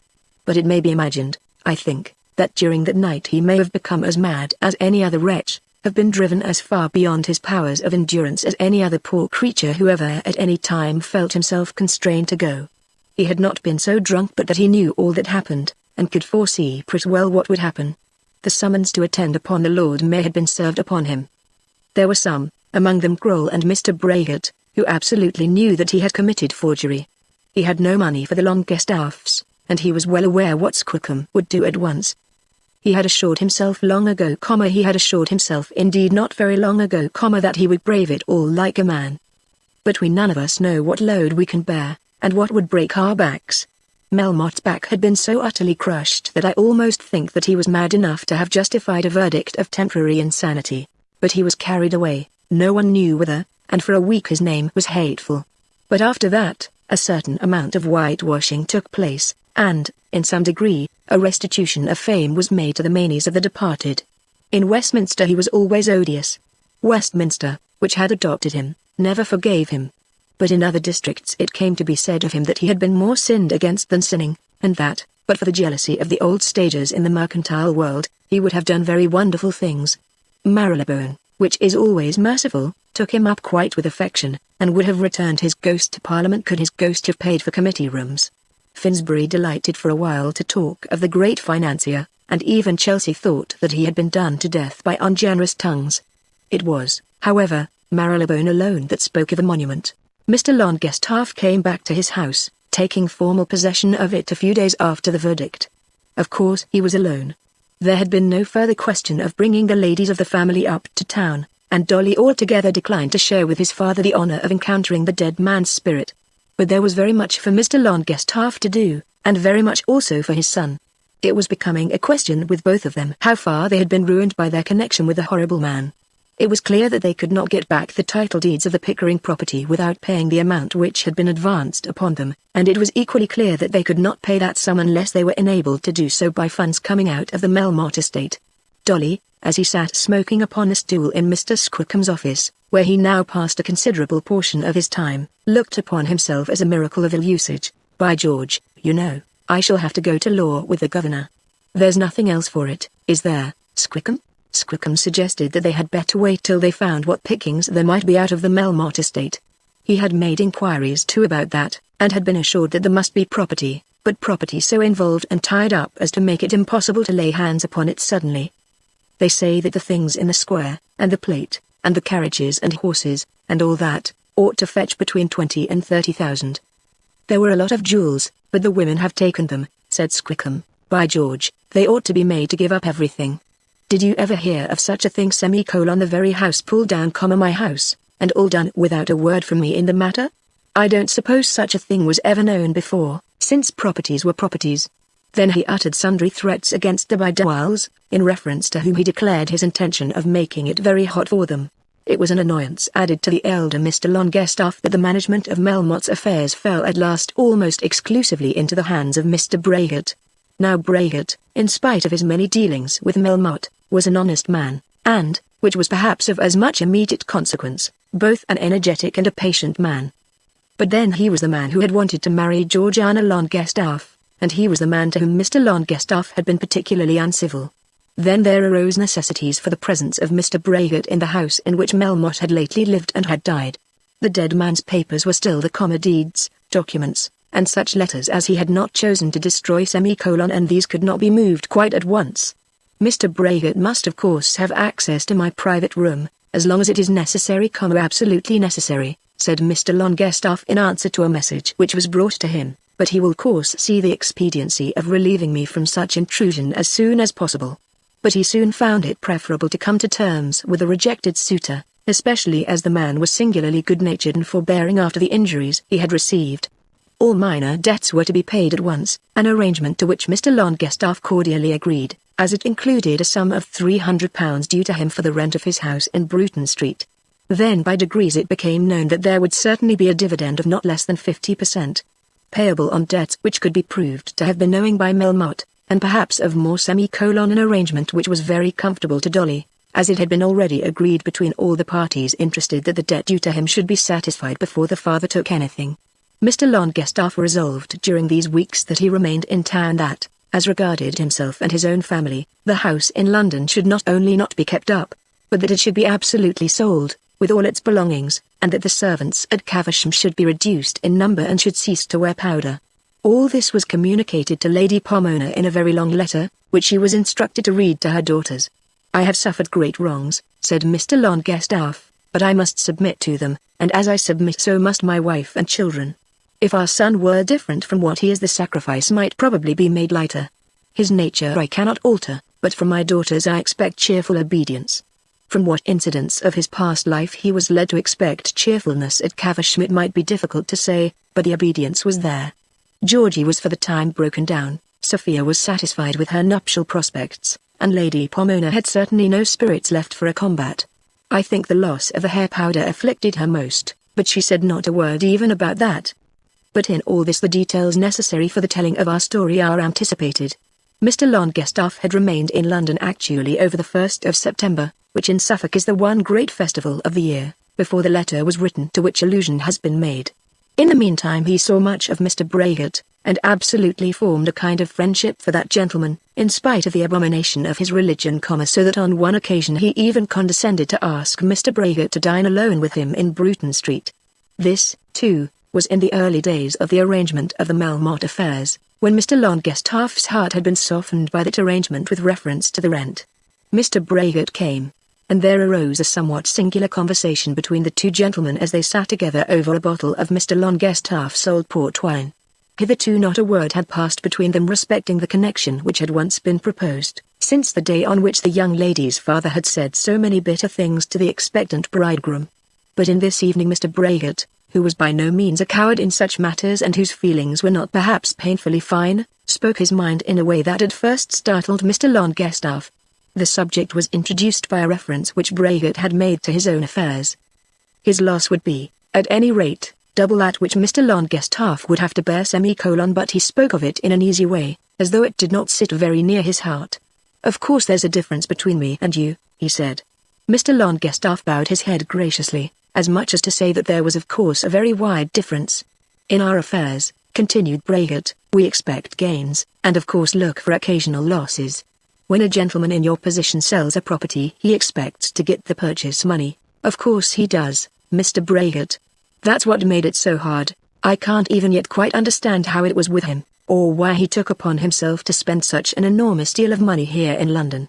His business was quite irregular, but there was very much of it, and some of it immensely profitable.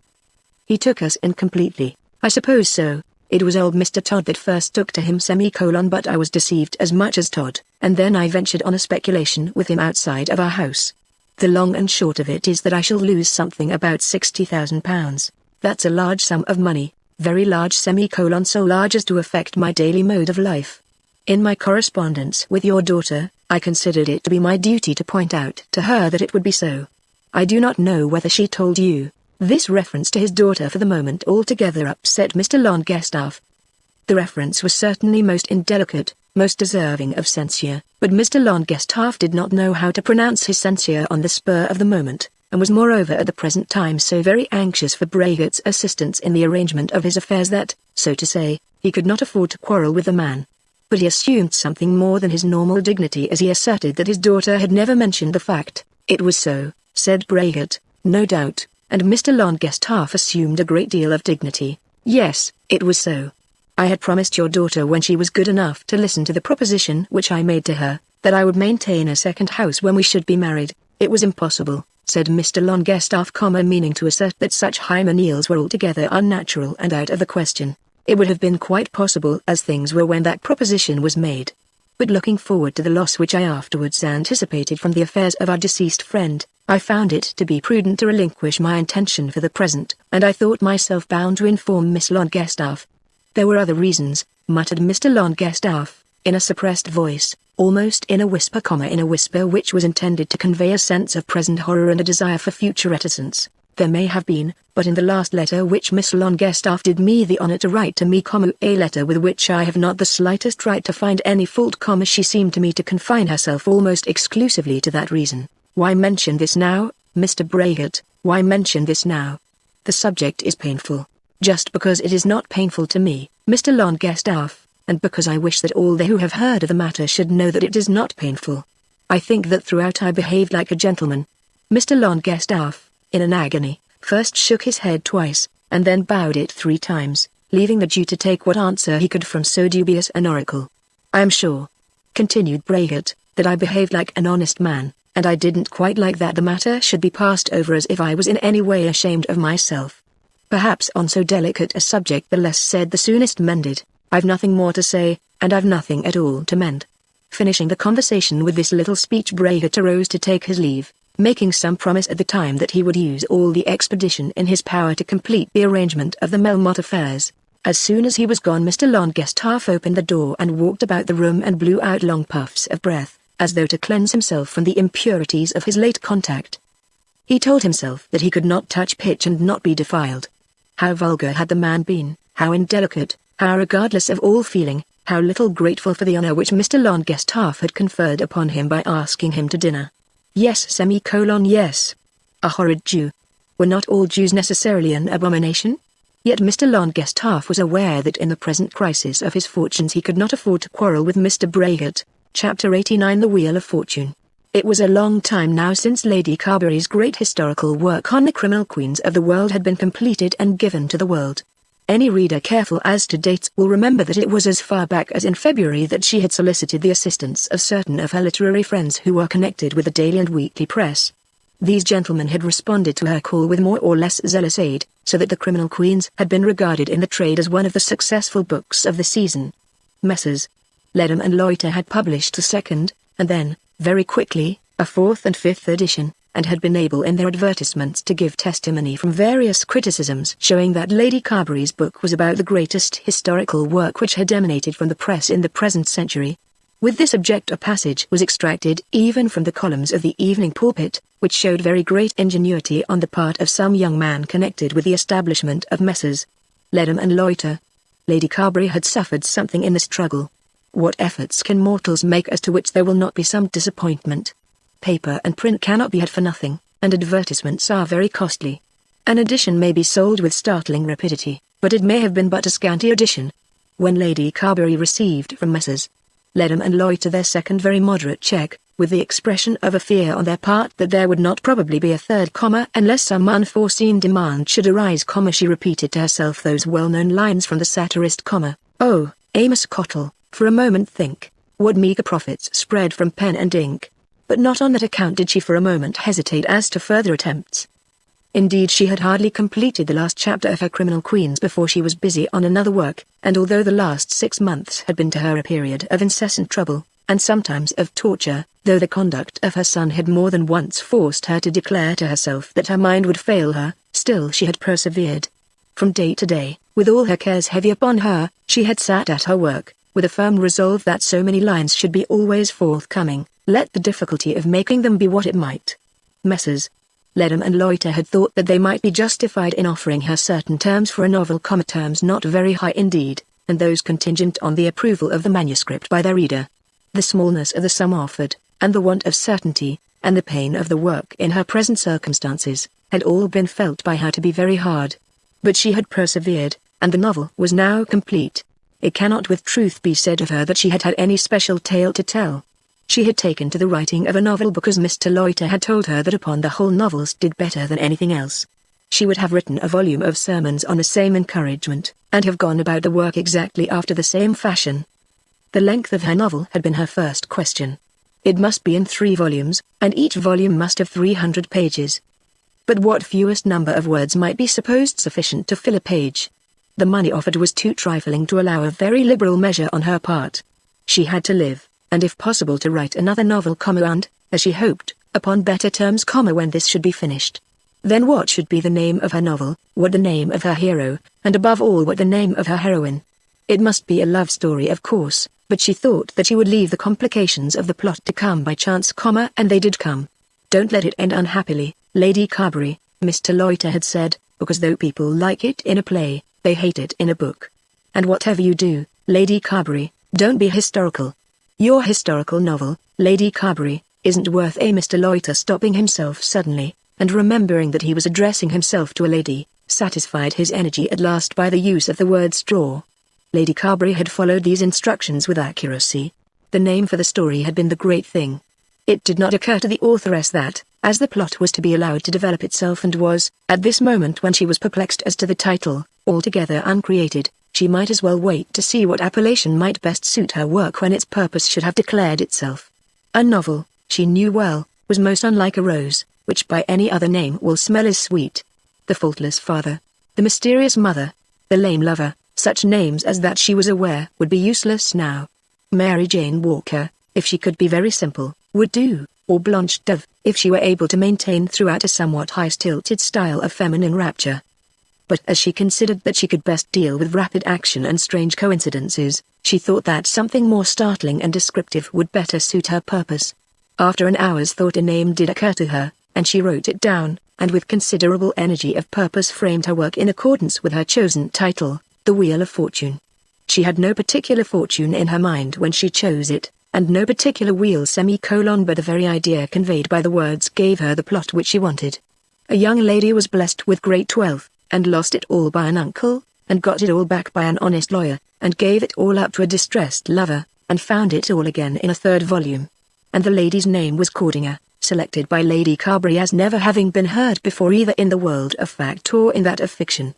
And now with all her troubles thick about her, while her son was still hanging about the house in a condition that would break any mother's heart, while her daughter was so wretched and sore that she regarded all those around her as her enemies, Lady Carberry finished her work, and having just written the last words in which the final glow of enduring happiness was given to the young married heroine whose wheel had now come full round, sat with the sheets piled at her right hand.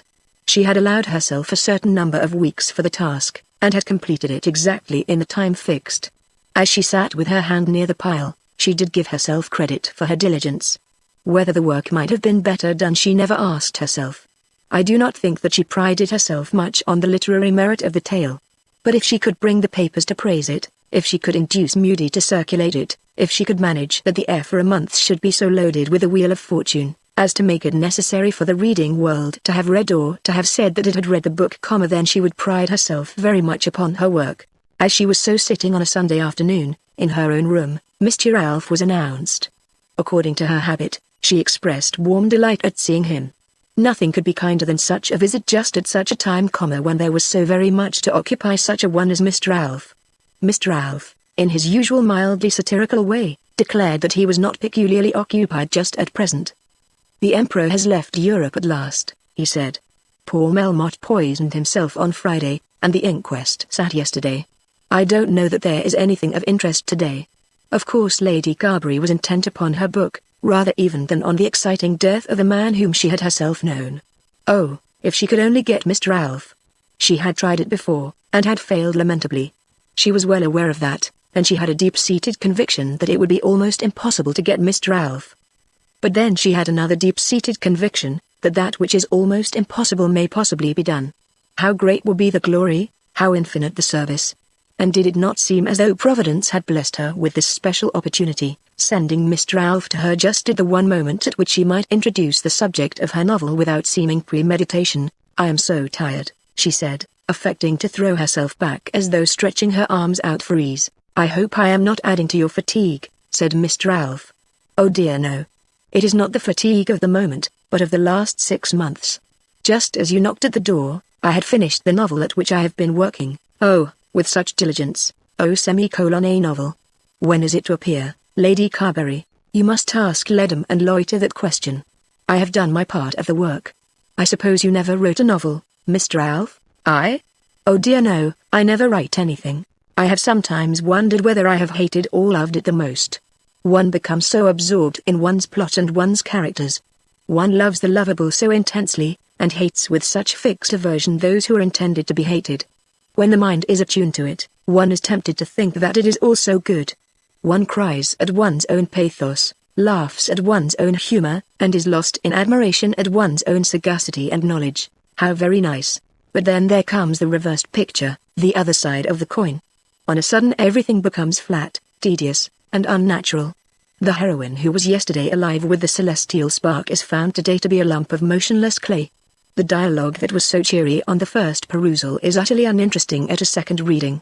Yesterday I was sure that there was my monument, and she put her hand upon the manuscript. Today I feel it to be only too heavy for a gravestone. One's judgment about oneself always does vacillate, said Mr. Alf in a tone as phlegmatic as were the words. "And yet it is so important that one should be able to judge correctly of one's own work. I can at any rate trust myself to be honest, which is more perhaps than can be said of all the critics. Dishonesty is not the general fault of the critics, Lady Carberry, at least not as far as I have observed the business. It is incapacity. In what little I have done in the matter, that is the sin which I have striven to conquer. When we want shoes we go to a professed shoemaker, but for criticism we have certainly not gone to professed critics. I think that when I gave up the evening pulpit, I left upon it a staff of writers who are entitled to be regarded as knowing their business." "You given up the pulpit?" asked Lady Carberry with astonishment, readjusting her mind at once, so that she might perceive whether any and if so what advantage might be taken of Mr. Alf's new position.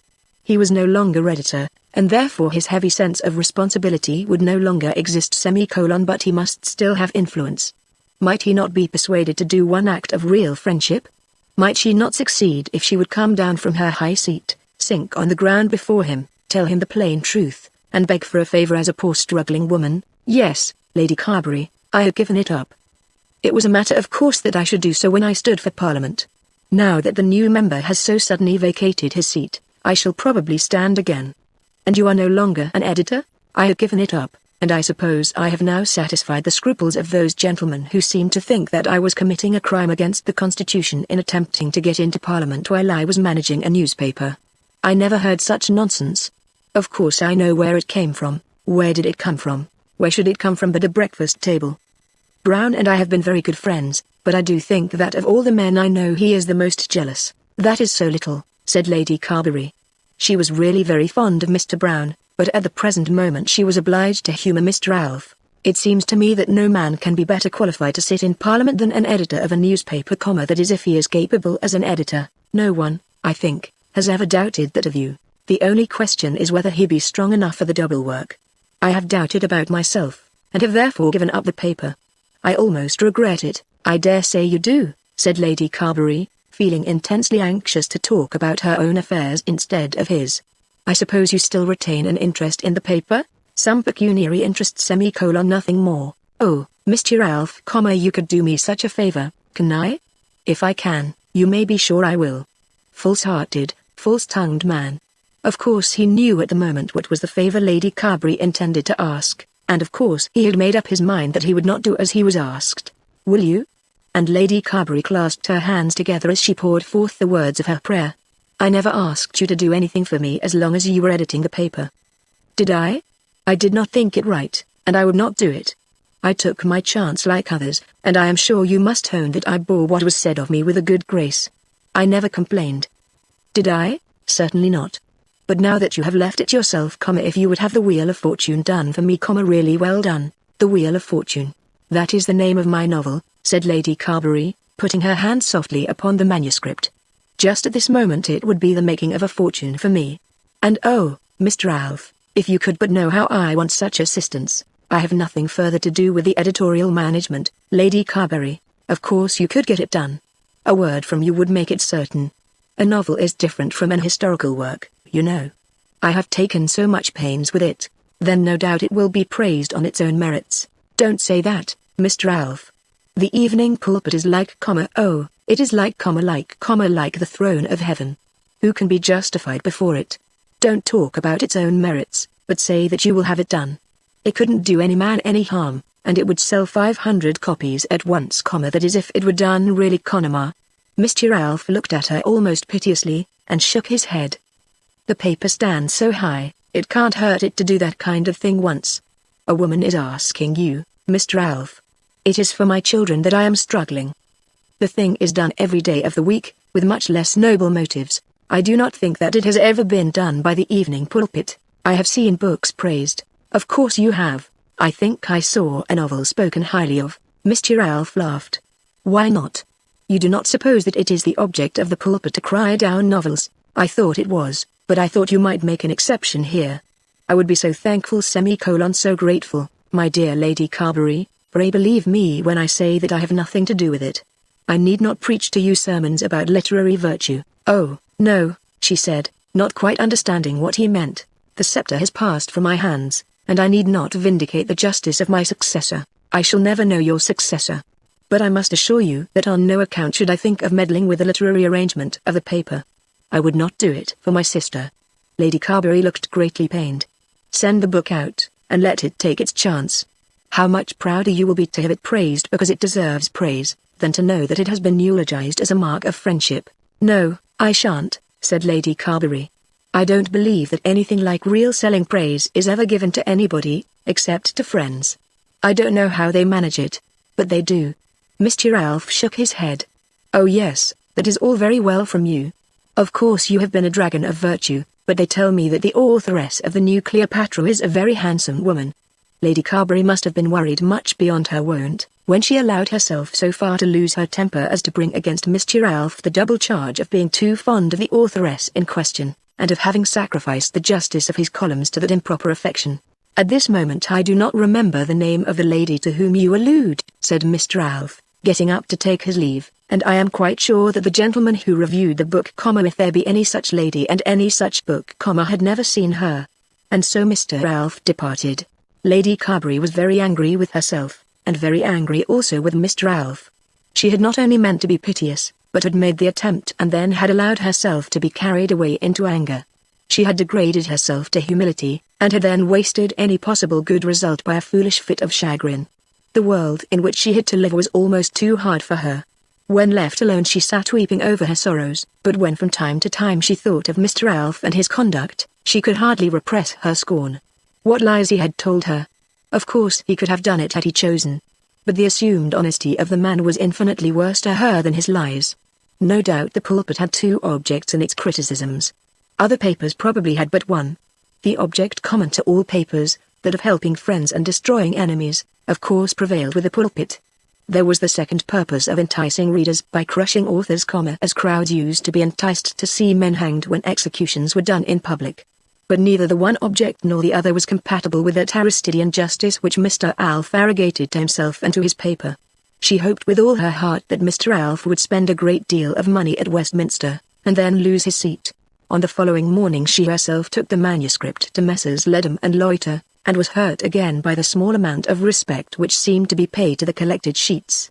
There was the work of 6 months, her very blood and brains, the concentrated essence of her mind, as she would say herself when talking with energy of her own performances, and Mr. Ledham pitched it across to a clerk, apparently perhaps 16 years of age, and the lad chucked the parcel unceremoniously under the counter. An author feels that his work should be taken from him with fast clutching but reverential hands, and held thoughtfully, out of harm's way, till it be deposited within the very sanctum of an absolutely fireproof safe. Oh, heavens, if it should be lost! Or burn! Or stolen. Those scraps of paper, so easily destroyed, apparently so little respected, may hereafter be acknowledged to have had a value greater, so far greater, than their weight in gold. If Robinson Crusoe had been lost. If Tom Jones had been consumed by flames. And who knows but that this may be another Robinson Crusoe, better than Tom Jones. Will it be safer? Asked Lady Carberry. Quite safe, said Mr. Ledham, who was rather busy, and perhaps saw Lady Carberry more frequently than the nature and amount of her authorship seemed to him to require. It seemed to be put down there under the counter. That's quite right, Lady Carberry. They're left till they're packed. There are 2 or 3 dozen going to our reader this week. He's down in Skye, and we keep them till there's enough to fill the sack. Do they go by post, Mr. Ledham? Not by post, Lady Carberry. There are not many of them would pay the expense. We send them by long sea to Glasgow, because just at this time of the year there is not much hurry. We can't publish before the winter. Oh, heavens! If that ship should be lost on its journey by long sea to Glasgow. That evening, as was now almost his daily habit, Mr. Brown came to her. There was something in the absolute friendship which now existed between Lady Carberry and the editor of the Morning Breakfast Table, which almost made her scrupulous as to asking from him any further literary favor. She fully recognized, no woman perhaps more fully, the necessity of making use of all aid and furtherance which might come within reach. With such a son, with such need for struggling before her, would she not be wicked not to catch even at every straw? But this man had now become so true to her, that she hardly knew how to beg him to do that which she, with all her mistaken feelings, did in truth know that he ought not to do. He had asked her to marry him, for which, though she had refused him, she felt infinitely grateful. And though she had refused him, he had lent her money, and had supported her in her misery by his continued counsel. If he would offer to do this thing for her, she would accept his kindness on her knees, but even she could not bring herself to ask to have this added to his other favors. Her first word to him was about Mr. Ralph. So he has given up the paper? Well, yes, nominally. Is that all? I don't suppose he'll really let it go out of his own hands. Nobody likes to lose power. He'll share the work, and keep the authority. As for Westminster, I don't believe he has a chance. If that poor wretch Melmotte could beat him when everybody was already talking about the forgeries, how is it likely that he should stand against such a candidate as they'll get now? He was here yesterday, and full of triumph, I suppose? He never talks to me much of himself. We were speaking of my new book, my novel. He assured me most positively that he had nothing further to do with the paper. He did not care to make you a promise, I dare say. That was just it. Of course I did not believe him, neither will I make a promise, but we'll see what we can do. If we can't be a good-natured, at any rate we will say nothing ill-natured. Let me see, what is the name? The Wheel of Fortune. Lady Carberry, as she told the title of her new book to her old friend, seemed to be almost ashamed of it. Let them send it early, a day or two before it's out, if they can. I can't answer, of course, for the opinion of the gentleman it will go to, but nothing shall go in that you would dislike. Goodbye. God bless you. And as he took her hand, he looked at her almost as though the old susceptibility were returning to him. As she sat alone after he had gone, thinking over it all, thinking of her own circumstances and of his kindness, it did not occur to her to call him an old goose again. She felt now that she had mistaken her man when she had so regarded him. That first and only kiss which he had given her, which she had treated with so much derision, for which she had rebuked him so mildly and yet so haughtily, had now a somewhat sacred spot in her memory. Through it all the man must have really loved her. Was it not marvelous that such a thing should be? And how had it come to pass that she in all her tenderness had rejected him when he had given her the chance of becoming his wife? Chapter 90, Hetter's Sorrow. When Hetty Carberry received that letter from her lover which was given to the reader some chapters back, it certainly did not tend in any way to alleviate her misery. Even when she had read it over half a dozen times, she could not bring herself to think it possible that she could be reconciled to the man. It was not only that he had sinned against her by giving his society to another woman to whom he had at any rate been engaged not long since, at the very time at which he was becoming engaged to her, but also that he had done this in such a manner as to make his offense known to all her friends. Perhaps she had been too quick, but there was the fact that with her own consent she had acceded to her mother's demand that the man should be rejected. The man had been rejected, and even Roger Carberry knew that it was so. After this it was, she thought, impossible that she should recall him. But they should all know that her heart was unchanged. Roger Carberry should certainly know that, if he ever asked her further question on the matter. She would never deny it, and though she knew that the man had behaved badly, having entangled himself with a nasty American woman, yet she would be true to him as far as her own heart was concerned. And now he told her that she had been most unjust to him. He said that he could not understand her injustice. He did not fill his letter with entreaties, but with reproaches. And certainly his reproaches moved her more than any prayer would have done. It was too late now to remedy the evil, but she was not quite sure within her own bosom that she had not been unjust to him. The more she thought of it, the more puzzled her mind became. Had she quarrelled with him because he had once been in love with Mrs. Hurtle, or because she had grounds for regarding Mrs. Hurtle as her present rival?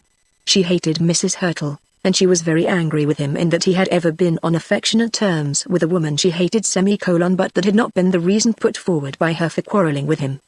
Perhaps it was true that he, too, had of late loved Mrs. Hurtle hardly better than she did herself.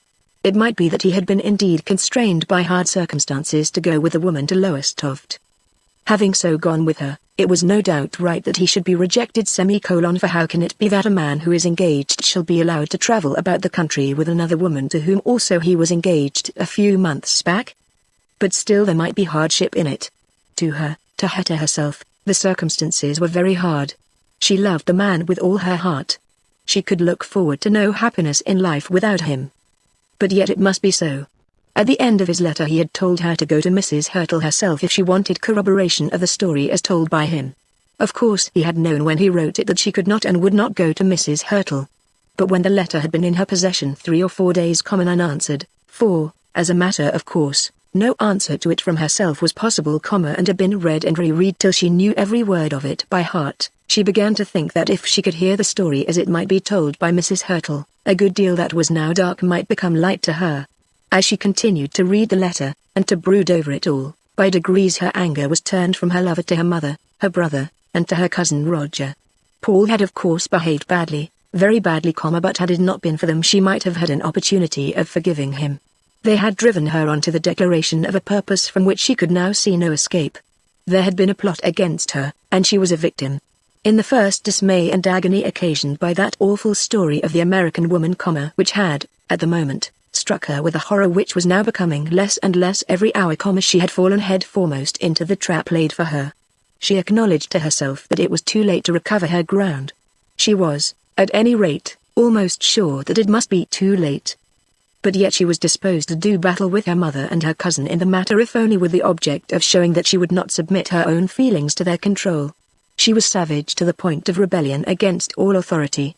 Roger Carberry would of course think that any communication between herself and Mrs. Hurtle must be improper, altogether indelicate.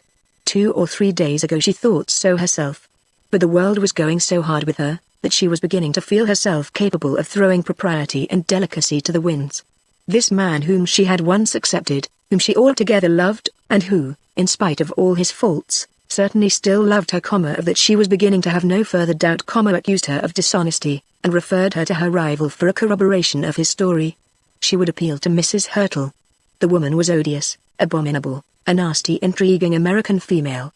But her lover desired that she should hear the woman's story, and she would hear the story, if the woman would tell it. So resolving, she wrote as follows to Mrs. Hurtle, finding great difficulty in the composition of a letter which should tell neither too little nor too much, and determined that she would be restrained by no mock modesty, by no girlish fear of declaring the truth about herself. The letter at last was stiff and hard, but it sufficed for its purpose. Madam, Mr. Paul Montague has referred me to you as to certain circumstances which have taken place between him and you. It is right that I should tell you that I was a short time since engaged to marry him, but that I have found myself obliged to break off that engagement in consequence of what I have been told as to his acquaintance with you. I make this proposition to you, not thinking that anything you will say to me can change my mind, but because he has asked me to do so, and has, at the same time, accused me of injustice towards him. I do not wish to rest under an accusation of injustice from one to whom I was once warmly attached. If you will receive me, I will make it my business to call any afternoon you may name. Yours truly, Henrietta Carberry. When the letter was written she was not only ashamed of it, but very much afraid of it also. What if the American woman should put it in a newspaper? She had heard that everything was put into newspapers in America. What if this Mrs. Hurtle should send back to her some horribly insolent answer, or should send such answer to her mother, instead of herself? And then, again, if the American woman consented to receive her, would not the American woman, as a matter of course, trample upon her with rough words? Once or twice she put the letter aside, and almost determined that it should not be sent, but at last, with desperate fortitude, she took it out with her and posted it herself. She told no word of it to anyone. Her mother, she thought, had been cruel to her, had disregarded her feelings, and made her wretched forever. She could not ask her mother for sympathy in her present distress. There was no friend who would sympathize with her. She must do everything alone. Mrs. Hurtle, it will be remembered, had at last determined that she would retire from the contest and own herself to have been worsted. It is, I fear, impossible to describe adequately the various half-resolutions which she formed, and the changing phases of her mind before she brought herself to this conclusion. And soon after she had assured herself that this should be the conclusion, after she had told Paul Montague that it should be so, there came back upon her at times other half-resolutions to a contrary effect.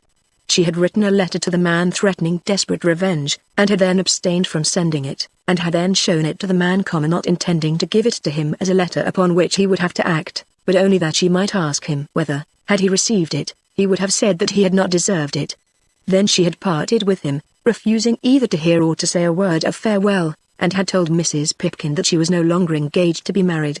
At that moment everything was done that could be done. The game had been played and the stakes lost, and she had schooled herself into such restraint as to have abandoned all idea of vengeance. But from time to time there arose in her heart a feeling that such softness was unworthy of her. Who had ever been soft to her? Who had spared her? Had she not long since found out that she must fight with her very nails and teeth for every inch of ground, if she did not mean to be trodden into the dust? Had she not held her own among rough people after a very rough fashion, and should she now simply retire that she might weep in a corner like a lovesick schoolgirl? and she had been so stoutly determined that she would at any rate avenge her own wrongs, if she could not turn those wrongs into triumph. There were moments in which she thought that she could still seize the man by the throat, where all the world might see her, and dare him to deny that he was false, perjured, and mean. Then she received a long passionate letter from Paul Montague, written at the same time as those other letters to Roger Carberry and Hetta, in which he told her all the circumstances of his engagement to Hetta Carberry, and implored her to substantiate the truth of his own story. It was certainly marvelous to her that the man who had so long been her own lover and who had parted with her after such a fashion should write such a letter to her. But it had no tendency to increase either her anger or her sorrow. Of course she had known that it was so, and at certain times she had told herself that it was only natural, had almost told herself that it was right.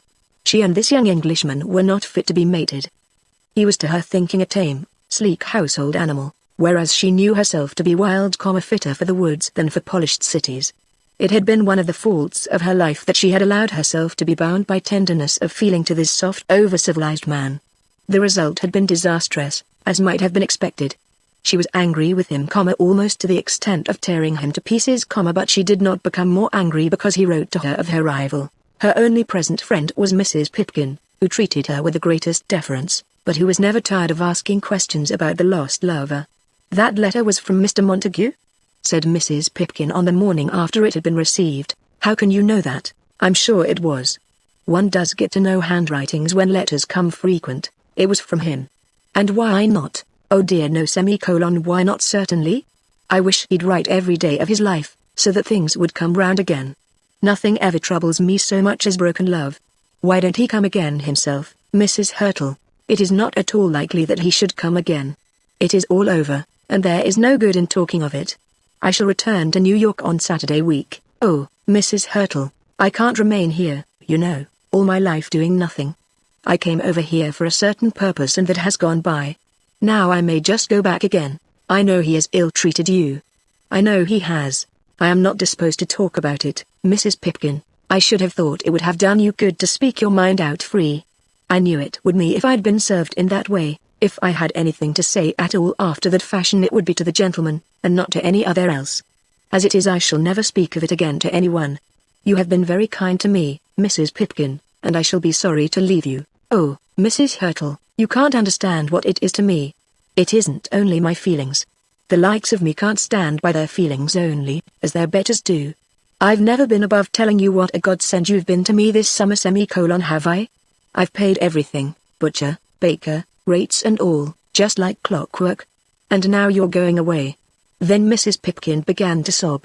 "I suppose I shall see Mr. Crumb before I go," said Mrs. Hurtle. "She don't deserve it, do she? And even now she never says a word about him that I call respectful. She looks on him as just being better than Mrs. Buggins's children. That's all. She'll be all right when he has once got her home, and I shall be all alone by myself," said Mrs. Pipkin, with her apron up to her eyes. It was after this that Mrs. Hurtle received Hetta's letter. She had as yet returned no answer to Paul Montague, nor had she intended to send any written answer. Were she to comply with his request she could do so best by writing to the girl who was concerned rather than to him. And though she wrote no such letter she thought of it, of the words she would use were she to write it, and of the tale which she would have to tell. She sat for hours thinking of it, trying to resolve whether she would tell the tale, if she told it at all, in a manner to suit Paul's purpose, or so as to bring that purpose utterly to shipwreck. She did not doubt that she could cause the shipwreck were she so minded. She could certainly have her revenge after that fashion. But it was a woman's fashion, and, as such, did not recommend itself to Mrs. Hurtle's feelings. A pistol or a horsewhip, a violent seizing by the neck, with sharp taunts and bitter ringing words, would have made the fitting revenge. If she abandoned that she could do herself no good by telling a story of her wrongs to another woman. Then came Hetta's note, so stiff, so cold, so true, so like the letter of an Englishwoman, as Mrs. Hurtle said to herself. Mrs. Hurtle smiled as she read the letter. "I make this proposition not thinking that anything you can say to me can change my mind." Of course the girl's mind would be changed. The girl's mind, indeed, required no change. Mrs. Hurtle could see well enough that the girl's heart was set upon the man. Nevertheless she did not doubt but that she could tell the story after such a fashion as to make it impossible that the girl should marry him, if she chose to do so. At first she thought that she would not answer the letter at all. What was it to her? Let them fight their own lovers' battles out after their own childish fashion. If the man meant at last to be honest, there could be no doubt, Mrs. Hurtle thought, that the girl would go to him. It would require no interference of hers. But after a while she thought that she might as well see this English chit who had superseded herself in the affections of the Englishman she had condescended to love. And if it were the case that all revenge was to be abandoned, that no punishment was to be exacted in return for all the injury that had been done, why should she not say a kind word so as to smooth away the existing difficulties? Wildcat as she was, kindness was more congenial to her nature than cruelty. So she wrote to Hetta making an appointment. Dear Miss Carberry, if you could make it convenient to yourself to call here either Thursday or Friday at any hour between 2 and 4, I shall be very happy to see you. Yours sincerely, Winifred Hurtle. Chapter 91 The Rivals. During these days the intercourse between Lady Carberry and her daughter was constrained and far from pleasant. Hetta, thinking that she was ill-used, kept herself aloof, and would not speak to her mother of herself or of her troubles. Lady Carberry, watching her, but not daring to say much, was at last almost frightened at her girl's silence. She had assured herself, when she found that Hetta was disposed to quarrel with her lover and to send him back his brooch, that things would come round, that Paul would be forgotten quickly, or laid aside as though he were forgotten, and that Hetta would soon perceive it to be her interest to marry her cousin. With such a prospect before her, Lady Carberry thought it to be her duty as a mother to show no tendency to sympathize with her girl's sorrow. Such heartbreakings were occurring daily in the world around them. Who were the happy people that were driven neither by ambition, nor poverty, nor greed, nor the cross purposes of unhappy love, to stifle and trample upon their feelings? She had known no one so blessed. She had never been happy after that fashion. She herself had within the last few weeks refused to join her lot with that of a man she really liked, because her wicked son was so grievous a burden on her shoulders. A woman, she thought, if she were unfortunate enough to be a lady without wealth of her own, must give up everything, her body, her heart, her very soul, if she withered away troubled, to the procuring of a fitting maintenance for herself. Why should Hetta hope to be more fortunate than others? And then the position which chance now offered to her was fortunate. This cousin of hers, who was so devoted to her, was in all respects good. He would not torture her by harsh restraint and cruel temper. He would not drink. He would not spend his money foolishly. He would allow her all the belongings of a fair, free life. Lady Carberry reiterated to herself the assertion that she was manifestly doing a mother's duty by her endeavors to constrain her girl to marry such a man. With a settled purpose she was severe and hard. But when she found how harsh her daughter could be in response to this, how gloomy, how silent, and how severe in retaliation, she was almost frightened at what she herself was doing. She had not known how stern and how enduring her daughter could be. Hetta, she said, why don't you speak to me? On this very day it was Hetta's purpose to visit Mrs. Hurtle at Islington. She had said no word of her intention to anyone. She had chosen the Friday because on that day she knew her mother would go in the afternoon to her publisher. There should be no deceit. Immediately on her return she would tell her mother what she had done. But she considered herself to be emancipated from control. Among them they had robbed her of her lover. She had submitted to the robbery, but she would submit to nothing else. Hetta, why don't you speak to me? Said Lady Carberry. Because, Mamma, there is nothing we can talk about without making each other unhappy. What a dreadful thing to say. Is there no subject in the world to interest you except that wretched young man? None other at all, said Hetta obstinately. What folly it is, I will not say only to speak like that, but to allow yourself to entertain such thoughts. How am I to control my thoughts? Do you think, Mamma, that after I had owned to you that I loved a man, after I had owned it to him and, worst of all, to myself, I could have myself separated from him, and then not think about it? It is a cloud upon everything. It is as though I had lost my eyesight and my speech. It is as it would be to you if Felix were to die. It crushes me. There was an accusation in this allusion to her brother which the mother felt, as she was intended to feel it, but to which she could make no reply. It accused her of being too much concerned for her son to feel any real affection for her daughter. You are ignorant of the world, Hetta, she said. I am having a lesson in it now, at any rate. Do you think it is worse than others have suffered before you? In what little you see around you, do you think that girls are generally able to marry the men upon whom they set their hearts? She paused, but Hetta made no answer to this. Marie Melmotte was as warmly attached to your brother as you can be to Mr. Montague. Marie Melmotte, she thinks as much of her feelings as you do of yours. The truth is you are indulging a dream. You must wake from it, and shake yourself, and find out that you, like others, have got to do the best you can for yourself in order that you may live. The world at large has to eat dry bread, and cannot get cakes and sweetmeats. A girl, when she thinks of giving herself to a husband, has to remember this. If she has a fortune of her own she can pick and choose, but if she have none she must allow herself to be chosen. Then a girl is to marry without stopping even to think whether she likes the man or not. She should teach herself to like the man, if the marriage be suitable. I would not have you take a vicious man because he was rich, or one known to be cruel and imperious. Your cousin Roger, you know, Mamma, said Hetta, getting up from her seat. You may as well believe me. No earthly inducement shall ever make me marry my cousin Roger. It is to me horrible that you should propose it to me when you know that I love that other man with my whole heart. How can you speak so of one who has treated you with the utmost contumely? I know nothing of any contumely. What reasons have I to be offended because he has liked a woman whom he knew before he ever saw me? It has been unfortunate, wretched, miserable, but I do not know that I have any right whatever to be angry with Mr. Paul Montague. Having so spoken she walked out of the room without waiting for a further reply. It was all very sad to Lady Carberry. She perceived now that she had driven her daughter to pronounce an absolution of Paul Montague's sins, and that in this way she had lessened and loosened the barrier which she had striven to construct between them. But that which pained her most was the unrealistic, romantic view of life which pervaded all Hetta's thoughts. How was any girl to live in this world who could not be taught the folly of such idle dreams? That afternoon Hetta trusted herself all alone to the mysteries of the Marylebone Underground Railway, and emerged with accuracy at King's Cross. She had studied her geography, and she walked from thence to Islington. She knew well the name of the street and the number at which Mrs. Hurtle lived. But when she reached the door she did not at first dare to stand and raise the knocker.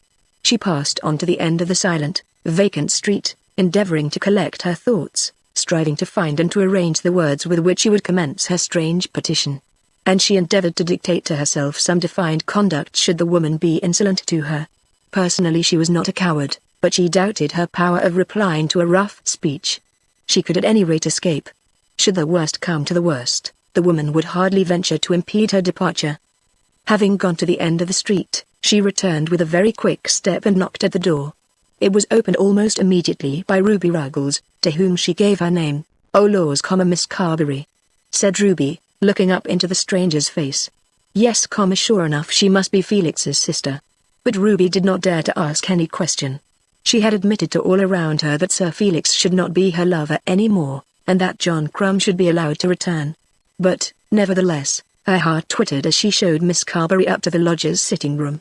Though it was midsummer, Hetta entered the room with her veil down. She adjusted it as she followed Ruby up the stairs, moved by a sudden fear of her rival's scrutiny. Mrs. Hurtle rose from her chair and came forward to greet her visitor, putting out both her hands to do so. She was dressed with the most scrupulous care, simply, and in black, without an ornament of any kind, without ribbon or a chain or a flower. But with some woman's purpose at her heart she had so attired herself as to look her very best. Was it that she thought that she would vindicate to her rival their joint lover's first choice, or that she was minded to teach the English girl that an American woman might have graces of her own? As she came forward she was gentle and soft in her movements, and a pleasant smile played round her mouth. Hetta, at the first moment, was almost dumbfounded by her beauty, by that and by her ease and exquisite self-possession.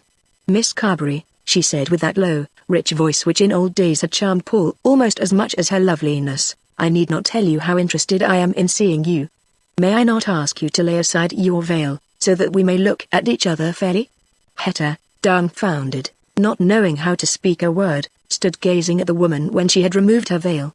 She had had no personal description of Mrs. Hurtle, but had expected something very different from this. She had thought that the woman would be coarse and big, with fine eyes and a bright color. As it was, they were both of the same complexion, both dark, with hair nearly black, with eyes of the same color. Hetta thought of all that at the moment, but acknowledged to herself that she had no pretension to beauty such as that which this woman owned. "And so you have come to see me," said Mrs. Hurtle. "Sit down so that I may look at you. I am glad that you have come to see me, Miss Carberry. I am glad at any rate that you are not angry. Why should I be angry? Had the idea been distasteful to me I should have declined. I know not why, but it is a sort of pleasure to me to see you. It is a poor time we women have, is it not, in becoming playthings to men? So this Lothario that was once mine, is behaving badly to you also. Is it so? He is no longer mine, and you may ask me freely for aid, if there be any that I can give you. If he were an American, I should say that he had behaved badly to me, but as he is an Englishman, perhaps it is different. Now tell me, what can I do, or what can I say? He told me that you could tell me the truth. What truth? I will certainly tell you nothing that is not true. You have quarreled with him too. It is not so. Certainly I have quarreled with him. I am not curious, but perhaps you had better tell me of that. I know him so well that I can guess that he should give offense. He can be full of youthful ardor one day, and cautious as old age itself the next. But I do not suppose that there has been need for such caution with you. What is it, Miss Carberry? Hetta found the telling of her story to be very difficult. Mrs. Hurtle, she said, I had never heard your name when he first asked me to be his wife. I dare say not. Why should he have told you anything of me? Because, because. Surely he ought, if it is true that he had once promised to marry you. That is certainly true, and you were here, and I knew nothing of it. Of course I should have been very different to him had I known that there was such a woman as Winifred Hurtle interfering with him. Then you heard it by chance, and you were offended. Was it not so? And now he tells me that I have been unjust to him, and he bids me ask you. I have not been unjust. I am not so sure of that. Shall I tell you what I think? I think that he has been unjust to me, and that therefore your injustice to him is no more than his due. I cannot plead for him, Miss Carberry. To me he has been the last and worst of a long series of, I think, undeserved misfortune. But whether you will avenge my wrongs must be for you to decide. Why did he go with you to Lowestoft? Because I asked him, and because, like many men, he cannot be ill-natured although he can be cruel. He would have given a hand not to have gone, but he could not say me nay. As you have come here, Miss Carberry, you may as well know the truth. He did love me, but he had been talked out of his love by my enemies and his own friends long before he had ever seen you. I am almost ashamed to tell you my own part of the story, and yet I know not why I should be ashamed. I followed him here to England because I loved him. I came after him, as perhaps a woman should not do, because I was true of heart. He had told me that he did not want me, but I wanted to be wanted, and I hoped that I might lure him back to his troth. I have utterly failed, and I must return to my own country, I will not say a broken-hearted woman, for I will not admit of such a condition, but a creature with a broken spirit. He has misused me foully, and I have simply forgiven him, not because I am a Christian, but because I am not strong enough to punish one that I still love. I could not put a dagger into him, or I would, or a bullet, or I would. He has reduced me to a nothing by his falseness, and yet I cannot injure him. I, who have sworn to myself that no man should ever lay a finger on me in scorn without feeling my wrath in return, I cannot punish him. But if you choose to do so, it is not for me to set you against such an act of justice. Then she paused and looked up to Hetta as though expecting a reply. But Hetta had no reply to make. All had been said that she had come to hear. Every word that the woman had spoken had in truth been a comfort to her. She had told herself that her visit was to be made in order that she might be justified in her condemnation of her lover. She had believed that it was her intention to arm herself with proof that she had done right in rejecting him. Now she was told that however false her love might have been to this other woman, he had been absolutely true to her. The woman had not spoken kindly of Paul, had seemed to intend to speak of him with the utmost severity, but she had so spoken as to acquit him of all sin against Hetta. What was it to Hetta that her lover had been false to this American stranger? It did not seem to her to be at all necessary that she should be angry with her lover on that bead. Mrs. Hurtle had told her that she herself must decide whether she would take upon herself to avenge her rival's wrongs. In saying that, Mrs. Hurtle had taught her to feel that there were no other wrongs which she need avenge. It was all done now. If she could only thank the woman for the pleasantness of her demeanor, and then go, she could, when alone, make up her mind as to what she would do next.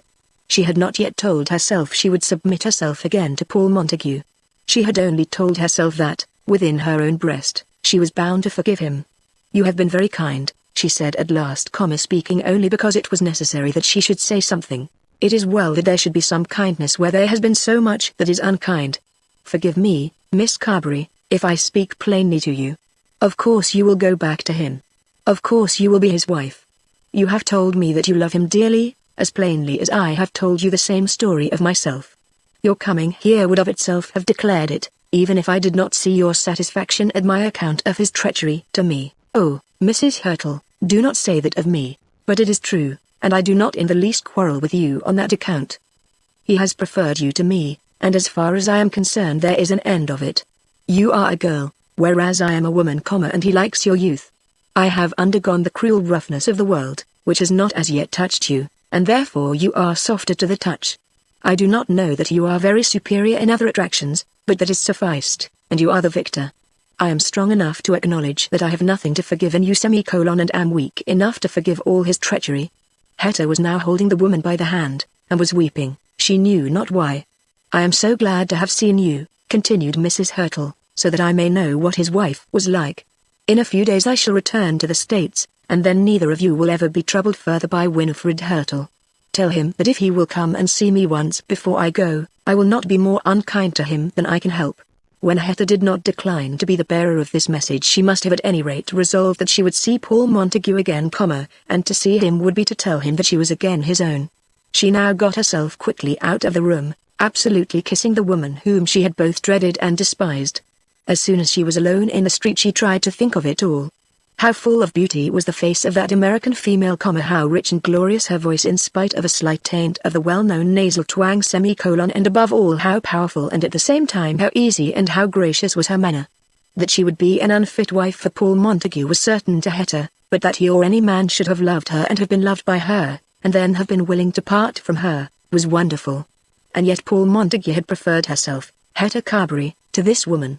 Paul had certainly done well for his own cause when he had referred the younger lady to the elder. Of her own quarrel of course there must be an end. She had been unjust to the man, and injustice must of course be remedied by repentance and confession. As she walked quickly back to the railway station she brought herself to love her love more fondly than she had ever done. He had been true to her from the first hour of their acquaintance. What truth higher than that has any woman a right to desire? No doubt she gave to him a virgin heart. No other man had ever touched her lips, or been allowed to press her hand, or to look into her eyes with unrebuked admiration. It was her pride to give herself to the man she loved after this fashion, pure and white as snow on which no foot has trodden. But, in taking him, all that she wanted was that he should be true to her now and henceforward. The future must be her own work. As to the now, she felt that Mrs. Hurtle had given her sufficient assurance. She must at once let her mother know this change in her mind. When she re-entered the house she was no longer sullen, no longer anxious to be silent, very willing to be gracious if she might be received with favor, but quite determined that nothing should shake her purpose. She went at once into her mother's room. Having heard from the boy at the door that Lady Carberry had returned. "Hetta, wherever have you been?" asked Lady Carberry. "Mamma," she said, "I mean to write to Mr. Montague and tell him that I have been unjust to him." "Hetta, you must do nothing of the kind," said Lady Carberry, rising from her seat. "Yes, Mamma. I have been unjust, and I must do so. It will be asking him to come back to you." "Yes, Mamma, that is what I mean. I shall tell him that if he will come, I will receive him. I know he will come. Oh, Mamma, let us be friends, and I will tell you everything." "Why should you grudge me my love? You have sent him back his brooch," said Lady Carberry hoarsely. "He shall give it me again. Hear what I have done. I have seen that American lady, Mrs. Hurtle. Yes, I have been to her. She is a wonderful woman, and she has told you wonderful lies. Why should she lie to me? She has told me no lies. She said nothing in his favor. I can well believe that. What can anyone say in his favor? But she told me that which has assured me that Mr. Montague has never behaved badly to me. I shall write to him at once. If you like I will show you the letter, any letter to him, I will tear," said Lady Carberry, full of anger. "Mamma, I have told you everything, but in this I must judge for myself." Then Hetta, seeing that her mother would not relent, left the room without further speech, and immediately opened her desk that the letter might be written. Chapter 92 Hamilton K. Fisker again. 10 days had passed since the meeting narrated in the last chapter, 10 days, during which Hetta's letter had been sent to her lover, but in which she had received no reply, when two gentlemen met each other in a certain room in Liverpool, who were seen together in the same room in the early part of this chronicle. These were our young friend Paul Montague, and our not much older friend Hamilton K. Fisker. Melmotte had died on the 18th of July, and tidings of the event had been at once sent by telegraph to San Francisco. Some weeks before this Montague had written to his partner, giving his account of the South Central Pacific and Mexican Railway Company, describing its condition in England as he then believed it to be, and urging Fisker to come over to London. On receipt of a message from his American correspondent he had gone down to Liverpool, and had there awaited Fisker's arrival, taking counsel with his friend Mr. Ramsbottom. In the meantime Hetta's letter was lying at the Bear Garden, Paul having written from his club and having omitted to desire that the answer should be sent to his lodgings. Just at this moment things at the Bear Garden were not well managed. They were indeed so ill-managed that Paul never received that letter, which would have had for him charms greater than those of any letter ever before written. "This is a terrible business," said Fisker, immediately on entering the room in which Montague was waiting him. He was the last man I'd have thought would be cut up in that way. He was utterly ruined. He wouldn't have been ruined, and couldn't have thought so if he'd known all he ought to have known. The South Central would have pulled him through almost anything if he'd have understood how to play it. "We don't think much of the South Central here now," said Paul. "That's because you've never above half spirit enough for a big thing. You nibble at it instead of swallowing it whole, and then, of course, folks see that you're only nibbling. I thought that Melmotte would have had spirit. There is, I fear, no doubt that he had committed forgery. It was the dread of detection as to that which drove him to destroy himself. I call it damn clumsy from beginning to end, damn clumsy. I took him to be a different man, and I feel more than half ashamed of myself because I trusted such a fellow. That chap Trollope has got off with a lot of swag.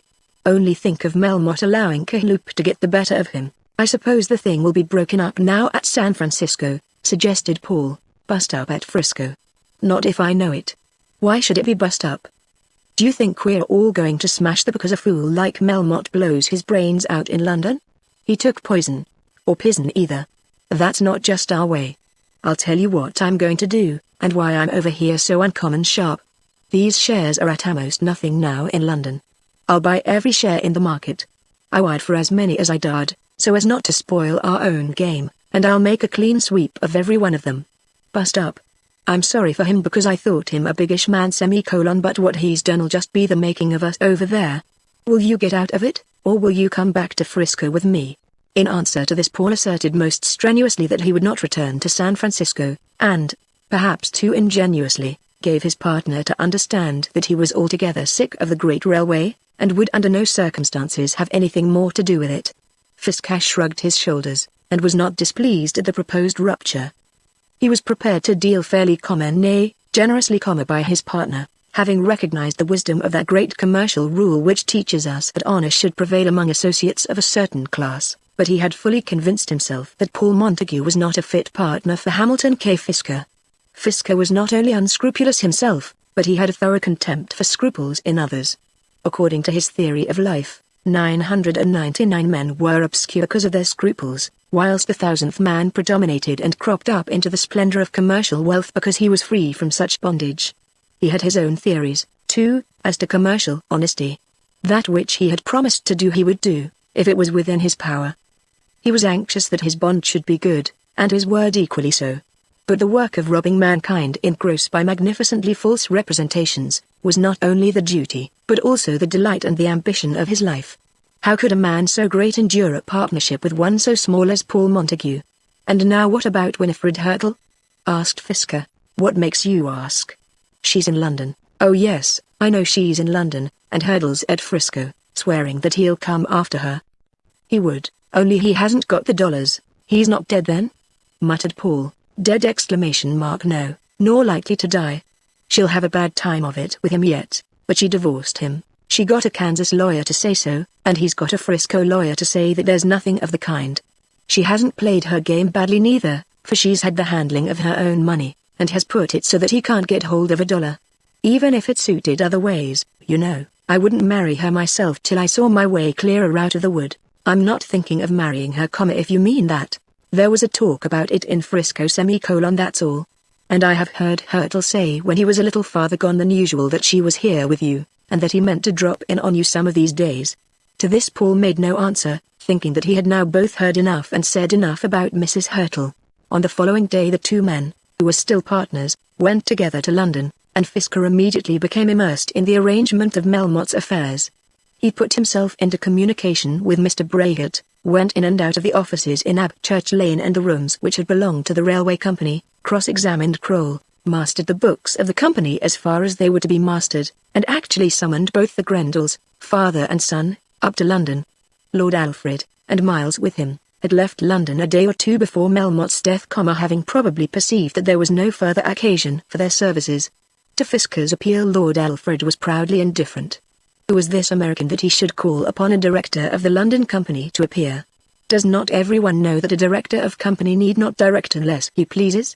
Lord Alfred, therefore, did not even condescend to answer Fisker's letter but he advised his son to run up to town. I should just go, because I'd taken a salary from the D company, said the careful father, but when there I wouldn't say a word. So Miles Grendel, obeying his parent, reappeared upon the scene.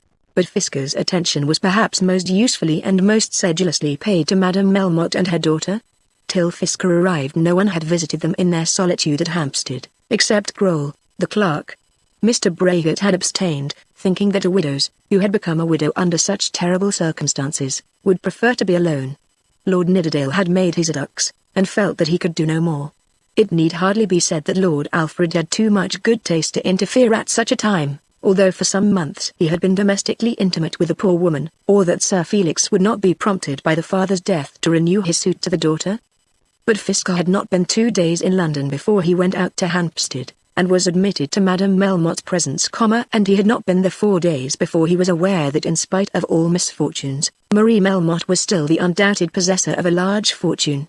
In regard to Melmotte's effects generally, the Crown had been induced to abstain from interfering, giving up the right to all the man's plate and chairs and tables which it had acquired by the finding of the coroner's verdict, not from tenderness to Madame Melmotte, for whom no great commiseration was felt, but on behalf of such creditors as poor Mr. Longestaff and his son. But Marie's money was quite distinct from this. She had been right in her own belief as to this property, and had been right, too, in refusing to sign those papers, unless it may be that that refusal led to her father's act. She herself was sure that it was not so, because she had withdrawn her refusal, and had offered to sign the papers before her father's death. What might have been the ultimate result had she done so when he first made the request, no one could now say. That the money would have gone there could be no doubt. The money was now hers, a fact which Fisker soon learned with that peculiar cleverness which belonged to him. Poor Madame Melmotte felt the visits of the American to be a relief to her in her misery. The world makes great mistakes as to that which is and is not beneficial to those whom death has bereaved of a companion. It may be, no doubt sometimes it is the case, that grief shall be so heavy, so absolutely crushing, as to make any interference with it an additional trouble, and this is felt also in acute bodily pain, and in periods of terrible mental suffering. It may also be, and, no doubt, often is the case, that the bereaved one chooses to affect such overbearing sorrow, and that friends abstain, because even such affectation has its own rights and privileges. But Madame Melmotte was neither crushed by grief nor did she affect to be so crushed. She had been numbed by the suddenness and by the awe of the catastrophe. The man who had been her merciless tyrant for years, who had seemed to her to be a very incarnation of cruel power, had succumbed, and shown himself to be powerless against his own misfortunes. She was a woman of very few words, and had spoken almost none on this occasion even to her own daughter, but when Fisker came to her, and told her more than she had ever known before of her husband's affairs, and spoke to her of her future life, and mixed for her a small glass of brandy and water warm, and told her that Frisco would be the fittest place for her future residence, she certainly did not find him to be intrusive. And even Marie liked Fisker, though she had been wooed and almost won both by a lord and a baronet, and had understood, if not much, at least more than her mother, of the life to which she had been introduced. There was something of real sorrow in her heart for her father. She was prone to love, though, perhaps, not prone to deep affection. Melmotte had certainly been often cruel to her, but he had also been very indulgent. And as she had never been specially grateful for the one, so neither had she ever specially resented the other. Tenderness, care, real solicitude for her well-being, she had never known, and had come to regard the unevenness of her life, vacillating between knocks and knick-knacks, with a blow one day and a duel the next, as the condition of things which was natural to her. When her father was dead she remembered for a while the duels and the knick-knacks, and forgot the knocks and blows. But she was not beyond consolation, and she also found consolation in Mr. Fisker's visits. I used to sign a paper every quarter, she said to Fisker, as they were walking together one evening in the lanes round Hampstead. You'll have to do the same now, only instead of giving the paper to anyone you'll have to leave it in a banker's hands to draw the money for yourself. And can that be done over in California? Just the same as here. Your bankers will manage it all for you without the slightest trouble. For the matter of that I'll do it, if you'll trust me. There's only one thing against it all, Miss Melmotte. And what's that? After the sort of society you've been used to here, I don't know how you'll get on among us Americans. We're a pretty rough lot, I guess. Though, perhaps, What you lose in the look of the fruit, you'll make up in the flavor. This Fisker said in a somewhat plaintive tone, as though fearing that the manifest substantial advantages of Frisco would not suffice to atone for the loss of that fashion to which Miss Melmotte had been used. "I hate swells," said Marie, flashing round upon him. "Do you now? Like poison. What's the use of them? They never mean a word that they say, and they don't say so many words either. They're never more than half awake, and don't care the least about anybody. I hate London, do you now? Oh, don't I? I wonder whether you'd hate Frisco. I rather think it would be a jolly sort of place, very jolly I find it. And I wonder whether you'd hate me, Mr. Fisker. That's nonsense. Why should I hate anybody? But you do. I've found out one or two that you don't love. If you do come to Frisco, I hope you won't just hate me, you know." Then he took her gently by the arm but she, whisking herself away rapidly, bade him behave himself. Then they returned to their lodgings, and Mr. Fisker, before he went back to London, mixed a little warm brandy and water for Madame Melmotte.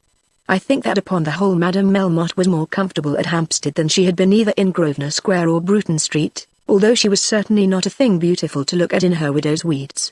"I don't think much of you as a bookkeeper, you know," Fisker said to Miles Grendel in the now almost deserted boardroom of the South Central Pacific and Mexican Railway. Miles, remembering his father's advice, answered not a word, but merely looked with assumed amazement at the impertinent stranger who dared thus to censure his performances. Fisker had made 3 or 4 remarks previous to this, and had appealed both to Paul Montague and to Kroll, who were present. He had invited also the attendance of Sir Felix Carberry, Lord Nidderdale, and Mr. Longestaff, who were all directors but none of them had come.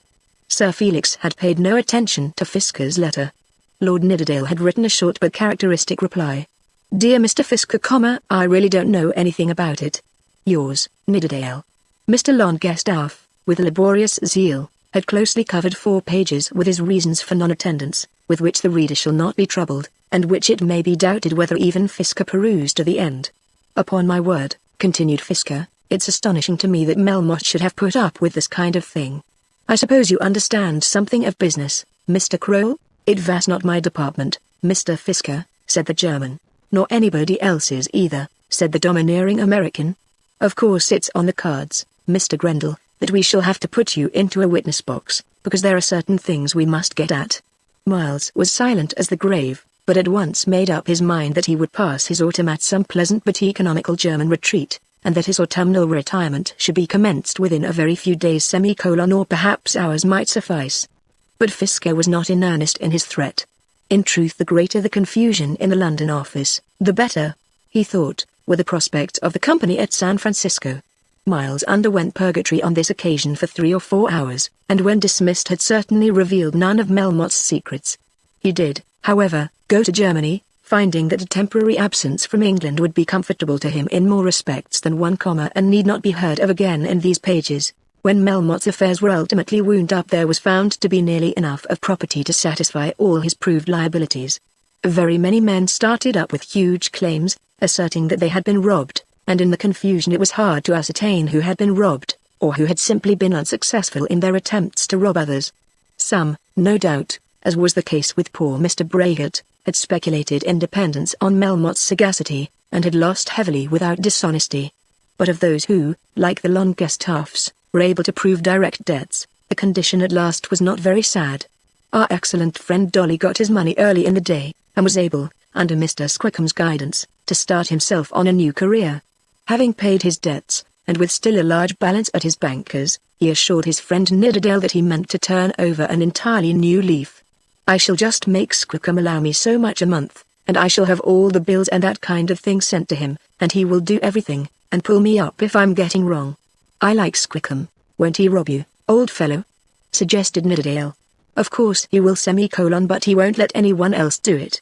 One has to be plucked, but it's everything to have it done on a system. If he'll only let me have 10 shillings out of every sovereign, I think I can get along." Let us hope that Mr. Squickham was merciful, and that Dolly was enabled to live in accordance with his virtuous resolutions. But these things did not arrange themselves till late in the winter, long after Mr. Fisker's departure for California. That, however, was protracted till a day much later than he anticipated before he had become intimate with Madame Melmotte and Marie. Madame Melmotte's affairs occupied him for a while almost exclusively.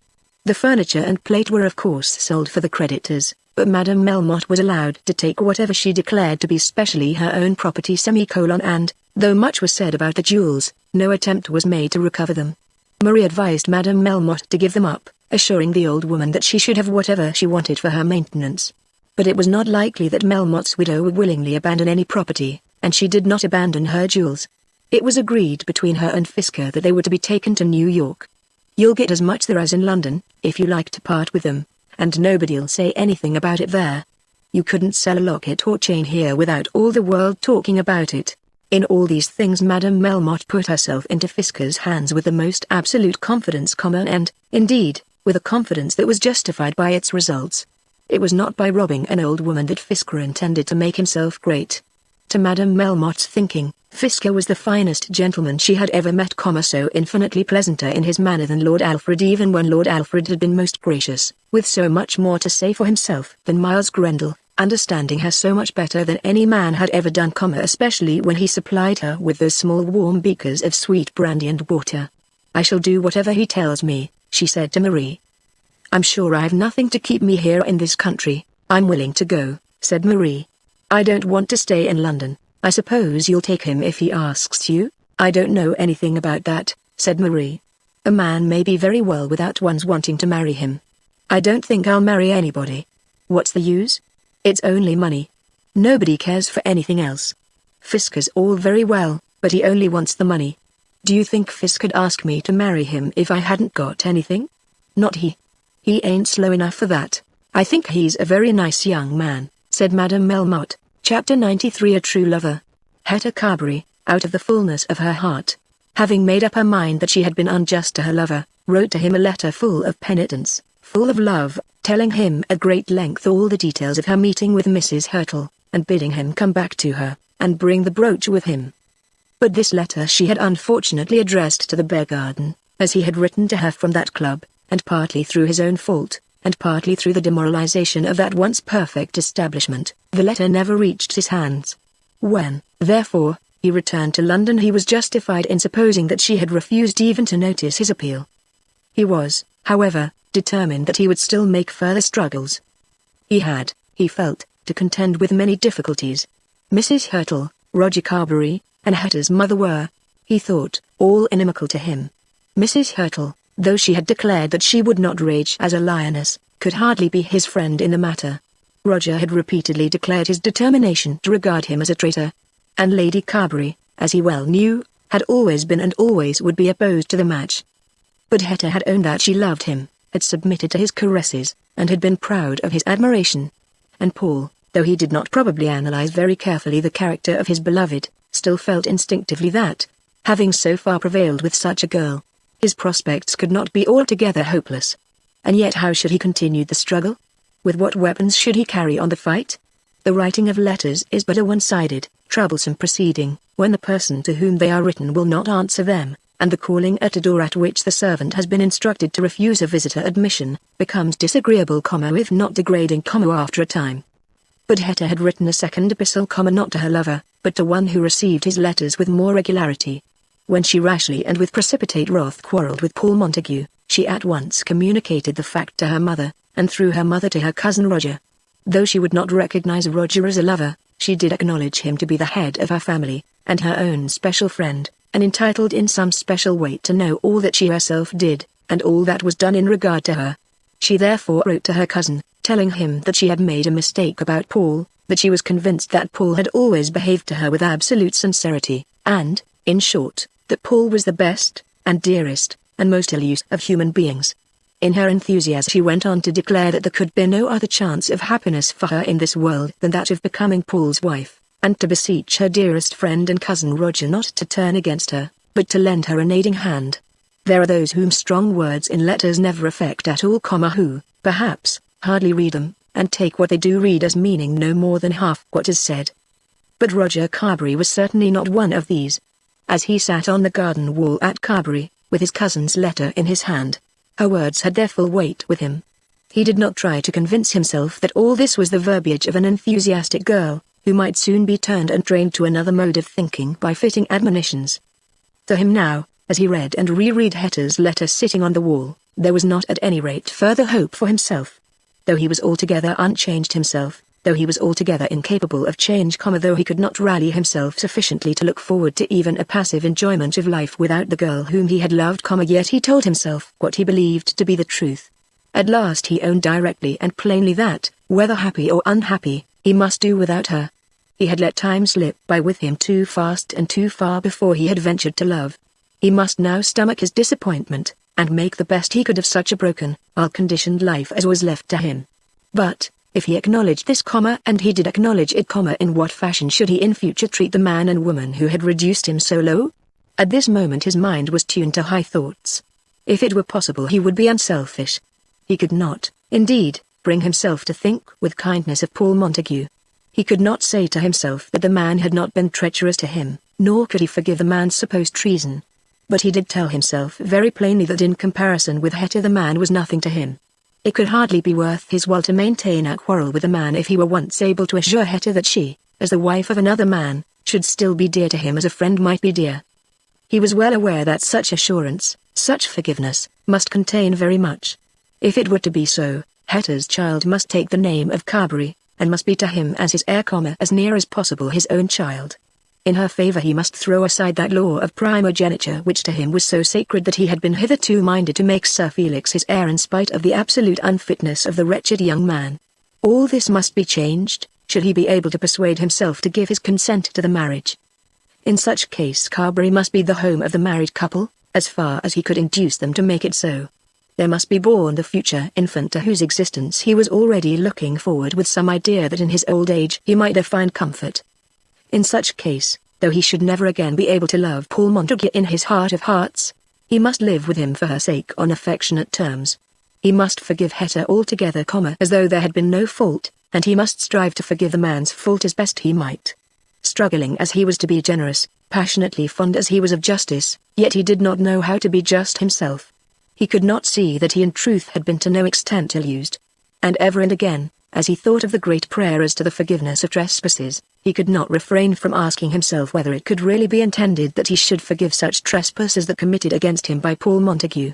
Nevertheless, when he rose from the wall he had resolved that Hetta should be pardoned entirely, and that Paul Montague should be treated as though he were pardoned. As for himself, the chances of the world had been unkind to him, and he would submit to them. Nevertheless he wrote no answer to Hetta's letter. Perhaps he felt, with some undefined but still existing hope, that the writing of such a letter would deprive him of his last chance. Hetta's letter to himself hardly required an immediate answer, did not, indeed, demand any answer. She had simply told him that, whereas she had for certain reasons quarrelled with the man she had loved, she had now come to the conclusion that she would quarrel with him no longer. She had asked for her cousin's assent to her own views, but that, as Roger felt, was to be given rather by the discontinuance of opposition than by any positive action. Roger's influence with her mother was the assistance which Hetta really wanted from him, and that influence could hardly be given by the writing of any letter. Thinking of all this, Roger determined that he would again go up to London.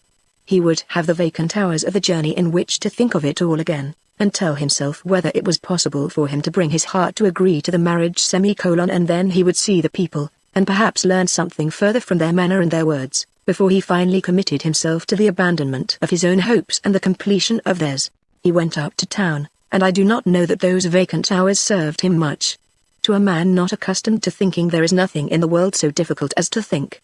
After some loose fashion we turn over things in our mind and ultimately reach some decision, guided probably by our feelings at the last moment rather than by any process of ratiocination, and then we think that we have thought. But to follow out one argument to an end, and then to found on the base so reached the commencement of another, is not common to us.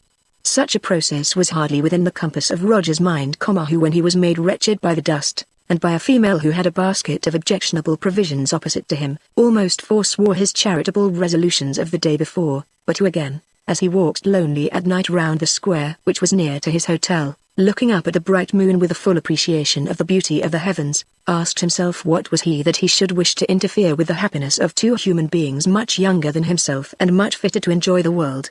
But he had had a bath, and had got rid of the dust, and had eaten his dinner. The next morning he was in Welbeck Street at an early hour. When he knocked he had not made up his mind whether he would ask for Lady Carberry or her daughter, and did at last inquire whether the ladies were at home. The ladies were reported as being at home, and he was at once shown into the drawing room, where Hetta was sitting. She hurried up to him, and he at once took her in his arms and kissed her. He had never done such a thing before. He had never even kissed her hand. Though they were cousins and dear friends, he had never treated her after that fashion. Her instinct told her immediately that such a greeting from him was a sign of affectionate compliance with her wishes. That this man should kiss her as her best and dearest relation, as her most trusted friend, as almost her brother, was certainly to her no offense. She could cling to him in fondest love, if he would only consent not to be her lover. "Oh, Roger, I am so glad to see you," she said, escaping gently from his arms. "I could not write an answer, and so I came. You always do the kindest thing that can be done. I don't know that I can do anything now, kind or unkind. It is all done without any aid from me. Hetta, you have been all the world to me. Do not reproach me," she said. "No, no. Why should I reproach you? You have committed no fault. I should not have come had I intended to reproach anyone. I love you so much for saying that. Let it be as you wish it, if it must. I have made up my mind to bear it, and there shall be an end of it." As he said this he took her by the hand, and she put her head upon his shoulder and began to weep. "And still you will be all the world to me," he continued, with his arm round her waist. "As you will not be my wife, you shall be my daughter. I will be your sister, Roger, my daughter rather. You shall be all that I have in the world. I will hurry to grow old that I may feel for you as the old feel for the young. And if you have a child, Hetta, he must be my child." As he thus spoke her tears were renewed.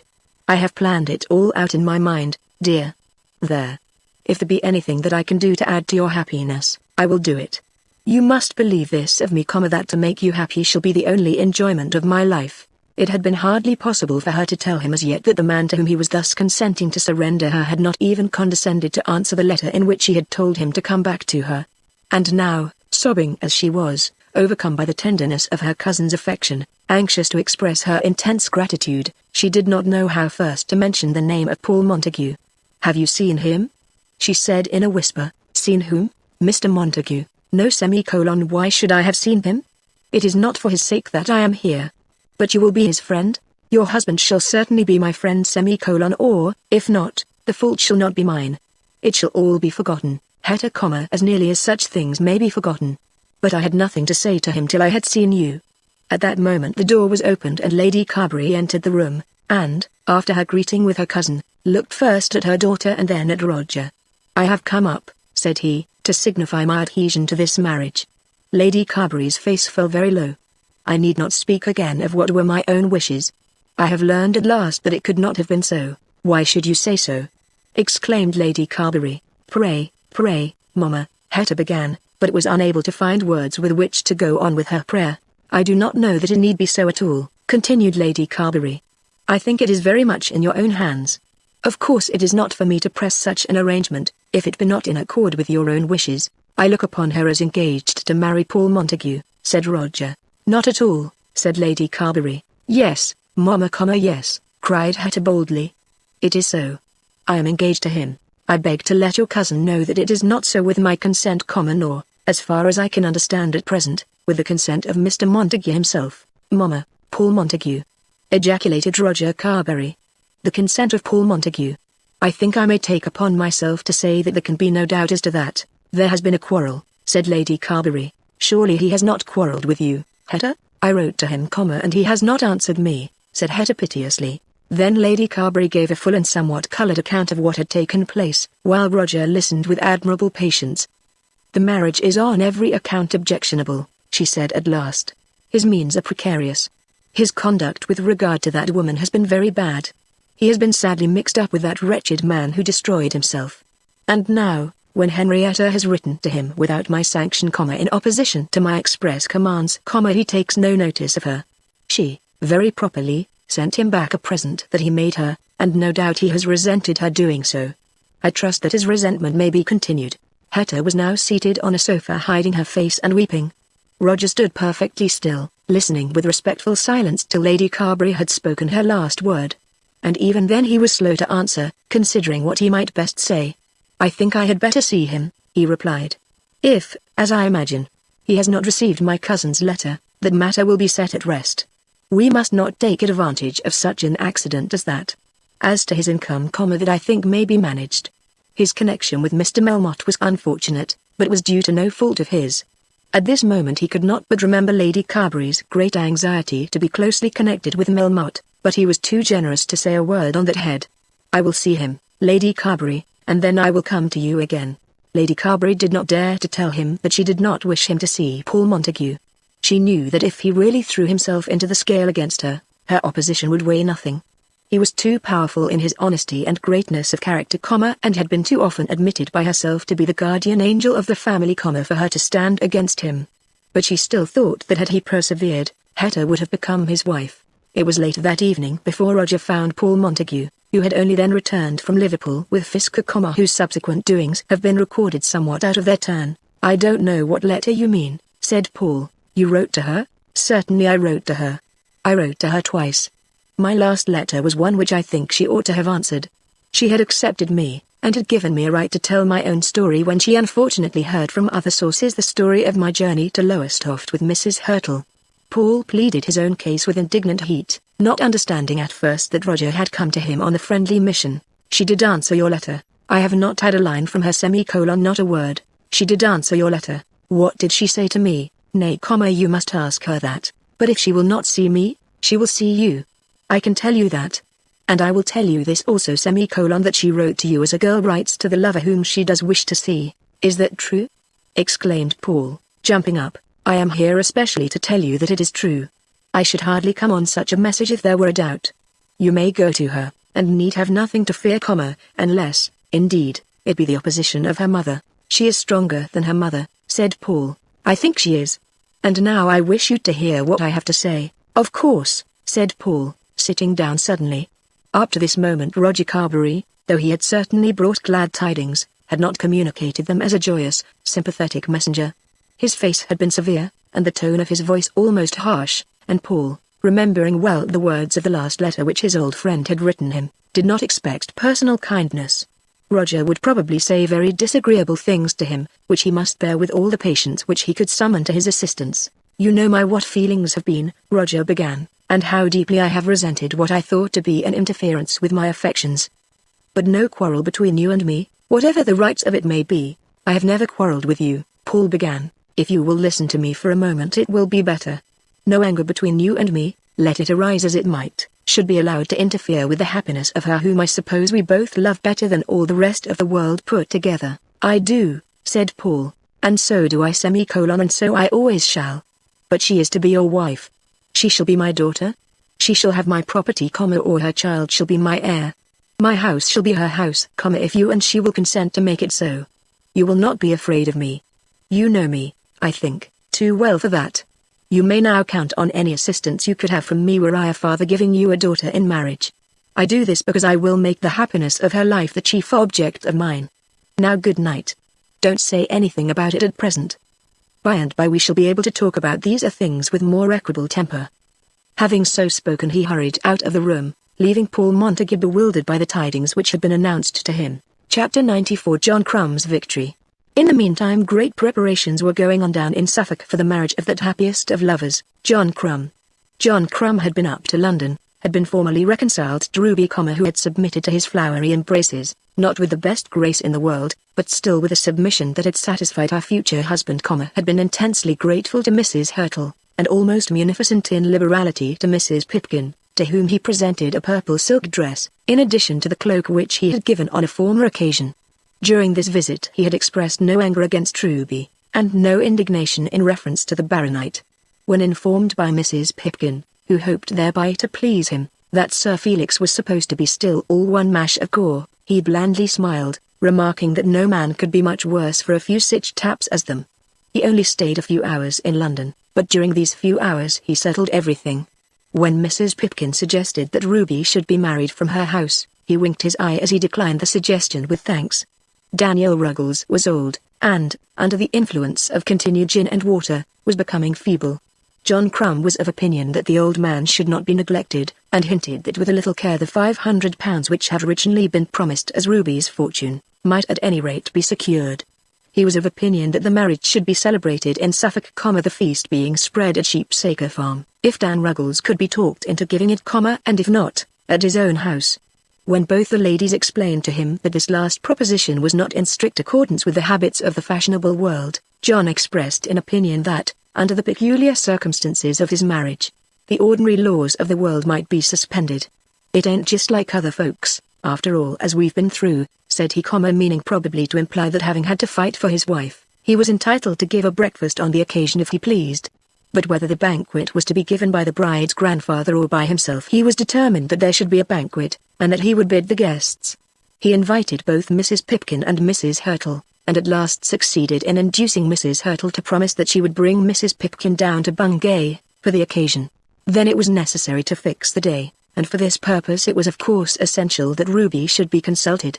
During the discussion as to the feast and the bridegroom's entreaties that the two ladies would be present, she had taken no part in the matter in hand. She was brought up to be kissed, and having been duly kissed she retired again among the children, having only expressed one wish of her own, namely, that Joe Mixit might not have anything to do with the affair.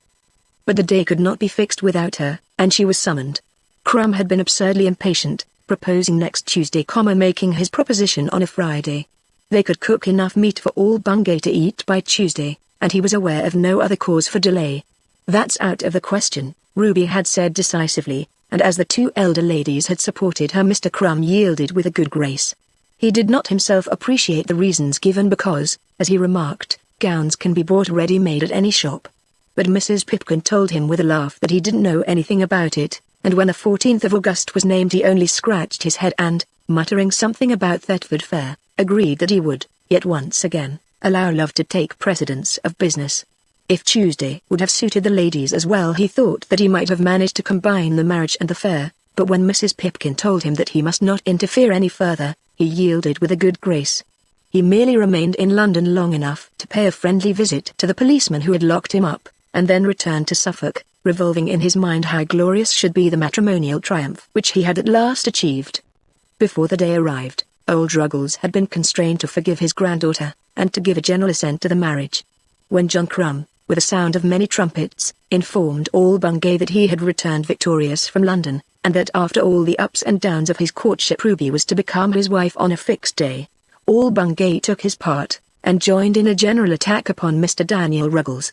The cross-grained old man held out for a long time, alleging that the girl was no better than she should be, and that she had run away with the baronet. But this assertion was met by so strong a torrent of contradiction, that the farmer was absolutely driven out of his own convictions. It is to be feared that many lies were told on Ruby's behalf by lips which had been quite ready a fortnight since to take away her character. But it had become an acknowledged fact in Bungay that John Crumb was ready at any hour to punch the head of any man who should hint that Ruby Ruggles had, at any period of her life, done any act or spoken any word unbecoming a young lady, and so strong was the general belief in John Crumb, that Ruby became the subject of general eulogy from all male lips in the town. And though perhaps some slight suspicion of irregular behavior up in London might be whispered by the Bungay ladies among themselves, still the feeling in favor of Mr. Crumb was so general, and his constancy was so popular, that the grandfather could not stand against it. "I don't see why I ain't to do as I likes with my own," he said to Joe Mixit, the baker, who went out to Sheepsacre Farm as one of many deputations sent by the municipality of Bungay. "She's your own flesh and blood, Mr. Ruggles," said the baker. "No, she ain't no more than she's a Pipkin. She's taken up with Mrs. Pipkin just because I hate the Pipkinses. Let Mrs. Pipkin give Emma breakfast. She is your own flesh and blood, and your name, too, Mr. Ruggles. And she's going to be the respectable wife of a respectable man, Mr. Ruggles. I won't give Em no breakfast, that's flat," said the farmer.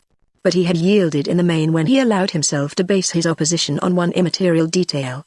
The breakfast was to be given at the King's Head, and, though it was acknowledged on all sides that no authority could be found for such a practice, it was known that the bill was to be paid by the bridegroom.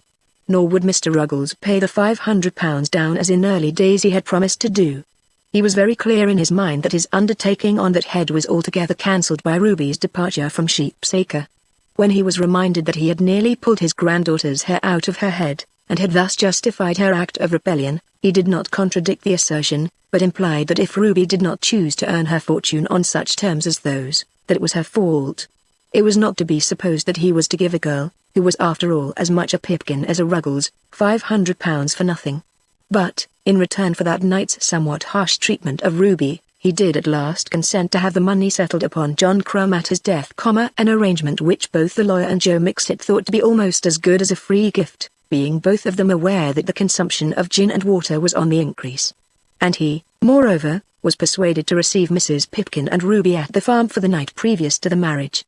This very necessary arrangement was made by Mr. Mixit's mother, a most respectable old lady, who went out in a fly from the inn attired in her best black silk gown and an overpowering bonnet, an old lady from whom her son had inherited his eloquence, who absolutely shamed the old man into compliance, not, however, till she had promised to send out the tea and white sugar and box of biscuits which were thought to be necessary for Mrs. Pipkin on the evening preceding the marriage. A private sitting room at the inn was secured for the special accommodation of Mrs. Hurtle, who was supposed to be a lady of too high standing to be properly entertained at Sheepsacre Farm. On the day preceding the wedding, one trouble for a moment clouded the bridegroom's brow.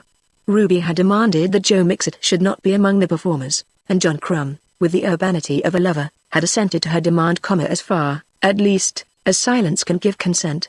And yet he felt himself unable to answer such interrogatories as the parson might put to him without the assistance of his friend, although he devoted much study to the matter. "You could come in behind like, Joe, just as if I knew nothing about it," suggested Crumb. "Don't you say a word of me, and she won't say nothing, you may be sure. You ain't going to give in to all her cantraps that way, John?" John shook his head and rubbed the meal about on his forehead. "It was only just something for her to say. What have I done that she should object to me? You didn't ever go for to kiss her, did you, Joe? What a you are. That wouldn't set her again me. It is just because I stood up and spoke for you like a man that night at Sheepsacre, when her mind was turned the other way. Don't you notice nothing about it? When we're all in the church she won't go back because Joe Mixit's there. I'll bet you a gallon, old fellow, she and I are the best friends in Bungay before 6 months are gone. Nay, she must have a better friend than thee, Joe, or I must know the reason why."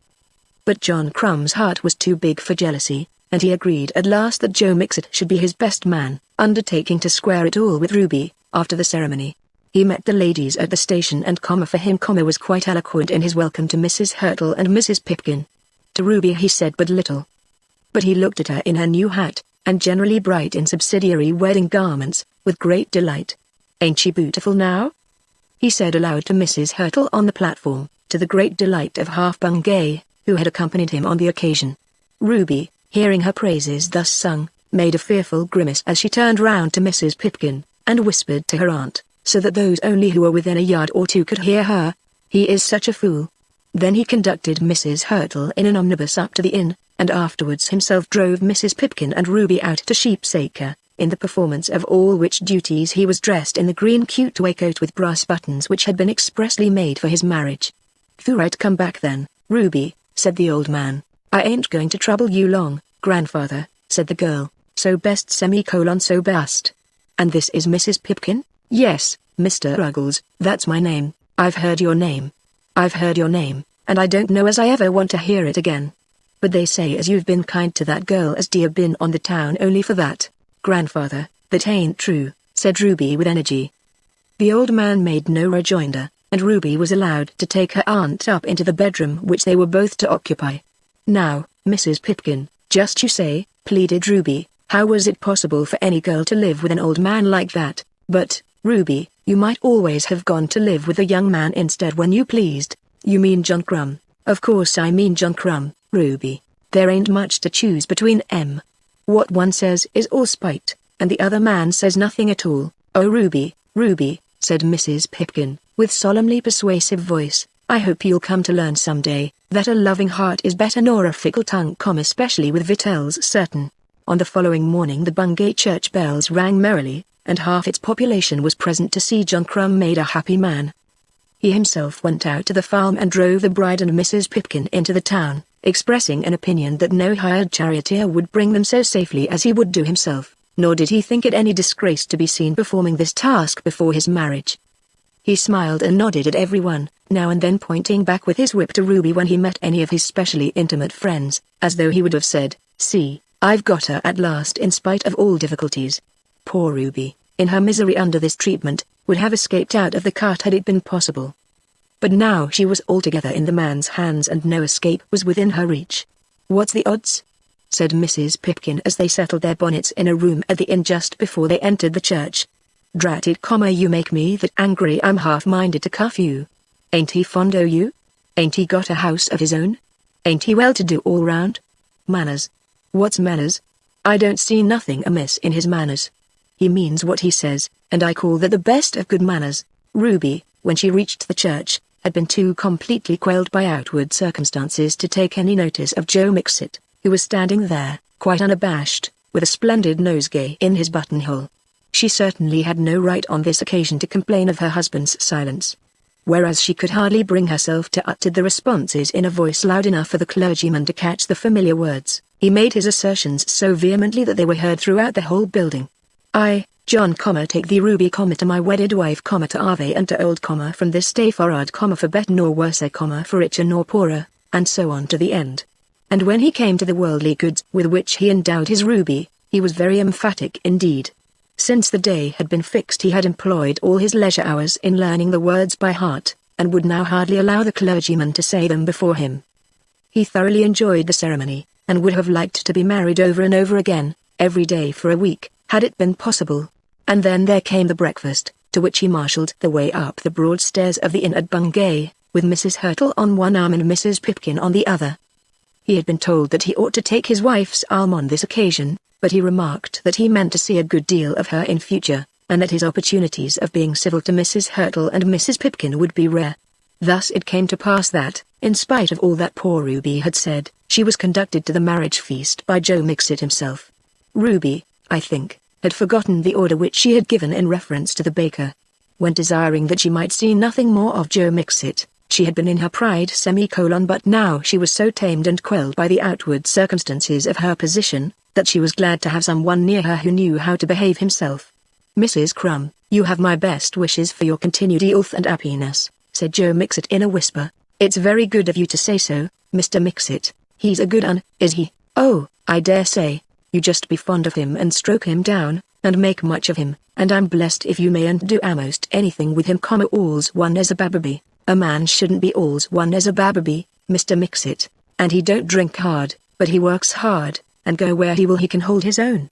Ruby said no more, and soon found herself seated by her husband's side. It certainly was wonderful to her that so many people should pay John Crumb so much respect, and should seem to think so little of the meal and flour which pervaded his countenance. After the breakfast, or bit of dinner, as John Crumb would call it, Mr. Mixit of course made a speech. He had had the pleasure of knowing John Crumb for a great many years, and the honor of being acquainted with Miss Ruby Ruggles, he begged all their pardons, and should have said Mrs. John Crumb, ever since she was a child. "That's a downright story," said Ruby in a whisper to Mrs. Hurtle. And he'd never known two young people more fitted by the gifts of nature to contribute to one another's happinesses. He had understood that Mars and Venus always lived on the best of terms, and perhaps the present company would excuse him if he likened this happy young couple to them two earthen gods and goddesses. For Miss Ruby, Mrs. Crumb he should say, was certainly lovely as a Venus as ever was, and as for John Crumb, he didn't believe that ever a Mars among em could stand again him. He didn't remember just at present whether Mars and Venus had any young family, but he hoped that before long there would be any number of young Crumbs for the Bungay birds to pick up. Happy as the man is his quiver full of and the woman too, if you'll allow me to say so, Mrs. Crumb. The speech, of which only a small sample can be given here, was very much admired by the ladies and gentlemen present, with the single exception of poor Ruby, who would have run away and locked herself in an inner chamber had she not been certain that she would be brought back again. In the afternoon John took his bride to Lowestoft, and brought her back to all the glories of his own house on the following day. His honeymoon was short, but its influence on Ruby was beneficent. When she was alone with the man, knowing that he was her husband, and thinking something of all that he had done to win her to be his wife, she did learn to respect him.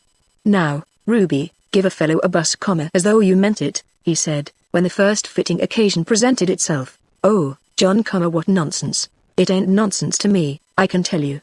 I'd sooner have a kiss from you than all the wine as ever was swallowed." Then she did kiss him, as though she meant it, and when she returned with him to Bungay the next day, she had made up her mind that she would endeavor to do her duty by him as his wife. Chapter 95 The Longest Half Marriages. In another part of Suffolk, not very far from Bungay, there was a lady whose friends had not managed her affairs as well as Ruby's friends had done for Ruby. Miss Georgiana Longestaff in the early days of August was in a very miserable plight. Her sister's marriage with Mr. George Whitstable was fixed for the 1st of September, a day which in Suffolk is of all days the most sacred, and the combined energies of the houses of Caversham and Toodlam were being devoted to that happy event. Poor Georgie's position was in every respect wretched, but its misery was infinitely increased by the triumph of those hymeneals. It was but the other day that she had looked down from a very great height on her elder sister, and had utterly despised the Squire of Toodlam. And at that time, still so recent, this contempt from her had been accepted as being almost reasonable. Sophia had hardly ventured to rebel against it, and Mr. Whitstable himself had been always afraid to encounter the shafts of irony with which his fashionable future sister-in-law attacked him. But all that was now changed. Sophia in her pride of place had become a tyrant, and George Whitstable, petted in the house with those sweetmeats which are always showered on embryo bridegrooms, absolutely gave himself airs. At this time Mr. Longestaff was never at home. Having assured himself that there was no longer any danger of the Bragat alliance, he had remained in London, thinking his presence to be necessary for the winding up of Melmotte's affairs, and leaving poor Lady Pomona to bear her daughter's ill humour. The family at Caversham consisted therefore of the 3 ladies, and was enlivened by daily visits from Toodlam. It will be owned that in this state of things there was very little consolation for Georgiana. It was not long before she quarrelled altogether with her sister, to the point of absolutely refusing to act as bridesmaid. The reader may remember that there had been a watch and chain, and that 2 of the ladies of the family had expressed an opinion that these trinkets should be returned to Mr. Bragat, who had bestowed them. But Georgiana had not sent them back when a week had elapsed since the receipt of Mr. Bragat's last letter. The matter had perhaps escaped Lady Pomona's memory, but Sophia was happily alive to the honour of her family. "Georgie," she said one morning in their mother's presence, "don't you think Mr. Bragat's watch ought to go back to him without any more delay? What have you got to do with anybody's watch? The watch wasn't given to you. I think it ought to go back. When Papa finds that it has been kept, I'm sure he'll be very angry. It's no business of yours whether he's angry or not. If it isn't sent, George will tell Dolly." You know what would happen then. This was unbearable. That George Whitstable should interfere in her affairs, that he should talk about her watch and chain. "I never will speak to George Whitstable again the longest day that ever I live," she said, getting up from her chair. "My dear, don't say anything so horrible as that," exclaimed the unhappy mother. "I do say it. What has George Whitstable to do with me? A miserably stupid fellow. Because you've landed him, you think he's to ride over the whole family. I think Mr. Bragat ought to have his watch and chain back," said Sophia. "Certainly he ought," said Lady Pomona. "Georgiana, it must be sent back. It really must, or I shall tell your papa." Subsequently, on the same day, Georgiana brought the watch and chain to her mother, protesting that she had never thought of keeping them, and explaining that she had intended to hand them over to her papa as soon as he should have returned to Caversham. Lady Pomona was now empowered to return them, and they were absolutely confided to the hands of the odious George Whitstable, who about this time made a journey to London in reference to certain garments which he required. But Georgiana, though she was so far beaten, kept up her quarrel with her sister. She would not be bridesmaid. She would never speak to George Whitstable. And she would shut herself up on the day of the marriage. She did think herself to be very hardly used. What was there left in the world that she could do in furtherance of her future cause? And what did her father and mother expect would become of her? Marriage had ever been so clearly placed before her eyes as a condition of things to be achieved by her own efforts, that she could not endure the idea of remaining tranquil in her father's house and waiting till some fitting suitor might find her out. She had struggled and struggled, struggling still in vain, till every effort of her mind, every thought of her daily life, was pervaded by a conviction that as she grew older from year to year, the struggle should be more intense. The swimmer, when first he finds himself in the water, conscious of his skill and confident in his strength, can make his way through the water with the full command of all his powers. But when he begins to feel that the shore is receding from him, that his strength is going, that the footing for which he pants is still far beneath his feet, that there is peril where before he had contemplated no danger, then he begins to beat the water with strokes rapid but impotent, and to waste in anxious gaspings the breath on which his very life must depend. So it was with poor Georgie Longestaff. Something must be done at once, or it would be of no avail. 12 years had been passed by her since first she plunged into the stream, the 12 years of her youth, and she was as far as ever from the bank. Nay, farther, if she believed her eyes. She too must strike out with rapid efforts, unless, indeed, she would abandon herself and let the waters close over her head. But immersed as she was here at Caversham, how could she strike at all? Even now the waters were closing upon her. The sound of them was in her ears. The ripple of the wave was already round her lips, robbing her of breath. Might not there be some last great convulsive effort which might dash her on shore, even if it were upon a rock? That ultimate failure in her matrimonial projects would be the same as drowning, she never for a moment doubted. It had never occurred to her to consider with equanimity the prospect of living as an old maid. It was beyond the scope of her mind to contemplate the chances of a life in which marriage might be well if it came, but in which unmarried tranquility might also be well should that be her lot. Nor could she understand that others should contemplate it for her. No doubt the battle had been carried on for many years so much under the auspices of her father and mother as to justify her in thinking that their theory of life was the same as her own.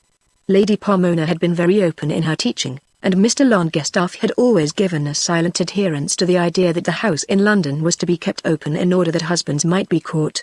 And now when they deserted her in her real difficulty, when they first told her to live at Caversham all the summer, and then sent her up to the Melmottes, and after that forbade her marriage with Mr. Braggett, it seemed to her that they were unnatural parents who gave her a stone when she wanted bread, a serpent when she asked for a fish.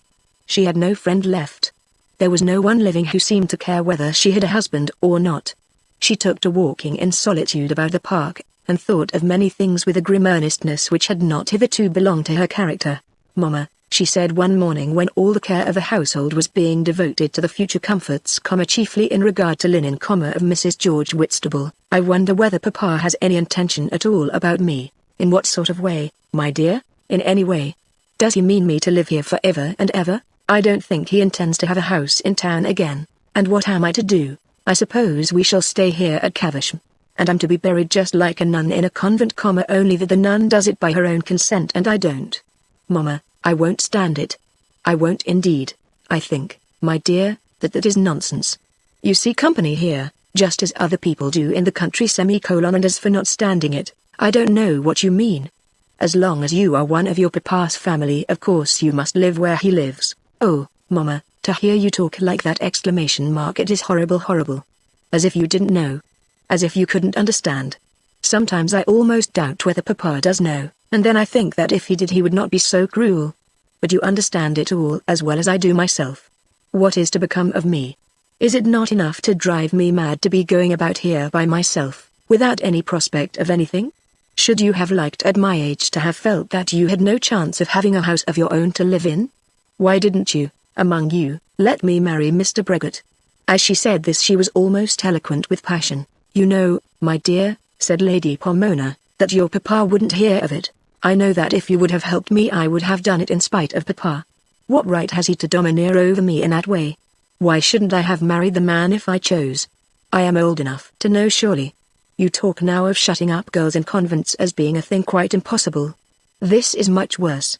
Papa won't do anything to help me. Why shouldn't he let me do something for myself? You can't regret Mr. Braggett. Why can't I regret him? I do regret him. I'd have him tomorrow if he came. Bad as it might be, it couldn't be so bad as Caversham. You couldn't have loved him, Georgiana, loved him. Who thinks about love nowadays? I don't know anyone who loves anyone else. You won't tell me that Sophie is going to marry that idiot because she loves him. Did Julia Triplex love that man with a large fortune? When you wanted Dolly to marry Marie Melmotte you never thought of his loving her.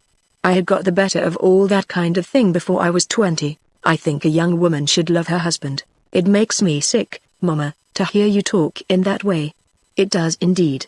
When one has been going on for a dozen years trying to do something, and I have never had any secrets from you, then that you should turn round upon me and talk about love. Mamma, if you would help me I think I could still manage with Mr. Braggett." Lady Pomona shuddered. "You have not got to marry him. It is too horrid. Who would have to put up with it? Not you, or Papa, or Dolly. I should have a house of my own at least, and I should know what I had to expect for the rest of my life. If I stay here I shall go mad or die. It is impossible. If you will stand to me, Mamma, I am sure it may be done. I would write to him, and say that you would see him." "Georgiana, I will never see him." "Why not? He is a Jew." "What abominable prejudice, what wicked prejudice. As if you didn't know that all that is changed now. What possible difference can it make about a man's religion? Of course I know that he is vulgar, and old, and has a lot of children. But if I can put up with it, I don't think that you and Papa have a right to interfere. As to his religion it cannot signify, Georgiana, You make me very unhappy. I am wretched to see you so discontented. If I could do anything for you, I would. But I will not meddle about Mr. Braggett. I shouldn't dare to do so. I don't think you know how angry your papa can be. I'm not going to let papa be a bugbear to frighten me. What can he do? I don't suppose he'll beat me. And I'd rather he would than shut me up here. As for you, Mama, I don't think you care for me a bit. Because Sophie is going to be married to that oaf, you are become so proud of her that you haven't half a thought for anybody else. That's very unjust, Georgiana. I know what's unjust, and I know who's ill-treated.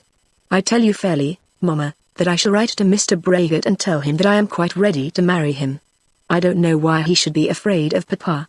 I don't mean to be afraid of him any more, and you may tell him just what I say. All this made Lady Pomona very miserable. She did not communicate her daughter's threat to Mr. Longestaff, but she did discuss it with Sophia. Sophia was of opinion that Georgiana did not mean it, and gave 2 or 3 reasons for thinking so. In the first place, had she intended it, she would have written her letter without saying a word about it to Lady Pomona. And she certainly would not have declared her purpose of writing such letter after Lady Pomona had refused her assistance. And moreover, Lady Pomona had received no former hint of the information which was now conveyed to her, Georgiana was in the habit of meeting the curate of the next parish almost every day in the park. Mr. Batherbolt, exclaimed Lady Pomona, she is walking with Mr. Batherbolt almost every day, but he is so very strict, it is true, Mamma, and he's 5 years younger than she. And he's got nothing but his curacy. And he's a celibate. I heard the bishop laughing at him because he called himself a celibate. It doesn't signify, Mamma. I know she is with him constantly. Wilson has seen them, and I know it. Perhaps Papa could get him a living. Dolly has a living of his own that came to him with his property. Dolly would be sure to sell the presentation, said Lady Pomona. Perhaps the bishop would do something, said the anxious sister, when he found that a man wasn't a celibate. Anything, Mamma, would be better than the Jew. To this latter proposition Lady Pomona gave a cordial assent. Of course it is a come down to marry a curate, but a clergyman is always considered to be decent. The preparations for the Whitstable marriage went on without any apparent attention to the intimacy which was growing up between Mr. Batherbolt and Georgiana. There was no room to apprehend anything wrong on that side. Mr. Batherbolt was so excellent a young man, and so exclusively given to religion, that, even should Sophie's suspicion be correct, he might be trusted to walk about the park with Georgiana. Should he at any time come forward and ask to be allowed to make the lady his wife, there would be no disgrace in the matter. He was a clergyman and a gentleman, and the poverty would be Georgiana's own affair. Mr. Longestaff returned home only on the eve of his eldest daughter's marriage, and with him came Dolly. Great trouble had been taken to teach him that duty absolutely required his presence at his sister's marriage, and he had at last consented to be there. It is not generally considered a hardship by a young man that he should have to go into a good partridge country on the 1st of September, and Dolly was an acknowledged sportsman. Nevertheless, he considered that he had made a great sacrifice to his family, and he was received by Lady Pomona as though he were a bright example to other sons. He found the house not in a very comfortable position, for Georgiana still persisted in her refusal either to be a bridesmaid or to speak to Mr. Whitstable, but still his presence, which was very rare at Caversham, gave some assistance, and, as at this moment his money affairs had been comfortably arranged, he was not called upon to squabble with his father. It was a great thing that one of the girls should be married, and Dolly had brought down an enormous china dog, about 5 feet high, as a wedding present, which added materially to the happiness of the meeting. Lady Pomona had determined that she would tell her husband of those walks in the park, and of other signs of growing intimacy which had reached her ears, but this she would postpone until after the Whitstable marriage. But at 9 o'clock on the morning set apart for that marriage, they were all astounded by the news that Georgiana had run away with Mr. Batherbolt. She had been up before 6. He had met her at the park gate, and had driven her over to catch the early train at Stowmarket. Then it appeared, too, that, by degrees, various articles of her property had been conveyed to Mr. Batherbolt's lodgings in the adjacent village, so that Lady Pomona's fear that Georgiana would not have a thing to wear was needless. When the fact was first known it was almost felt, in the consternation of the moment, that the Whitstable marriage must be postponed. But Sophia had a word to say to her mother on that head, and she said it. The marriage was not postponed. At first Dolly talked of going after his younger sister, and the father did dispatch various telegrams. But the fugitives could not be brought back, and with some little delay, which made the marriage perhaps uncanonical but not illegal, Mr. George Whitstable was made a happy man. It need only be added that in about a month's time Georgiana returned to Caversham as Mrs. Bather Bolt, and that she resided there with her husband in much connubial bliss for the next 6 months. At the end of that time they removed to a small living, for the purchase of which Mr. Longestaff had managed to raise the necessary money. Chapter 96, where the wild asses quench their thirst. We must now go back a little in our story, about 3 weeks, in order that the reader may be told how affairs were progressing at the Bear Garden. That establishment had received a terrible blow in the defection of Herr Vossner. It was not only that he had robbed the club, and robbed every member of the club who had ventured to have personal dealings with him. Although a bad feeling in regard to him was no doubt engendered in the minds of those who had suffered deeply, it was not that alone which cast an almost funereal gloom over the club. The sorrow was in this, that with Herr Vossner all their comforts had gone. Of course Herr Vossner had been a thief. That no doubt had been known to them from the beginning. A man does not consent to be called out of bed at all hours in the morning to arrange the gambling accounts of young gentlemen without being a thief. No one concerned with Herr Vossner had supposed him to be an honest man.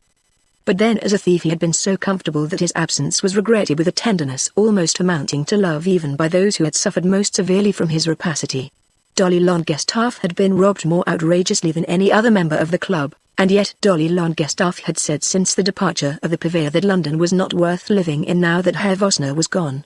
In a week the Bear Garden collapsed, as Germany would collapse for a period if Herr Vossner's great compatriot were suddenly to remove himself from the scene, but as Germany would strive to live even without Bismarck, so did the club make its new efforts. But here the parallel must cease. Germany no doubt would at last succeed, but the Bear Garden had received a blow from which it seemed that there was no recovery. At first it was proposed that 3 men should be appointed as trustees, trustees for paying Vossner's debts, trustees for borrowing more money, trustees for the satisfaction of the landlord who was beginning to be anxious as to his future rent. At a certain very triumphant general meeting of the club it was determined that such a plan should be arranged, and the members assembled were unanimous. It was at first thought that there might be a little jealousy as to the trusteeship. The club was so popular and the authority conveyed by the position would be so great, that A, B, and C might feel aggrieved at seeing so much power conferred on D, E, and F. When at the meeting above mentioned 1 or 2 names were suggested, the final choice was postponed, as a matter of detail to be arranged privately, rather from this consideration than with any idea that there might be a difficulty in finding adequate persons. But even the leading members of the Bear Garden hesitated when the proposition was submitted to them with all its honours and all its responsibilities. Lord Nidderdale declared from the beginning that he would have nothing to do with it, pleading his poverty openly. Beauchamp Clerk was of opinion that he himself did not frequent the club often enough. Mr. Lupton professed his inability as a man of business. Lord Grasslop pleaded his father. The club from the first had been sure of Dolly Longestaff's services, for were not Dolly's pecuniary affairs now in process of satisfactory arrangement, and was it not known by all men that his courage never failed him in regard to money? But even he declined. "I have spoken to Squickham," he said to the committee, "and Squickham won't hear of it. Squickham has made inquiries and he thinks the club very shaky."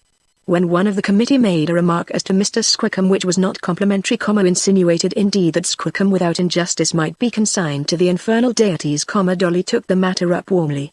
"That's all very well for you, Grasslop, but if you knew the comfort of having a fellow who could keep you straight without preaching sermons at you wouldn't despise Squickham.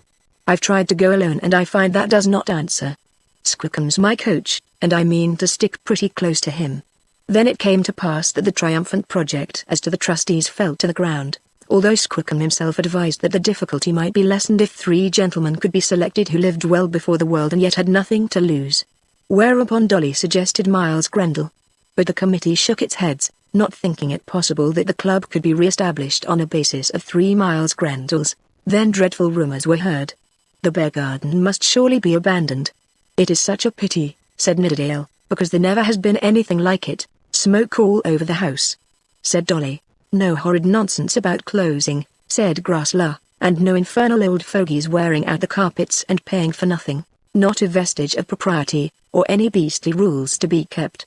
"That's what I liked," said Nidderdale. "It's an old story," said Mr. Lupton, "that if you put a man into paradise he'll make it too hot to hold him. That's what you've done here. What we ought to do," said Dolly, who was pervaded by a sense of his own good fortune in regard to Squickham, is to get some fellow like Vosner, and make him tell us how much he wants to steal above his regular pay. Then we could subscribe that among us. I really think that might be done. Squickham will find a fellow, no doubt. But Mr. Lupton was of opinion that the new Vosner might perhaps not know, when thus consulted, the extent of his own cupidity. One day, before the Whitstable marriage, when it was understood that the club would actually be closed on the 12th August unless some new heaven-inspired idea might be forthcoming for its salvation, Nidderdale, Grasler, and Dolly were hanging about the hall and the steps, and drinking sherry and bitters preparatory to dinner, when Sir Felix Carberry came round the neighbouring corner and, in a creeping, hesitating fashion, entered the hall door. He had nearly recovered from his wounds, though he still wore a bit of court plaster on his upper lip, and had not yet learned to look or to speak as though he had not had 2 of his front teeth knocked out. He had heard little or nothing of what had been done at the Bear Garden since Vosner's defection. It was now a month since he had been seen at the club. His thrashing had been the wonder of perhaps half 9 days, but latterly his existence had been almost forgotten. Now, with difficulty, he had summoned courage to go down to his old haunt, so completely had he been cowed by the latter circumstances of his life, but he had determined that he would pluck up his courage, and talk to his old associates as though no evil thing had befallen him. He had still money enough to pay for his dinner and to begin a small rubber of whist. If fortune should go against him he might glide into IOU''s, as others had done before, so much to his cost. "By George, here's Carberry," said Dolly. Lord Grasler whistled, turned his back, and walked upstairs, but Nidderdale and Dolly consented to have their hands shaken by the stranger. "Thought you were out of town," said Nidderdale. "Haven't seen you for the last ever so long." "I have been out of town," said Felix, lying down in Suffolk. "But I'm back now. How are things going on here?" "They're not going at all, they're gone," said Dolly. "Everything is smashed," said Nidderdale. "We shall all have to pay, I don't know how much." "Wasn't Vosner ever caught?" asked the baronet. "Caught?" ejaculated Dolly. "No, but he has caught us. I don't know that there has ever been much idea of catching Vosner. We close altogether next Monday, and the furniture is to be gone to law for. Flat Fleece says it belongs to him under what he calls a deed of sale. Indeed, everything that everybody has seems to belong to Flat Fleece. He's always in and out of the club, and has got the key of the cellar." "That don't matter," said Nidderdale, "as Vosner took care that there shouldn't be any wine. He's got most of the forks and spoons, and only lets us use what we have as a favor. I suppose one can get a dinner here?" "Yes, today you can, and perhaps tomorrow." "Isn't there any playing?" asked Felix with dismay. "I haven't seen a card this fortnight," said Dolly. "There hasn't been anybody to play. Everything has gone to the dogs. There has been the affair of Melmotte, you know, though, I suppose, you do know all about that." "Of course I know he poisoned himself." "Of course that had effect," said Dolly, continuing his history.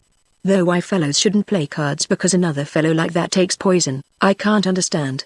Last year the only day I managed to get down in February, the hounds didn't come because some old cove had died. What harm could our hunting have done him?" "I call it rot. Melmotte's death was rather awful," said Nidderdale. "Not half so awful as having nothing to amuse one. And now they say the girl is going to be married to Fisker. I don't know how you and Nidderdale like that. I never went in for her myself." "Squickham never seemed to see it, poor dear," said Nidderdale. "She's welcome for me, and I dare say she couldn't do better with herself.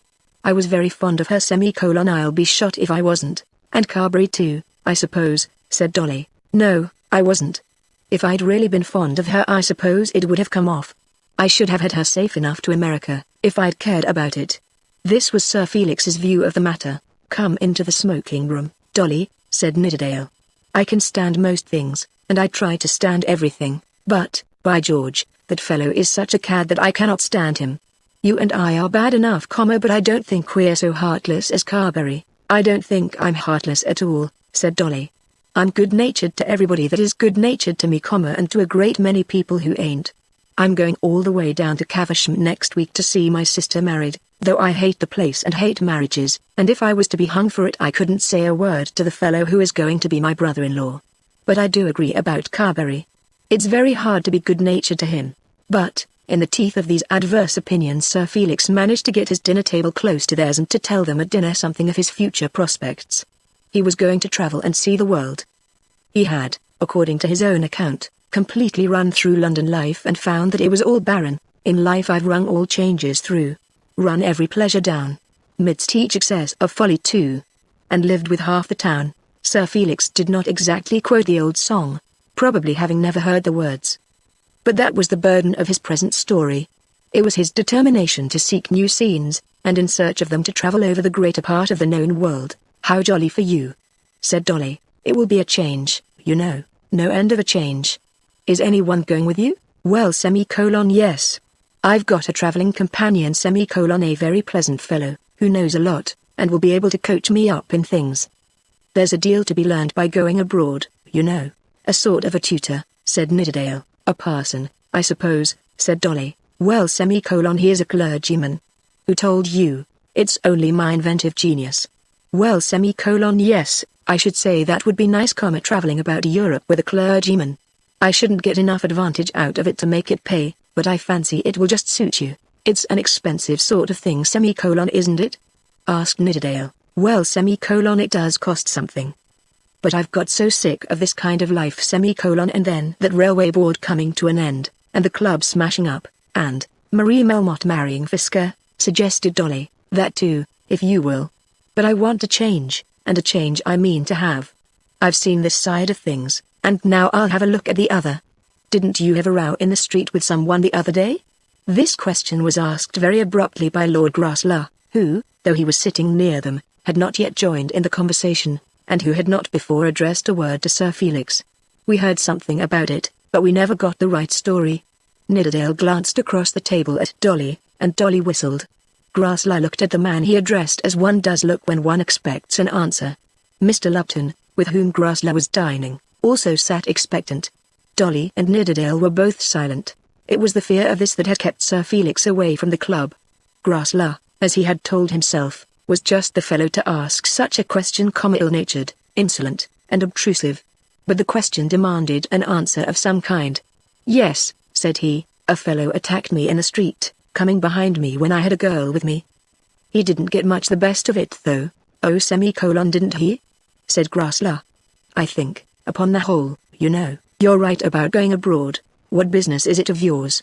asked the baronet. "Well, as the club is being broken up, I don't know that it is very much the business of any of us. I was speaking to my friends, Lord Nidderdale and Mr. Longestaff, and not to you." "I quite appreciate the advantage of the distinction," said Lord Grasler, "and I'm sorry for Lord Nidderdale and Mr. Longestaff." "What do you mean by that?" said Sir Felix, rising from his chair. His present opponent was not horrible to him as had been John Crumb, as men in clubs do not now often knock each other's heads or draw swords one upon another. "Don't let's have a quarrel here," said Mr. Lupton. "I shall leave the room if you do. If we must break up, let us break up in peace and quietness," said Nidderdale. "Of course, if there is to be a fight, I'm good to go out with anybody," said Dolly. "When there's any beastly thing to be done, I've always got to do it." "But don't you think that kind of thing is a little slow?" "Who began it?" said Sir Felix, sitting down again. Whereupon Lord Grasler, who had finished his dinner, walked out of the room. "That fellow is always wanting to quarrel. There's one comfort, you know," said Dolly. "It wants two men to make a quarrel." "Yes, it does," said Sir Felix, taking this as a friendly observation, "and I'm not going to be fool enough to be one of them." "Oh, yes, I meant it fast enough," said Grasler afterwards up in the card room. The other men who had been together had quickly followed him, leaving Sir Felix alone, and they had collected themselves then not with the hope of play, but thinking that they would be less interrupted than in the smoking room. "I don't suppose we shall ever any of us be here again, and as he did come in I thought I would tell him my mind." "What's the use of taking such a lot of trouble?" said Dolly. "Of course he's a bad fellow. Most fellows are bad fellows in one way or another. But he's bad all round," said the bitter enemy. "And so this is to be the end of the bear garden," said Lord Nidderdale with a peculiar melancholy. "Dear old place. I always felt it was too good to last. I fancy it doesn't do to make things too easy, one has to pay so uncommon dear for them. And then, you know, when you've got things easy, then they get rowdy, and, by George, before you know where you are, you find yourself among a lot of blackguards. If one wants to keep oneself straight, one has to work hard at it, one way or the other. I suppose it all comes from the fall of Adam. If Solon, and the Archbishop of Canterbury were rolled into one, they couldn't have spoken with more wisdom," said Mr. Lupton. "Live and learn," continued the young lord. "I don't think anybody has liked the bear garden so much as I have, but I shall never try this kind of thing again. I shall begin reading blue books tomorrow, and shall dine at the Carlton. Next session I shan't miss a day in the house, and I'll bet anybody a flyer that I make a speech before Easter. I shall take to claret at 20s. A dozen, and shall go about London on the top of an omnibus. How about getting married?" asked Dolly. "Oh, that must be as it comes. That's the governor's affair. None of you fellows will believe me, but, upon my word, I liked that girl, and I'd have stuck to her at last, only there are some things a fellow can't do." He was such a thundering scoundrel. After a while Sir Felix followed them upstairs, and entered the room as though nothing unpleasant had happened below. "We can make up a rubber, can't we?" said he. "I should say not," said Nidderdale. "I shall not play," said Mr. Lupton. "There isn't a pack of cards in the house," said Dolly. Lord Grassler didn't condescend to say a word. Sir Felix sat down with his cigar in his mouth, and the others continued to smoke in silence. "I wonder what has become of Miles Grendel?" asked Sir Felix. But no one made any answer, and they smoked on in silence. "He hasn't paid me a shilling yet of the money he owes me." Still there was not a word. "And I don't suppose he ever will." There was another pause. "He is the biggest scoundrel I ever met," said Sir Felix. "I know one as big," said Lord Grassler, "or, at any rate, as little." There was another pause of a minute, and then Sir Felix left the room muttering something as to the stupidity of having no cards, and so brought to an end his connection with his associates of the Bear Garden. From that time forth he was never more seen by them, or, if seen, was never known. The other men remained there till well on into the night, although there was not the excitement of any special amusement to attract them. It was felt by them all that this was the end of the Bear Garden, and, with a melancholy seriousness befitting the occasion, they whispered sad things in low voices, consoling themselves simply with tobacco. "I never felt so much like crying in my life," said Dolly, as he asked for a glass of brandy and water at about midnight. "Good night, old fellows, goodbye. I'm going down to Caversham, and I shouldn't wonder if I didn't drown myself." How Mr. Flatfleece went to law, and tried to sell the furniture, and threatened everybody, and at last singled out poor Dolly Longestaff as his special victim, and how Dolly Longestaff, by the aid of Mr. Squickham, utterly confounded Mr. Flatfleece, and brought that ingenious but unfortunate man, with his wife and small family, to absolute ruin, the reader will hardly expect to have told to him in detail in this chronicle. Chapter 97. Mrs. Hurtle's Fate. Mrs. Hurtle had consented at the joint request of Mrs. Pipkin and John Crumb to postpone her journey to New York and to go down to Bungay and grace the marriage of Ruby Ruggles, not so much from any love for the persons concerned, not so much even from any desire to witness a phase of English life, as from an irresistible tenderness towards Paul Montague. She not only longed to see him once again, but she could with difficulty bring herself to leave the land in which he was living. There was no hope for her. She was sure of that. She had consented to relinquish him. She had condoned his treachery to her, and for his sake had even been kind to the rival who had taken her place. But still she lingered near him. And then, though, in all her very restricted intercourse with such English people as she met, she never ceased to ridicule things English, yet she dreaded a return to her own country. In her heart of hearts she liked the somewhat stupid tranquility of the life she saw, comparing it with the rough tempests of her past days. Mrs. Pipkin, she thought, was less intellectual than any American woman she had ever known, and she was quite sure that no human being so heavy, so slow, and so incapable of two concurrent ideas as John Crumb had ever been produced in the United States. But, nevertheless, she liked Mrs. Pipkin, and almost loved John Crumb. How different would her life have been could she have met a man who would have been as true to her as John Crumb was to his Ruby. She loved Paul Montague with all her heart, and she despised herself for loving him. How weak he was, how inefficient, how unable to seize glorious opportunities, how swathed and swaddled by scruples and prejudices, how unlike her own countrymen in quickness of apprehension and readiness of action. But yet she loved him for his very faults, telling herself that there was something sweeter in his English manners than in all the smart intelligence of her own land. The man had been false to her, false as hell, had sworn to her and had broken his oath, had ruined her whole life, had made everything blank before her by his treachery. But then she also had not been quite true with him. She had not at first meant to deceive, nor had he. They had played a game against each other, and he, with all the inferiority of his intellect to weigh him down, had won, because he was a man. She had much time for thinking, and she thought much about these things. He could change his love as often as he pleased, and be as good a lover at the end as ever, whereas she was ruined by his defection. He could look about for a fresh flower and boldly seek his honey, whereas she could only sit and mourn for the sweets of which she had been rifled. She was not quite sure that such mourning would not be more bitter to her in California than in Mrs. Pipkin's solitary lodgings at Islington. So he was Mr. Montague's partner, was he now? Asked Mrs. Pipkin a day or two after their return from the Crumb marriage. For Mr. Fisker had called on Mrs. Hurtle, and Mrs. Hurtle had told Mrs. Pipkin so much. To my thinking now he's a nicer man than Mr. Montague. Mrs. Pipkin perhaps thought that as her lodger had lost one partner she might be anxious to secure the other.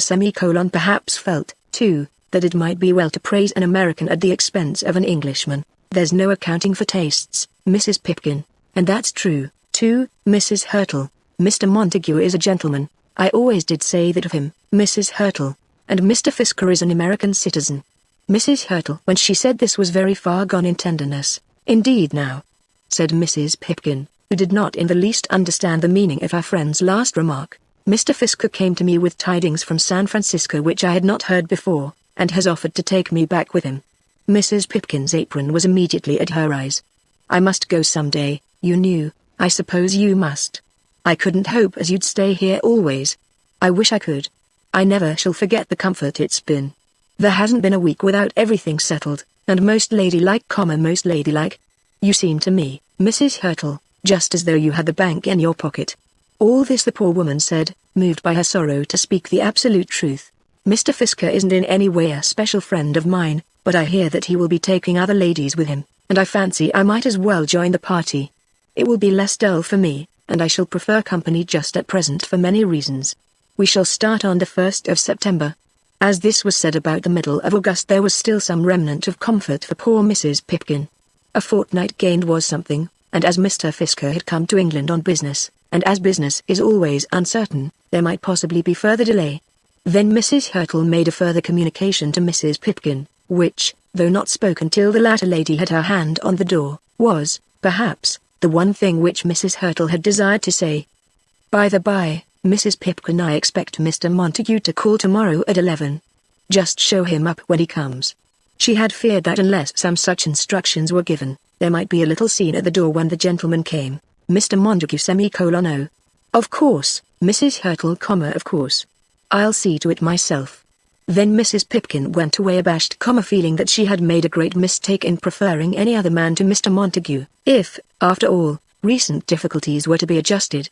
On the following morning Mrs. Hurtle dressed herself with almost more than her usual simplicity, but certainly with not less than her usual care, and immediately after breakfast seated herself at her desk, nursing an idea that she would work as steadily for the next hour as though she expected no special visitor. Of course she did not write a word of the task which she had prescribed to herself. Of course she was disturbed in her mind, though she had dictated to herself absolute quiescence. She almost knew that she had been wrong even to desire to see him. She had forgiven him, and what more was there to be said? She had seen the girl, and had in some fashion approved of her. Her curiosity had been satisfied, and her love of revenge had been sacrificed. She had no plan arranged as to what she would now say to him, nor did she at this moment attempt to make a plan. She could tell him that she was about to return to San Francisco with Fisker, but she did not know that she had anything else to say. Then came the knock at the door. Her heart leapt within her, and she made a last great effort to be tranquil. She heard the steps on the stairs, and then the door was opened and Mr. Montague was announced by Mrs. Pipkin herself.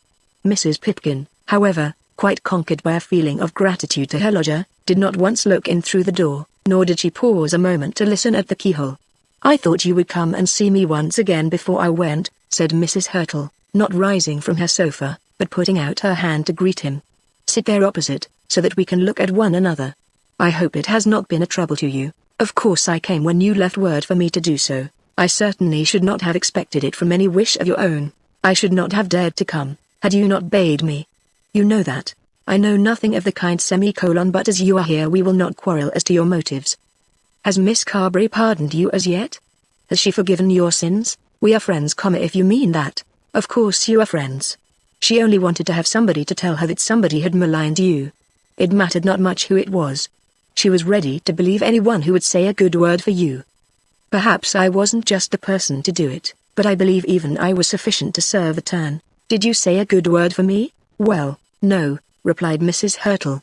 I will not boast that I did. I do not want to tell you fibs at our last meeting. I said nothing good of you. What could I say of good? But I told her what was quite as serviceable to you as though I had sung your virtues by the hour without ceasing. I explained to her how very badly you had behaved to me. I let her know that from the moment you had seen her, you had thrown me to the winds. It was not so, my friend. What did that matter? One does not scruple a lie for a friend, you know. I could not go into all the little details of your perfidies. I could not make her understand during one short and rather agonizing interview how you had allowed yourself to be talked out of your love for me by English propriety even before you had seen her beautiful eyes. There was no reason why I should tell her all my disgrace, anxious as I was to be of service. Besides, as I put it, she was sure to be better pleased. But I did tell her how unwillingly you had spared me an hour of your company, what a trouble I had been to you, how you would have shirked me if you could. Winifred, that is untrue. That wretched journey to Lowestoft was the great crime. Mr. Roger Carberry, who I own is poison to me, you do not know him. Knowing him or not, I choose to have my own opinion, sir. I say that he is poison to me, and I say that he had so stuffed her mind with the flagrant sin of that journey, with the peculiar wickedness of our having lived for 2 nights under the same roof, with the awful fact that we had travelled together in the same carriage, till that had become the one stumbling block on your path to happiness. He never said a word to her of our being there. Who did then? But what matters? She knew it, and, as the only means of whitewashing you in her eyes, I did tell her how cruel and how heartless you had been to me. I did explain how the return of friendship which you had begun to show me, had been frozen, harder than Wenham ice, by the appearance of Mr. Carberry on the sands. Perhaps I went a little farther and hinted that the meeting had been arranged as affording you the easiest means of escape from me. You do not believe that. You see, I had your welfare to look after, and the baser your conduct had been to me, the truer you were in her eyes. Do I not deserve some thanks for what I did? Surely you would not have had me tell her that your conduct to me had been that of a loyal, loving gentleman. I confessed to her my utter despair, I abased myself in the dust, as a woman is abased who has been treacherously ill-used, and has failed to avenge herself. I knew that when she was sure that I was prostrate and hopeless she would be triumphant and contented. I told her on your behalf how I had been ground to pieces under your chariot wheels. And now you have not a word of thanks to give me. Every word you say is a dagger. You know where to go for salve for such skin-deep scratches as I make. Where am I to find a surgeon who can put together my crushed bones? Daggers, indeed. Do you not suppose that in thinking of you I have often thought of daggers? Why have I not thrust one into your heart, so that I might rescue you from the arms of this puny, spiritless English girl? All this time she was still seated, looking at him, leaning forward towards him with her hands upon her brow. But, Paul, I spit out my words to you, like any common woman, not because they will hurt you, but because I know I may take that comfort, such as it is, without hurting you. You are uneasy for a moment while you are here, and I have a cruel pleasure in thinking that you cannot answer me. But you will go from me to her, and then will you not be happy? When you are sitting with your arm round her waist, and when she is playing with your smiles, will the memory of my words interfere with your joy then? Ask yourself whether the prick will last longer than the moment. But where am I to go for happiness and joy? Can you understand what it is to have to live only on retrospects? I wish I could say a word to comfort you. You cannot say a word to comfort me, unless you will unsay all that you have said since I have been in England. I never expect comfort again. But, Paul, I will not be cruel to the end. I will tell you all that I know of my concerns, even though my doing so should justify your treatment of me. He is not dead. You mean Mr. Hurtle. Whom else should I mean? And he himself says that the divorce which was declared between us was no divorce. Mr. Fisker came here to me with tidings. Though he is not a man whom I specially love, though I know that he has been my enemy with you, I shall return with him to San Francisco. I am told that he is taking Madame Melmotte with him, and Melmotte's daughter, so I understand. They are adventurers, as I am, and I do not see why we should not suit each other. They say also that Fisker will marry Miss Melmotte. Why should I object to that? I shall not be jealous of Mr. Fisker's attentions to the young lady.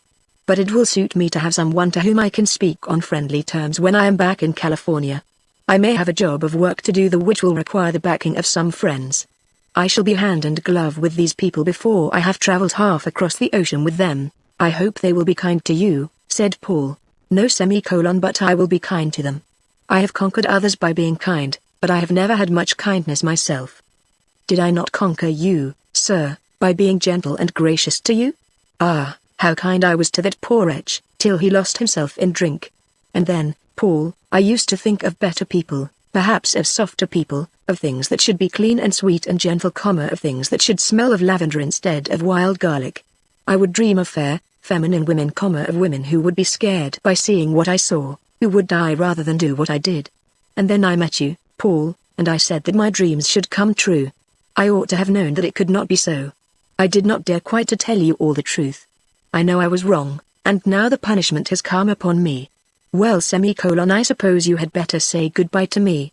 What is the good of putting it off? Then she rose from her chair and stood before him with her arms hanging listlessly by her side. God bless you, Winifred, he said, putting out his hand to her. But he won't. Why should he, if we are right in supposing that they who do good will be blessed for their good, and those who do evil cursed for their evil? I cannot do good. I cannot bring myself now not to wish that you would return to me. If you would come, I should care nothing for the misery of that girl, nothing, at least nothing now, for the misery I should certainly bring upon you. Look here, will you have this back? As she asked this, she took from out her bosom a small miniature portrait of himself which he had given her in New York, and held it towards him. If you wish it I will, of course, he said. I would not part with it for all the gold in California. Nothing on earth shall ever part me from it. Should I ever marry another man, as I may do, he must take me and this together. While I live it shall be next my heart. As you know, I have little respect for the proprieties of life. I do not see why I am to abandon the picture of the man I love because he becomes the husband of another woman. Having once said that I love you, I shall not contradict myself because you have deserted me. Paul, I have loved you, and do love you, with my very heart of hearts. So speaking, she threw herself into his arms and covered his face with kisses. For one moment you shall not banish me. For one short minute I will be here. Oh, Paul, my love, my love. All this to him was simply agony, though as she had truly said it was an agony he would soon forget. But to be told by a woman of her love, without being able even to promise love in return, to be so told while you are in the very act of acknowledging your love for another woman, carries with it but little of the joy of triumph. He did not want to see her raging like a tigress, as he had once thought might be his fate, but he would have preferred the continuance of moderate resentment to this flood of tenderness. Of course he stood with his arm round her waist, and of course he returned her caresses, but he did it with such stiff constraint that she at once felt how chill they were. There, she said, smiling through her bitter tears, there, you are released now, and not even my fingers shall ever be laid upon you again. If I have annoyed you, at this our last meeting, you must forgive me. No, but you cut me to the heart. That we can hardly help, can we? When two persons have made fools of themselves as we have, there must, I suppose, be some punishment. Yours will never be heavy after I am gone. I do not start till the 1st of next month because that is the day fixed by our friend, Mr. Fisker, and I shall remain here till then because my presence is convenient to Mrs. Pipkin, but I need not trouble you to come to me again. Indeed, it will be better that you should not. Goodbye. He took her by the hand, and stood for a moment looking at her, while she smiled and gently nodded her head at him. Then he essayed to pull her towards him as though he would again kiss her. But she repulsed him, still smiling the while. No, sir, no, not again, never again, never, never again. By that time she had recovered her hand and stood apart from him. Goodbye, Paul, and now go. Then he turned round and left the room without uttering a word. She stood still, without moving a limb, as she listened to his step down the stairs and to the opening and the closing of the door. Then hiding herself at the window with the scanty drapery of the curtain, she watched him as he went along the street. When he had turned the corner, she came back to the center of the room, stood for a moment with her arms stretched out towards the walls, and then fell prone upon the floor. She had spoken the very truth when she said that she had loved him with all her heart. But that evening she bade Mrs. Pipkin drink tea with her and was more gracious to the poor woman than ever. When the obsequious but still curious landlady asked some question about Mr. Montague, Mrs. Hurtle seemed to speak very freely on the subject of her late lover, and to speak without any great pain.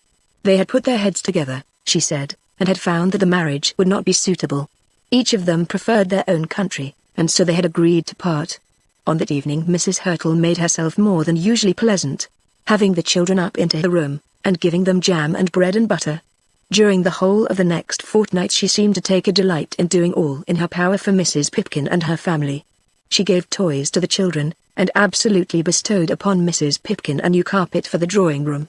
Then Mr. Fisker came and took her away with him to America, and Mrs. Pipkin was left, a desolate but grateful woman. "They do tell bad things about them Americans," she said to a friend in the street, "and I don't pretend to know.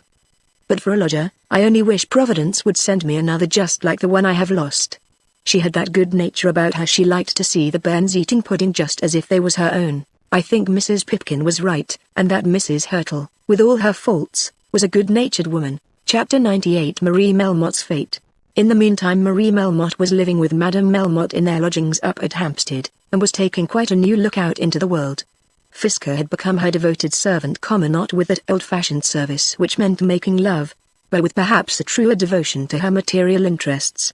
He had ascertained on her behalf that she was the undoubted owner of the money which her father had made over to her on his first arrival in England, and she also had made herself mistress of that fact with equal precision. It would have astonished those who had known her 6 months since could they now have seen how excellent a woman of business she had become, and how capable she was of making the fullest use of Mr. Fisker's services.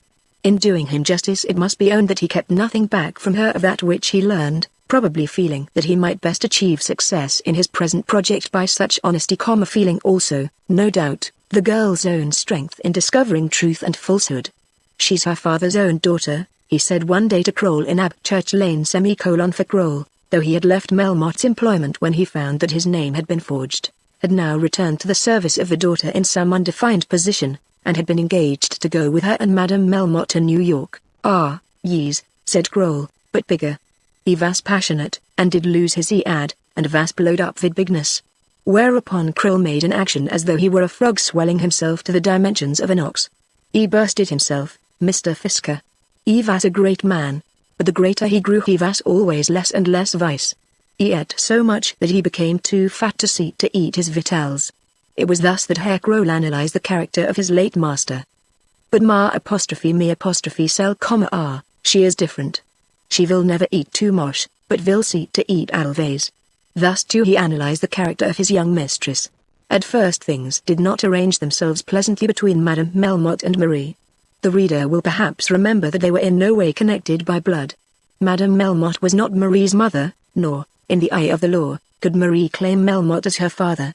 She was alone in the world, absolutely without a relation, not knowing even what had been her mother's name, not even knowing what was her father's true name, as in the various biographies of the great man which were, as a matter of course, published within a fortnight of his death. Various accounts were given as to his birth, parentage, and early history. The general opinion seemed to be that his father had been a noted coiner in New York, an Irishman of the name of Melmotte, and, in one memoir, the probability of the descent was argued from Melmotte's skill in forgery. But Marie, though she was thus isolated, and now altogether separated from the lords and duchesses who a few weeks since had been interested in her career, was the undoubted owner of the money, a fact which was beyond the comprehension of Madame Melmotte. She could understand, and was delighted to understand, that a very large sum of money had been saved from the wreck, and that she might therefore look forward to prosperous tranquility for the rest of her life. Though she never acknowledged so much to herself, she soon learned to regard the removal of her husband as the end of her troubles. But she could not comprehend why Marie should claim all the money as her own. She declared herself to be quite willing to divide the spoil, and suggested such an arrangement both to Marie and to Kroll. Of Fisker she was afraid, thinking that the iniquity of giving all the money to Marie originated with him, in order that he might obtain it by marrying the girl. Kroll, who understood it all perfectly, told her the story a dozen times, but quite in vain. She made a timid suggestion of employing a lawyer on her own behalf, and was only deterred from doing so by Marie's ready assent to such an arrangement. Marie's equally ready surrender of any right she might have to a portion of the jewels which had been saved had perhaps some effect in softening the elder lady's heart. She thus was in possession of a treasure of her own, though a treasure small in comparison with that of the younger woman, and the younger woman had promised that in the event of her marriage she would be liberal. It was distinctly understood that they were both to go to New York under Mr. Fisker's guidance as soon as things should be sufficiently settled to allow of their departure, and Madame Melmotte was told, about the middle of August, that their places had been taken for the 3rd of September. But nothing more was told her. She did not as yet know whether Marie was to go out free or as the affianced bride of Hamilton Fisker. And she felt herself injured by being left so much in the dark. She herself was inimical to Fisker, regarding him as a dark, designing man, who would ultimately swallow up all that her husband had left behind him, and trusted herself entirely to Kroll, who was personally attentive to her. Fisker was, of course, going on to San Francisco. Marie also had talked of crossing the American continent. But Madame Melmotte was disposed to think that for her, with her jewels, and such share of the money as Marie might be induced to give her, New York would be the most fitting residence. Why should she drag herself across the continent to California? Herr Kroll had declared his purpose of remaining in New York. Then it occurred to the lady that as Melmotte was a name which might be too well known in New York, and which it therefore might be wise to change, Kroll would do as well as any other. She and Herr Kroll had known each other for a great many years, and were, she thought, of about the same age. Kroll had some money saved. She had, at any rate, her jewels, and Kroll would probably be able to get some portion of all that money, which ought to be hers, if his affairs were made to be identical with her own. So she smiled upon Kroll, and whispered to him, and when she had given Kroll 2 glasses of Curaçao Sidilao, which comfort she kept in her own hands, as safeguarded almost as the jewels, then Kroll understood her. But it was essential that she should know what Marie intended to do. Marie was anything but communicative, and certainly was not in any way submissive. "My dear," she said one day, asking the question in French, without any preface or apology, "are you going to be married to Mr. Fisker? What makes you ask that? It is so important I should know. Where am I to live? What am I to do? What money shall I have? Who will be a friend to me? A woman ought to know. You will marry Fisker if you like him. Why cannot you tell me? Because I do not know. When I know I will tell you. If you go on asking me till tomorrow morning I can say no more." And this was true. She did not know. It certainly was not Fisker's fault that she should still be in the dark as to her own destiny, for he had asked her often enough, and had pressed his suit with all his eloquence. But Marie had now been wooed so often that she felt the importance of the step which was suggested to her.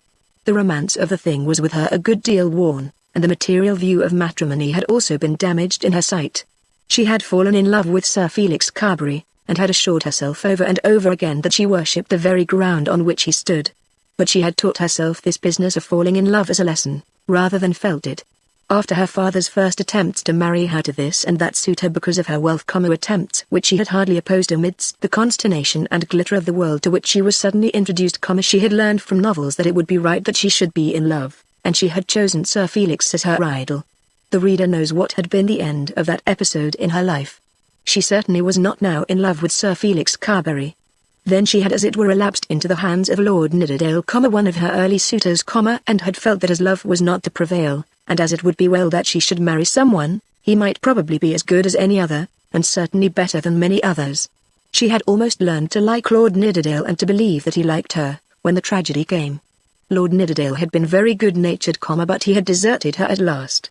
She had never allowed herself to be angry with him for a moment. It had been a matter of course that he should do so. Her fortune was still large, but not so large as the sum named in the bargain made. And it was moreover weighted with her father's blood. From the moment of her father's death she had never dreamed that he would marry her. Why should he? Her thoughts in reference to Sir Felix were bitter enough, but as against Nidderdale they were not at all bitter. Should she ever meet him again she would shake hands with him and smile, if not pleasantly as she thought of the things which were past, at any rate with good humor. But all this had not made her much in love with matrimony generally. She had over £100,000 of her own, and, feeling conscious of her own power in regard to her own money, knowing that she could do as she pleased with her wealth, she began to look out into life seriously. What could she do with her money, and in what way would she shape her life, should she determine to remain her own mistress? Were she to refuse Fisker, how should she begin? He would then be banished, and her only remaining friends, the only persons whose names she would even know in her own country, would be her father's widow and Herr Kroll. She already began to see Madame Melmotte's purport in reference to Kroll, and could not reconcile herself to the idea of opening an establishment with them on a scale commensurate with her fortune. Nor could she settle in her own mind any pleasant position for herself as a single woman, living alone in perfect independence. She had opinions of women's rights, especially in regard to money, and she entertained also a vague notion that in America a young woman would not need support so essentially as in England. Nevertheless, the idea of a fine house for herself in Boston, or Philadelphia, for in that case she would have to avoid New York as the chosen residence of Madame Melmotte, did not recommend itself to her. As to Fisker himself, she certainly liked him. He was not beautiful like Felix Carberry, nor had he the easy good humor of Lord Nidderdale. She had seen enough of English gentlemen to know that Fisker was very unlike them. but she had not seen enough of English gentlemen to make Fisker distasteful to her. He told her that he had a big house at San Francisco, and she certainly desired to live in a big house. He represented himself to be a thriving man, and she calculated that he certainly would not be here, in London, arranging her father's affairs, were he not possessed of commercial importance. She had contrived to learn that, in the United States, a married woman has greater power over her own money than in England, and this information acted strongly in Fisker's favor. On consideration of the whole subject, she was inclined to think that she would do better in the world as Mrs. Fisker than as Marie Melmotte, if she could see her way clearly in the matter of her own money. "I have got excellent berths," Fisker said to her one morning at Hampstead. At these interviews, which were devoted first to business and then to love, Madame Melmotte was never allowed to be present. "I am to be alone?" "Oh, yes. There is a cabin for Madame Melmotte and the maid, and a cabin for you. Everything will be comfortable. And there is another lady going, Mrs. Hurtle, whom I think you will like." "Has she a husband?" "Not going with us," said Mr. Fisker evasively. "But she has one?" "Well, yes, but you had better not mention him. He is not exactly all that a husband should be. Did she not come over here to marry someone else?" For Marie, in the days of her sweet intimacy with Sir Felix Carberry, had heard something of Mrs. Hurtle's story. "There is a story, and I dare say I shall tell you all about it some day. But you may be sure I should not ask you to associate with anyone you ought not to know." "Oh, I can take care of myself." "No doubt, Miss Melmotte, no doubt. I feel that quite strongly. But what I meant to observe was this, that I certainly should not introduce a lady whom I aspire to make my own lady to any lady whom a lady oughtn't to know. I hope I make myself understood, Miss Melmotte." "Oh, quite. And perhaps I may go on to say that if I could go on board that ship as your accepted lover, I could do a deal more to make you comfortable, particularly when you land, than just as a mere friend, Miss Melmotte. You can't doubt my heart. I don't see why I shouldn't. Gentlemen's hearts are things very much to be doubted as far as I've seen M. I don't think many of them have M at all. Miss Melmotte, you do not know the glorious West. Your past experiences have been drawn from this effete and stone-cold country in which passion is no longer allowed to sway. On those golden shores which the Pacific washes, man is still true, and woman is still tender. Perhaps I'd better wait and see, Mr. Fisker." But this was not Mr. Fisker's view of the case. There might be other men desirous of being true on those golden shores. "And then," said he, pleading his cause not without skill, "the laws regulating woman's property there are just the reverse of those which the greediness of man has established here. The wife that can claim her share of her husband's property, but hers is exclusively her own. America is certainly the country for women, and especially California, I shall find out all about it, I suppose, when I've been there a few months. But you would enter San Francisco, Miss Melmotte, under such much better auspices, if I may be allowed to say so, as a married lady or as a lady just going to be married. Ain't single ladies much thought of in California? It isn't that. Come, Miss Melmotte, you know what I mean." "Yes, I do. Let us go in for life together. We've both done uncommon well. I'm spending $30,000 a year, at that rate, in my own house. You'll see it all. If we put them both together, what's yours and what's mine, we can put our foot out as far as about anyone there, I guess. I don't know that I care about putting my foot out. I've seen something of that already, Mr. Fisker. You shouldn't put your foot out farther than you can draw it in again. You needn't fear me as to that, Miss Melmotte. I shouldn't be able to touch a dollar of your money. It would be such a triumph to go into Francisco as man and wife. I shouldn't think of being married till I had been there a while and looked about me, and seen the house. Well, there's something in that. The house is all there, I can tell you. I'm not a bit afraid but what you'll like the house. But if we were engaged, I could do everything for you. Where would you be, going into San Francisco all alone?" "Oh, Miss Melmotte, I do admire you so much." I doubt whether this last assurance had much efficacy. But the arguments with which it was introduced did prevail to a certain extent. "I'll tell you how it must be then," she said. "How shall it be?" And as he asked the question he jumped up and put his arm round her waist. "Not like that, Mr. Fisker," she said, withdrawing herself. "It shall be in this way. You may consider yourself engaged to me. I'm the happiest man on this continent," he said, forgetting in his ecstasy that he was not in the United States. "But if I find when I get to Francisco anything to induce me to change my mind, I shall change it. I like you very well, but I'm not going to take a leap in the dark, and I'm not going to marry a pig in a poke." "You're quite right, he said, quite right. You may give it out on board the ship that we're engaged, and I'll tell Madame Melmotte the same. She and Kroll don't mean going any farther than New York. We needn't break our hearts about that, need we? It don't much signify. Well, I'll go on with Mrs. Hurtle, if she'll have me. Too much delighted she'll be, and she shall be told we're engaged, my darling. But if I don't like it when I get to Frisco, as you call it, all the ropes in California shan't make me do it. Well, yes, you may give me a kiss, I suppose, now, if you care about it. And so, or rather so far, Mr. Fisker and Marie Melmotte became engaged to each other as man and wife. After that, Mr. Fisker's remaining business in England went very smoothly with him. It was understood up at Hampstead that he was engaged to Marie Melmotte, and it soon came to be understood also that Madame Melmotte was to be married to Herr Kroll. No doubt the father of the one lady and the husband of the other had died so recently as to make these arrangements subject to certain censorious objections. But there was a feeling that Melmotte had been so unlike other men, both in his life and in his death, that they who had been concerned with him were not to be weighed by ordinary scales. Nor did it much matter, for the persons concerned took their departure soon after the arrangement was made, and Hampstead knew them no more. On the 3rd of September, Madame Melmotte, Marie, Mrs. Hurtle, Hamilton K. Fisker, and Herr Kroll left Liverpool for New York, and the three ladies were determined that they never would revisit a country of which their reminiscences certainly were not happy.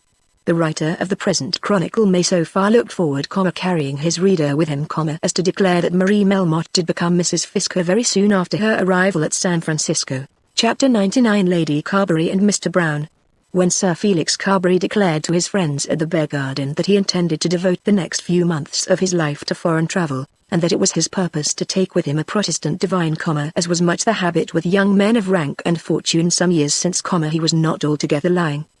There was indeed a sounder basis of truth than was usually to be found attached to his statements. That he should have intended to produce a false impression was a matter of course, and nearly equally so that he should have made his attempt by asserting things which he must have known that no one would believe. He was going to Germany, and he was going in company with a clergyman, and it had been decided that he should remain there for the next 12 months. A representation had lately been made to the Bishop of London that the English Protestants settled in a certain commercial town in the northeastern district of Prussia were without pastoral aid, and the bishop had stirred himself in the matter. A clergyman was found willing to expatriate himself, but the income suggested was very small. The Protestant English population of the commercial town in question, though pious, was not liberal. It had come to pass that the morning breakfast table had interested itself in the matter, having appealed for subscriptions after a manner not unusual with that paper. The bishop and all those concerned in the matter had fully understood that if the morning breakfast table could be got to take the matter up heartily, the thing would be done. The heartiness had been so complete that it had at last devolved upon Mr. Brown to appoint the clergyman, and, as with all the aid that could be found, the income was still small. The Reverend Septimus Blake, a brand snatched from the burning of Rome, had been induced to undertake the maintenance and total charge of Sir Felix Carberry for a consideration. Mr. Brown imparted to Mr. Blake all that there was to know about the baronet, giving much counsel as to the management of the young man, and specially enjoining on the clergyman that he should on no account give Sir Felix the means of returning home. It was evidently Mr. Brown's anxious wish that Sir Felix should see as much as possible of German life, at a comparatively moderate expenditure, and under circumstances that should be externally respectable if not absolutely those which a young gentleman might choose for his own comfort or profit, but especially that those circumstances should not admit of the speedy return to England of the young gentleman himself. Lady Carberry had at first opposed the scheme. Terribly difficult as was to her the burden of maintaining her son, she could not endure the idea of driving him into exile. But Mr. Brown was very obstinate, very reasonable, and, as she thought, somewhat hard of heart. "What is to be the end of it then?" he said to her, almost in anger. For in those days the great editor, when in presence of Lady Carberry, differed very much from that Mr. Brown who used to squeeze her hand and look into her eyes. His manner with her had become so different that she regarded him as quite another person. She hardly dared to contradict him, and found herself almost compelled to tell him what she really felt and thought. "Do you mean to let him eat up everything you have to your last shilling, and then go to the workhouse with him? Oh, my friend, you know how I am struggling. Do not say such horrid things. It is because I know how you are struggling that I find myself compelled to say anything on the subject. What hardship will there be in his living for 12 months with a clergyman in Prussia? What can he do better? What better chance can he have of being weaned from the life he is leading, if he could only be married? Who is to marry him? Why should any girl with money throw herself away upon him? He is so handsome. What has his beauty brought him to? Lady Carberry, you must let me tell you that all that is not only foolish but wrong. If you keep him here you will help to ruin him, and will certainly ruin yourself. He has agreed to go let him go. She was forced to yield. Indeed, as Sir Felix had himself assented, it was almost impossible that she should not do so. Perhaps Mr. Brown's greatest triumph was due to the talent and firmness with which he persuaded Sir Felix to start upon his travels. Your mother, said Mr. Brown, has made up her mind that she will not absolutely beggar your sister and herself in order that your indulgence may be prolonged for a few months. She cannot make you go to Germany, of course. But she can turn you out of her house, and, unless you go, she will do so. I don't think she ever said that, Mr. Brown. No, she has not said so. But I have said it for her in her presence, and she has acknowledged that it must necessarily be so. You may take my word as a gentleman that it will be so. If you take her advice, £175 a year will be paid for your maintenance, but if you remain in England not a shilling further will be paid. He had no money. His last sovereign was all but gone. Not a tradesman would give him credit for a coat or a pair of boots. The key of the door had been taken away from him. The very page treated him with contumely. His clothes were becoming rusty. There was no prospect of amusement for him during the coming autumn or winter. He did not anticipate much excitement in Eastern Prussia, but he thought that any change must be a change for the better. He assented, therefore, to the proposition made by Mr. Brown, was duly introduced to the Reverend Septimus Blake, and, as he spent his last sovereign on a last dinner at the Bear Garden, explained his intentions for the immediate future to those friends at his club who would no doubt mourn his departure. Mr. Blake and Mr. Brown between them did not allow the grass to grow under their feet. Before the end of August, Sir Felix, with Mr. and Mrs. Blake and the young Blakes, had embarked from Hull for Hamburg, having extracted at the very hour of parting a last £5 note from his foolish mother. It will be just enough to bring him home, said Mr. Brown with angry energy when he was told of this. But Lady Carberry, who knew her son well, assured him that Felix would be restrained in his expenditure by no such prudence as such a purpose would indicate. It will be gone, she said, long before they reach their destination. Then why the deuce should you give it him? Said Mr. Brown. Mr. Brown's anxiety had been so intense that he had paid half a year's allowance in advance to Mr. Blake out of his own pocket. Indeed, he had paid various sums for Lady Carberry, so that that unfortunate woman would often tell herself that she was becoming subject to the great editor, almost like a slave. He came to her, 3 or 4 times a week, at about 9 o'clock in the evening, and gave her instructions as to all that she should do. I wouldn't write another novel if I were you, he said. This was hard, as the writing of novels was her great ambition, and she had flattered herself that the one novel which she had written was good. Mr. Brown's own critic had declared it to be very good in glowing language. The Evening Pulpit had of course abused it, because it is the nature of the Evening Pulpit to abuse. So she had argued with herself, telling herself that the praise was all true, whereas the censure had come from malice. After that article in the Breakfast Table, it did seem hard that Mr. Brown should tell her to write no more novels. She looked up at him piteously but said nothing. I don't think you'd find it, answer. Of course you can do it as well as a great many others. But then that is saying so little. I thought I could make some money. I don't think Mr. Ledham would hold out to you very high hopes, I don't, indeed. I think I would turn to something else. It is so very hard to get paid for what one does.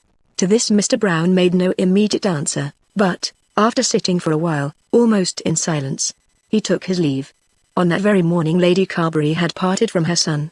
She was soon about to part from her daughter, and she was very sad. She felt that she could hardly keep up that house in Welbeck Street for herself, even if her means permitted it. What should she do with herself?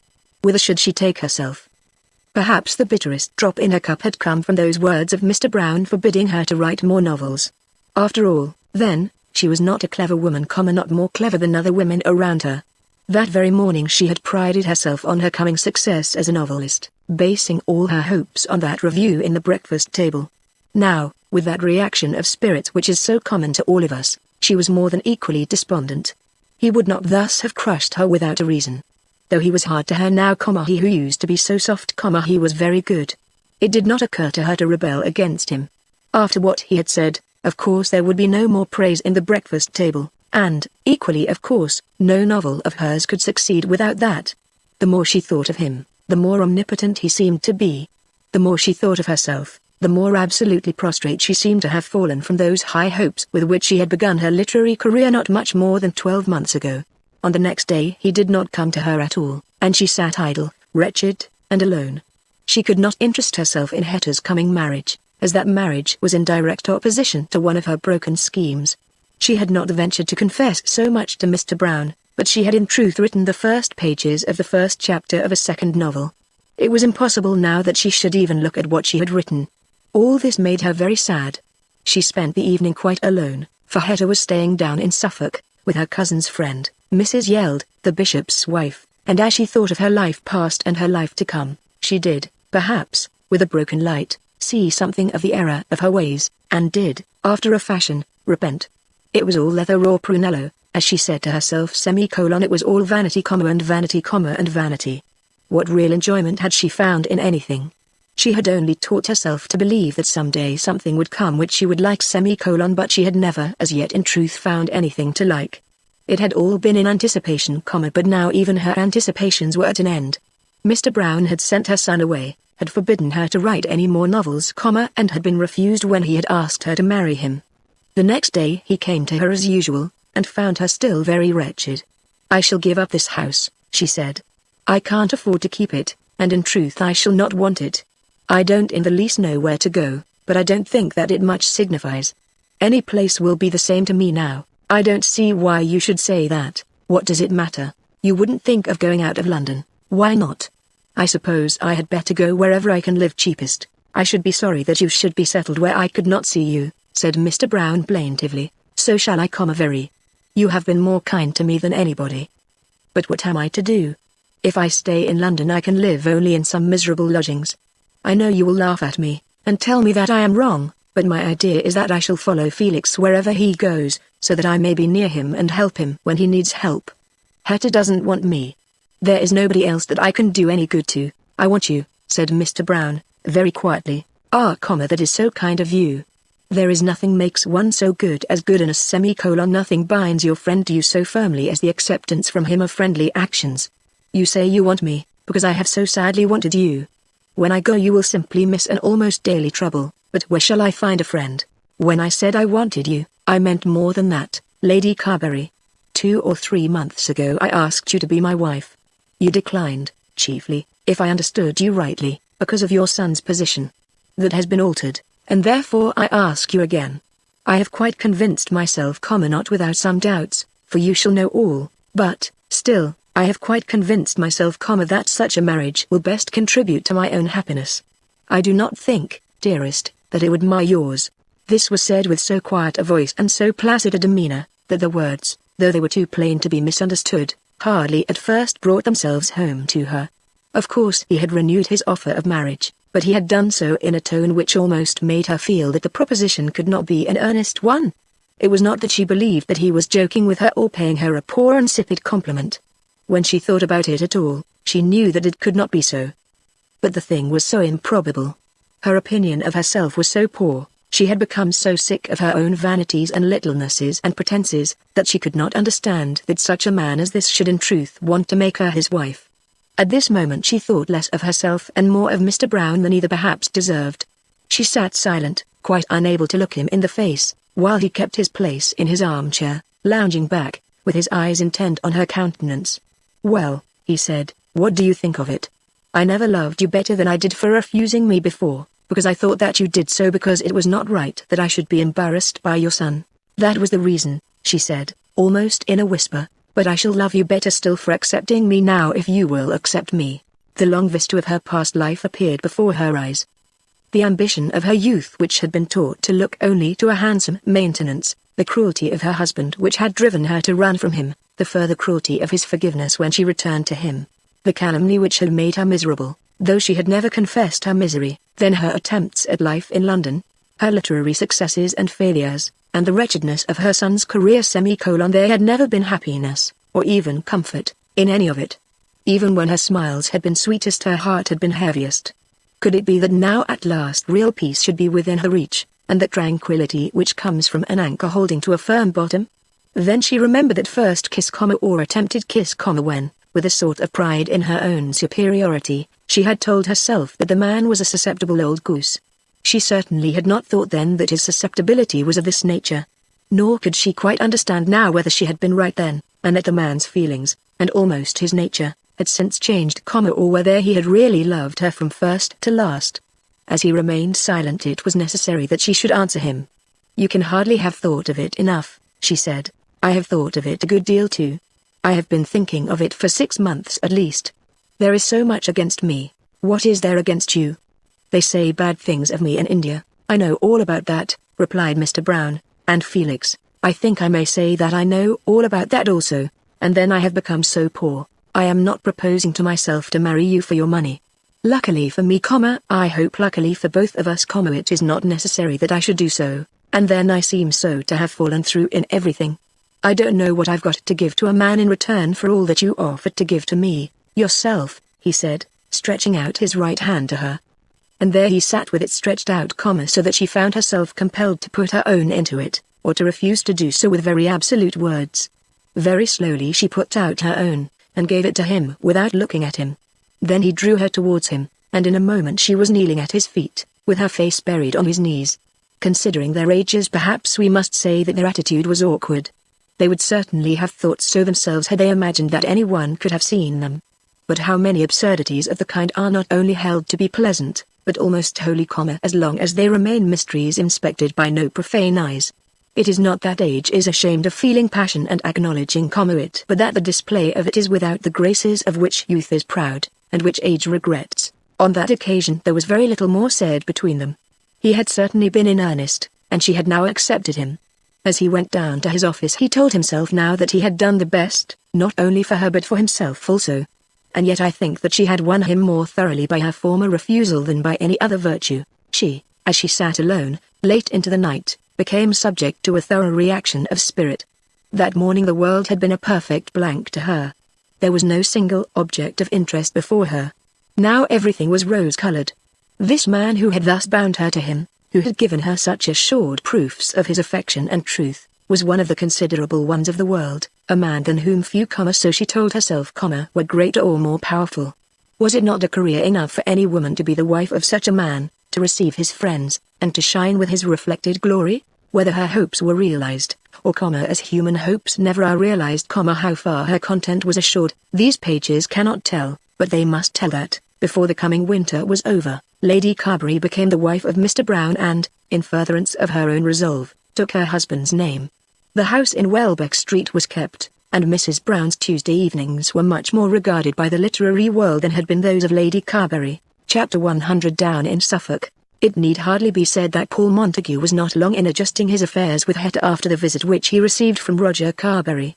Early on the following morning he was once more in Welbeck Street, taking the brooch with him, and though at first Lady Carberry kept up her opposition, she did it after so weak a fashion as to throw in fact very little difficulty in his way. Hetta understood perfectly that she was in this matter stronger than her mother and that she need fear nothing, now that Roger Carberry was on her side. "I don't know what you mean to live on," Lady Carberry said, threatening future evils in a plaintive tone.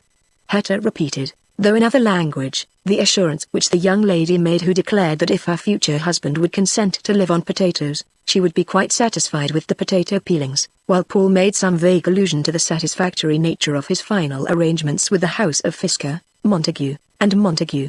"I don't see anything like an income," said Lady Carberry, "but I suppose Roger will make it right. He takes everything upon himself now, it seems." But this was before the halcyon day of Mr. Brown's second offer.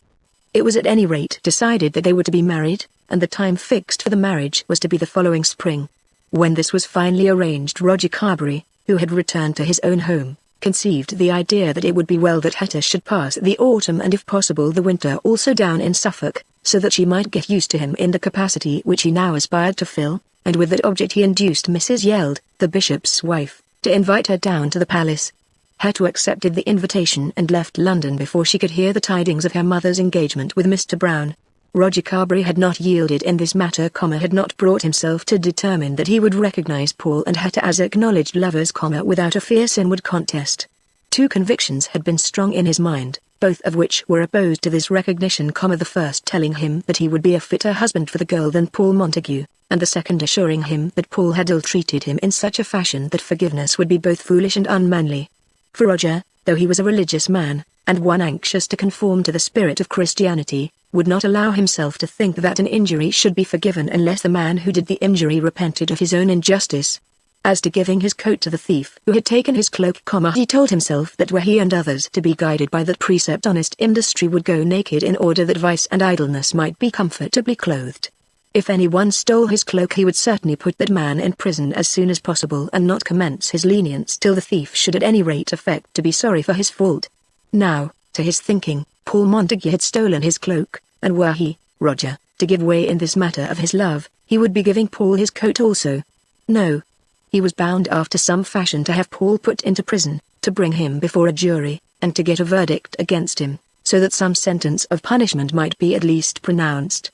How then could he yield? And Paul Montague had shown himself to be very weak in regard to women. It might be, no doubt it was true, that Mrs. Hurtle's appearance in England had been distressing to him. But still he had gone down with her to Lowestoft as her lover, and, to Roger's thinking, a man who could do that was quite unfit to be the husband of Hetta Carberry. He would himself tell no tales against Montague on that head. Even when pressed to do so, he had told no tale.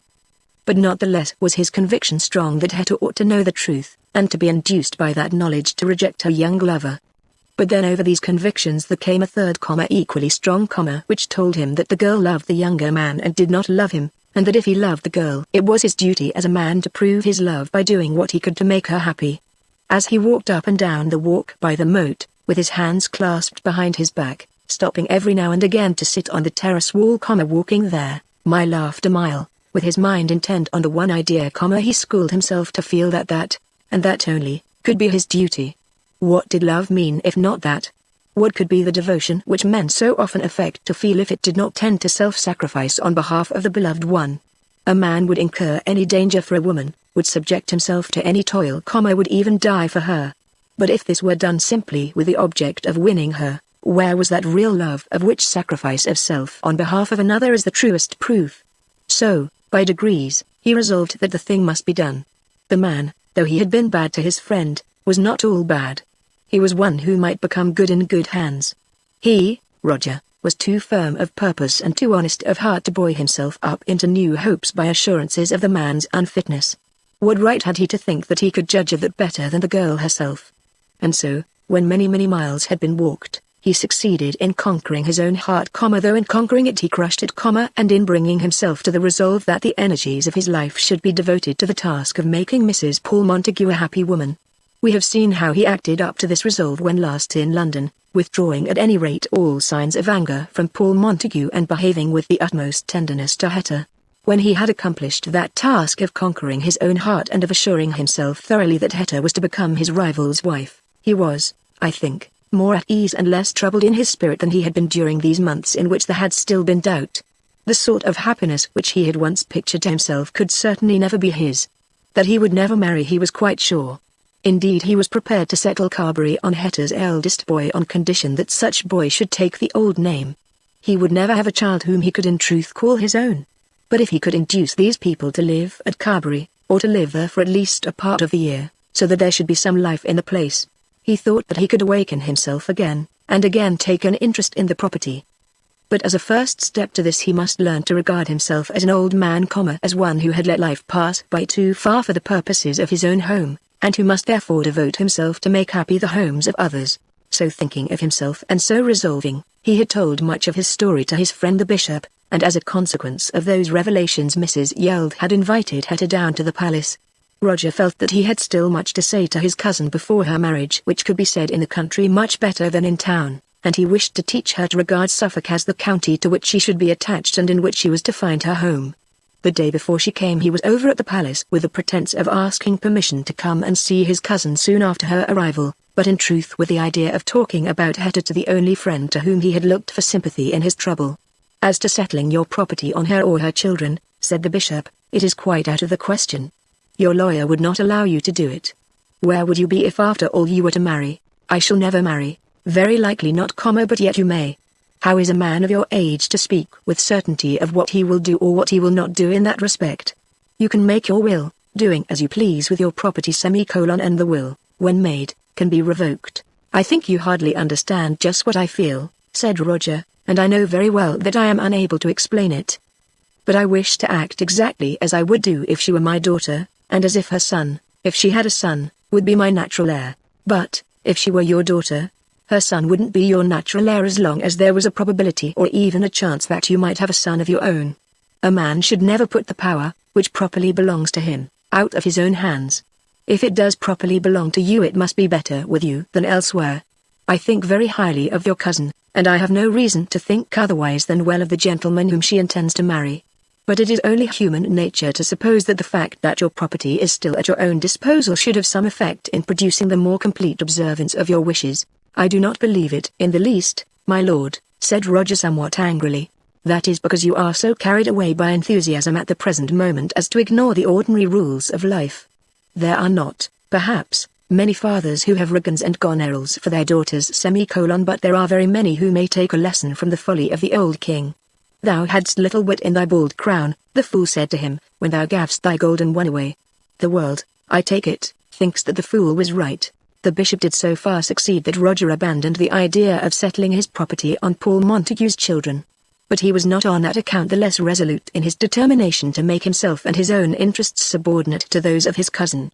When he came over, 2 days afterwards, to see her, he found her in the garden, and walked there with her for a couple of hours.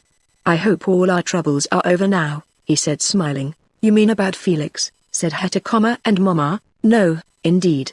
As to Felix, I think that Lady Carberry has done the best thing in her power. No doubt she has been advised by Mr. Brown, and Mr. Brown seems to be a prudent man. And about your mother herself, I hope that she may now be comfortable. But I was not alluding to Felix and your mother. I was thinking of you and of myself. I hope that you will never have any troubles. I have had troubles. I mean to speak very freely to you now, dear. I was nearly upset, what I suppose people call broken-hearted, when I was assured that you certainly would never become my wife. I ought not to have allowed myself to get into such a frame of mind. I should have known that I was too old to have a chance. Oh, Roger, it was not that. Well, that and other things.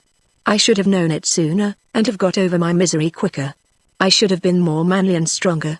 After all, though love is a wonderful incident in a man's life, it is not that only that he is here for.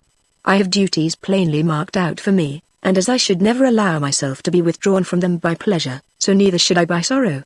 But it is done now.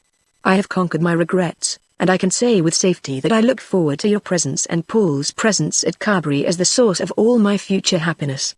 I will make him welcome as though he were my brother, and you as though you were my daughter. All I ask of you is that you will not be chary of your presence there. She only answered him by a close pressure on his arm. That is what I wanted to say to you. You will teach yourself to regard me as your best and closest friend, as he on whom you have the strongest right to depend, of all, except your husband. There is no teaching necessary for that, she said. As a daughter leans on a father, I would have you lean on me, Hetta. You will soon come to find that I am very old. I grow old quickly, and already feel myself to be removed from everything that is young and foolish. You never were foolish, nor young either, I sometimes think. But now you must promise me this. You will do all that you can to induce him to make Carberry his residence. We have no plans as yet at all, Roger. Then it will be certainly so much the easier for you to fall into my plan. Of course you will be married at Carberry. What will Mamma say? She will come here, and I am sure will enjoy it. That I regard as settled. Then, after that, let this be your home, so that you should learn really to care about and to love the place. It will be your home really, you know, some of these days. You will have to be squire of Carberry yourself when I am gone, till you have a son old enough to fill that exalted position. With all his love to her and his goodwill to them both, he could not bring himself to say that Paul Montague should be squire of Carberry. Oh, Roger, please do not talk like that, but it is necessary, my dear. I want you to know what my wishes are, and, if it be possible, I would learn what are yours. My mind is quite made up as to my future life. Of course, I do not wish to dictate to you, and if I did, I could not dictate to Mr. Montague. Pray, pray do not call him Mr. Montague. Well, I will not to Paul then. There goes the last of my anger. He threw his hands up as though he was scattering his indignation to the air. I would not dictate either to you or to him, but it is right that you should know that I hold my property as steward for those who are to come after me, and that the satisfaction of my stewardship will be infinitely increased if I find that those for whom I act share the interest which I shall take in the matter. It is the only payment which you and he can make me for my trouble, but Felix, Roger. His brow became a little black as he answered her. To a sister, he said very solemnly, I will not say a word against her brother, but on that subject I claim a right to come to a decision on my own judgment. It is a matter in which I have thought much, and, I may say, suffered much. I have ideas, old-fashioned ideas, on the matter, which I need not pause to explain to you now. If we are as much together as I hope we shall be, you will, no doubt, come to understand them. The disposition of a family property, even though it be one so small as mine, is, to my thinking, a matter which a man should not make in accordance with his own caprices, or even with his own affections. He owes a duty to those who live on his land, and he owes a duty to his country.